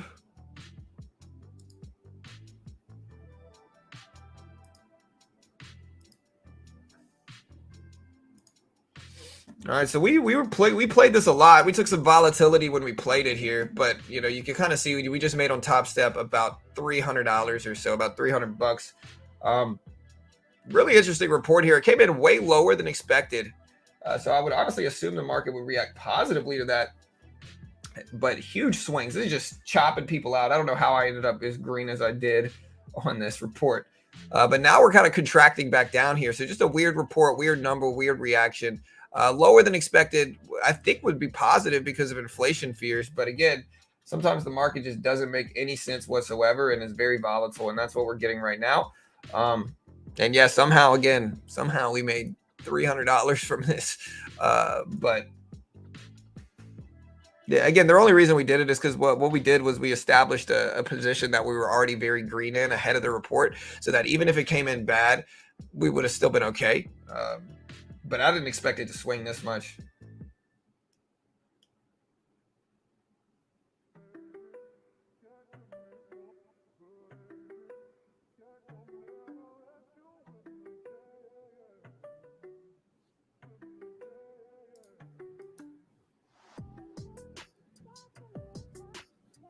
Yeah, so the market is starting to bounce back. Starting to bounce back. Initially ripped all the way up to the highs and then came all the way back down to the lows.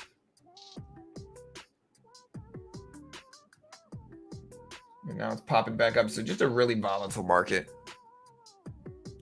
Yeah, I mean, I don't know if the main fear right now is inflation or recession. I'm really not sure there. And again, if you want to try out Top Step, easiest way to try to get funded in the market. Again, if you don't have 20, 25K to day trade and you want to try to day trade, these funded account programs are the most effective way to do it without taking on a lot of risk. The reason Top Step is useful is because they test your skill. If you lose those testing, it's not the end of the world. Right now, there's a 25% off sale, so you get $124 for the base package. So if you lose it, you're down $124. But if you pass it, you still keep 90% of your profit. So it's kind of the best of both worlds in that regard. And honestly, genuinely useful because it's one of the ways that you get exposure to day trading without taking on a lot of risk. They are a sponsor of mine, so I'm certainly biased in their favor. But yeah, if you want to check them out, there's the link. Again, we came in noticeably lower than expected here for non-farm data, or for non-farm, for non-manufacturing data. Much lower than expected. Again, 51.3. And we'll put this data up on screen.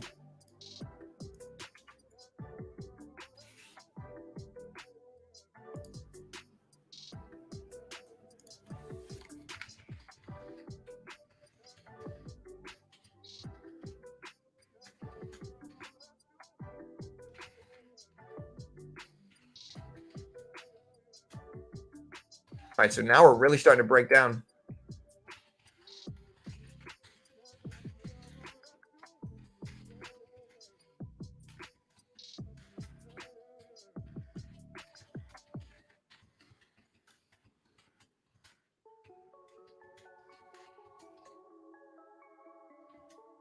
Um,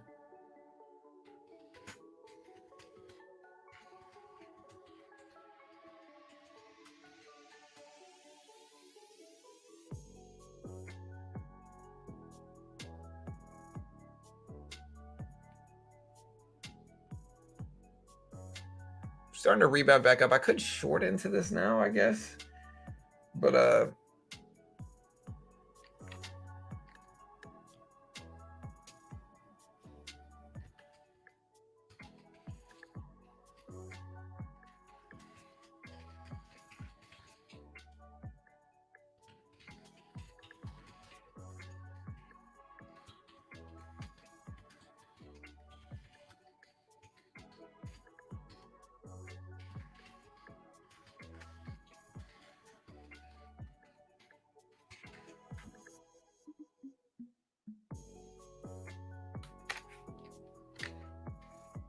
all right, so we got a big upwick here now.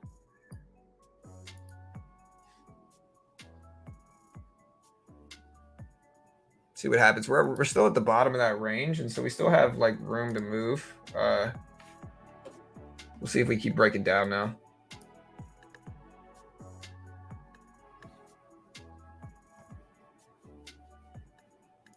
There we go. Starting to really flush.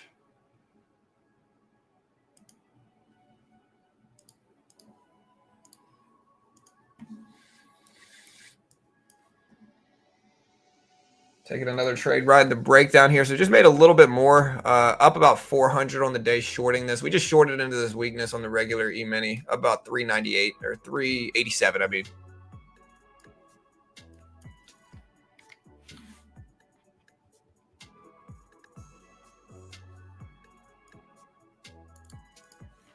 All right, so yeah, really starting to break down there. Look at that.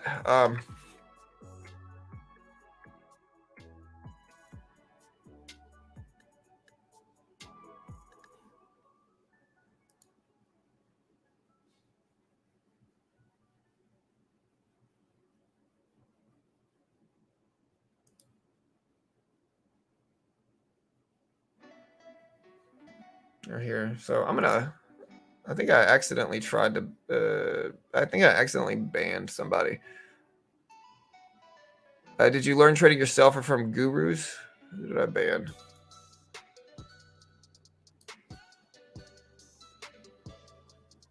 No. Did I ban somebody? I gotta find it now. I thought I did. Oh yeah, I did. Okay, I gotta unban them. Sorry, bro. I'll answer that in just a second.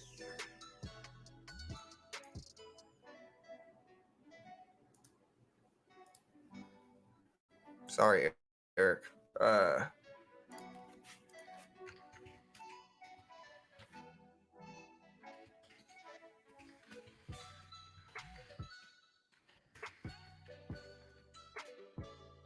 Getting a little pop back up here. I don't know if I want to take any more trades. I'm already very green on the day.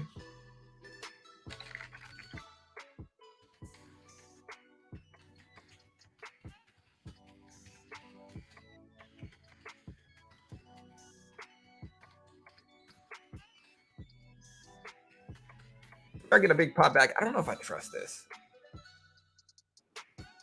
So I learned a lot of different ways. I mostly taught myself. Yeah, definitely top 3 banners banning in the world right now for sure. Definitely top 3. But yeah, so I kind of taught myself. I think a lot of the gurus just kind of scam people, where they sell them courses on publicly available content that you could find for free out there already, and so you don't really need.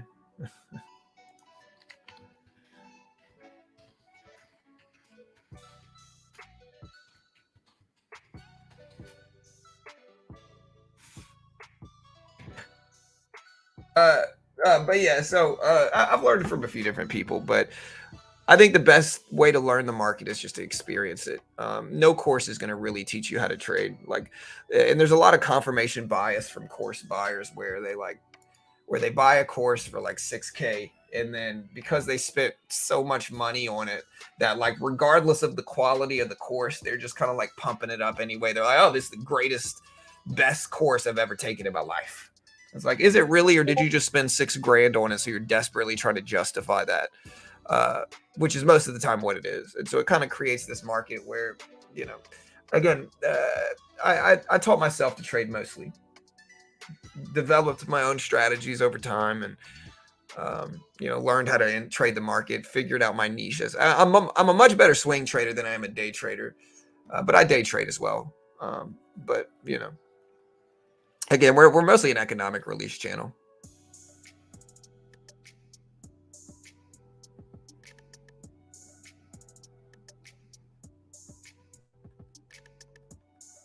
So yeah, we'll see what happens, guys. I'm gonna wait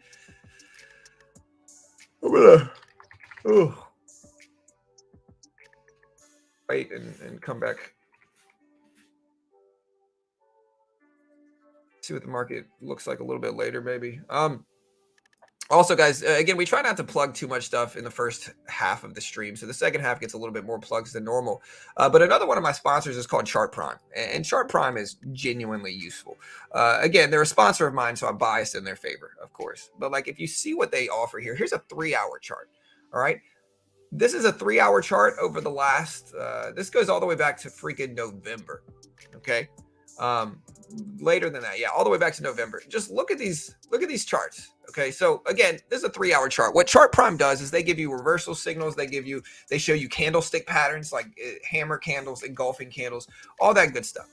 So again, if we look at this, you can see in my opinion, and I can't guarantee you're going to make money with this. Nobody can. They're a sponsor of mine, but they can be powerful. So if you look at this, when you get multiple showing up together at once, and this is every candlestick represents 3 hours, and you can use it on any time frame. But when you get multiple showing up together at once, you can see the reversal up signal, two bullish engulfing candles. Look at the huge bounce you get over literal days. Same thing here. It literally called the very top. Possible reversal down, multiple candlestick patterns, bearish candlestick patterns, drops over days. Literally reversal up signal here. And then you get a nice little bounce over like a day's period of time. And you can keep going back here. But this is just a 3-hour chart example. And there's a lot of different examples. Look at this. It does really good at calling the tops here too. So even if you consider this one wrong, like what is this? Out of 5, it got 4 out of 5 right of the last 5 signals. Again, called the very top here. Drops over days. Again, called the very top here. Drops over days. Again, it's called Chart Prime. It's $35 a month. So very, very cheap. And again, if you look at you can use it on any time frame. You can use it on a 1-minute time frame as well. So you can use it on a 1-minute time frame and use it to find patterns there. Whoa, I lost my candlesticks. That's the only problem with trading. Yeah, there it is. So again, look at just today's price action alone on a 1-minute time frame. So if you want to use it for day trading, same thing. Check this out. Look, reversal up signal here. You get a little bit of a bounce. So this one was wrong, but again, this still has time to bounce back. In all honesty, called the very top. Reversal down, drop. Reversal down here, drops. Reversal down here, drops. So I mean, look, you can use it on any time frame. Can be very useful. And if you use it with a lot of other, of your own tools, can be powerful. Again, $35 a month, very, very cheap. If you want to check it out, they're a sponsor of mine. Great way to help support the channel. And yeah, here's the link. Check them out. Anyways, guys, I'm going to go ahead and close it down. Love you all. Y'all be safe. I will see you guys bright and early tomorrow. We got jobless claims coming out tomorrow. Hit the sub button, hit the notification bell. We'll see what the market gives us today. And yeah, I'm out of here, guys. Good luck. Y'all be good. I have 4 screens, W, and so yeah, I definitely still use it myself. I just have 4 screens. Y'all can only see one of them, but I have 4 ultra wide monitors on this computer setup. But yeah, I'll see you guys later. Good luck.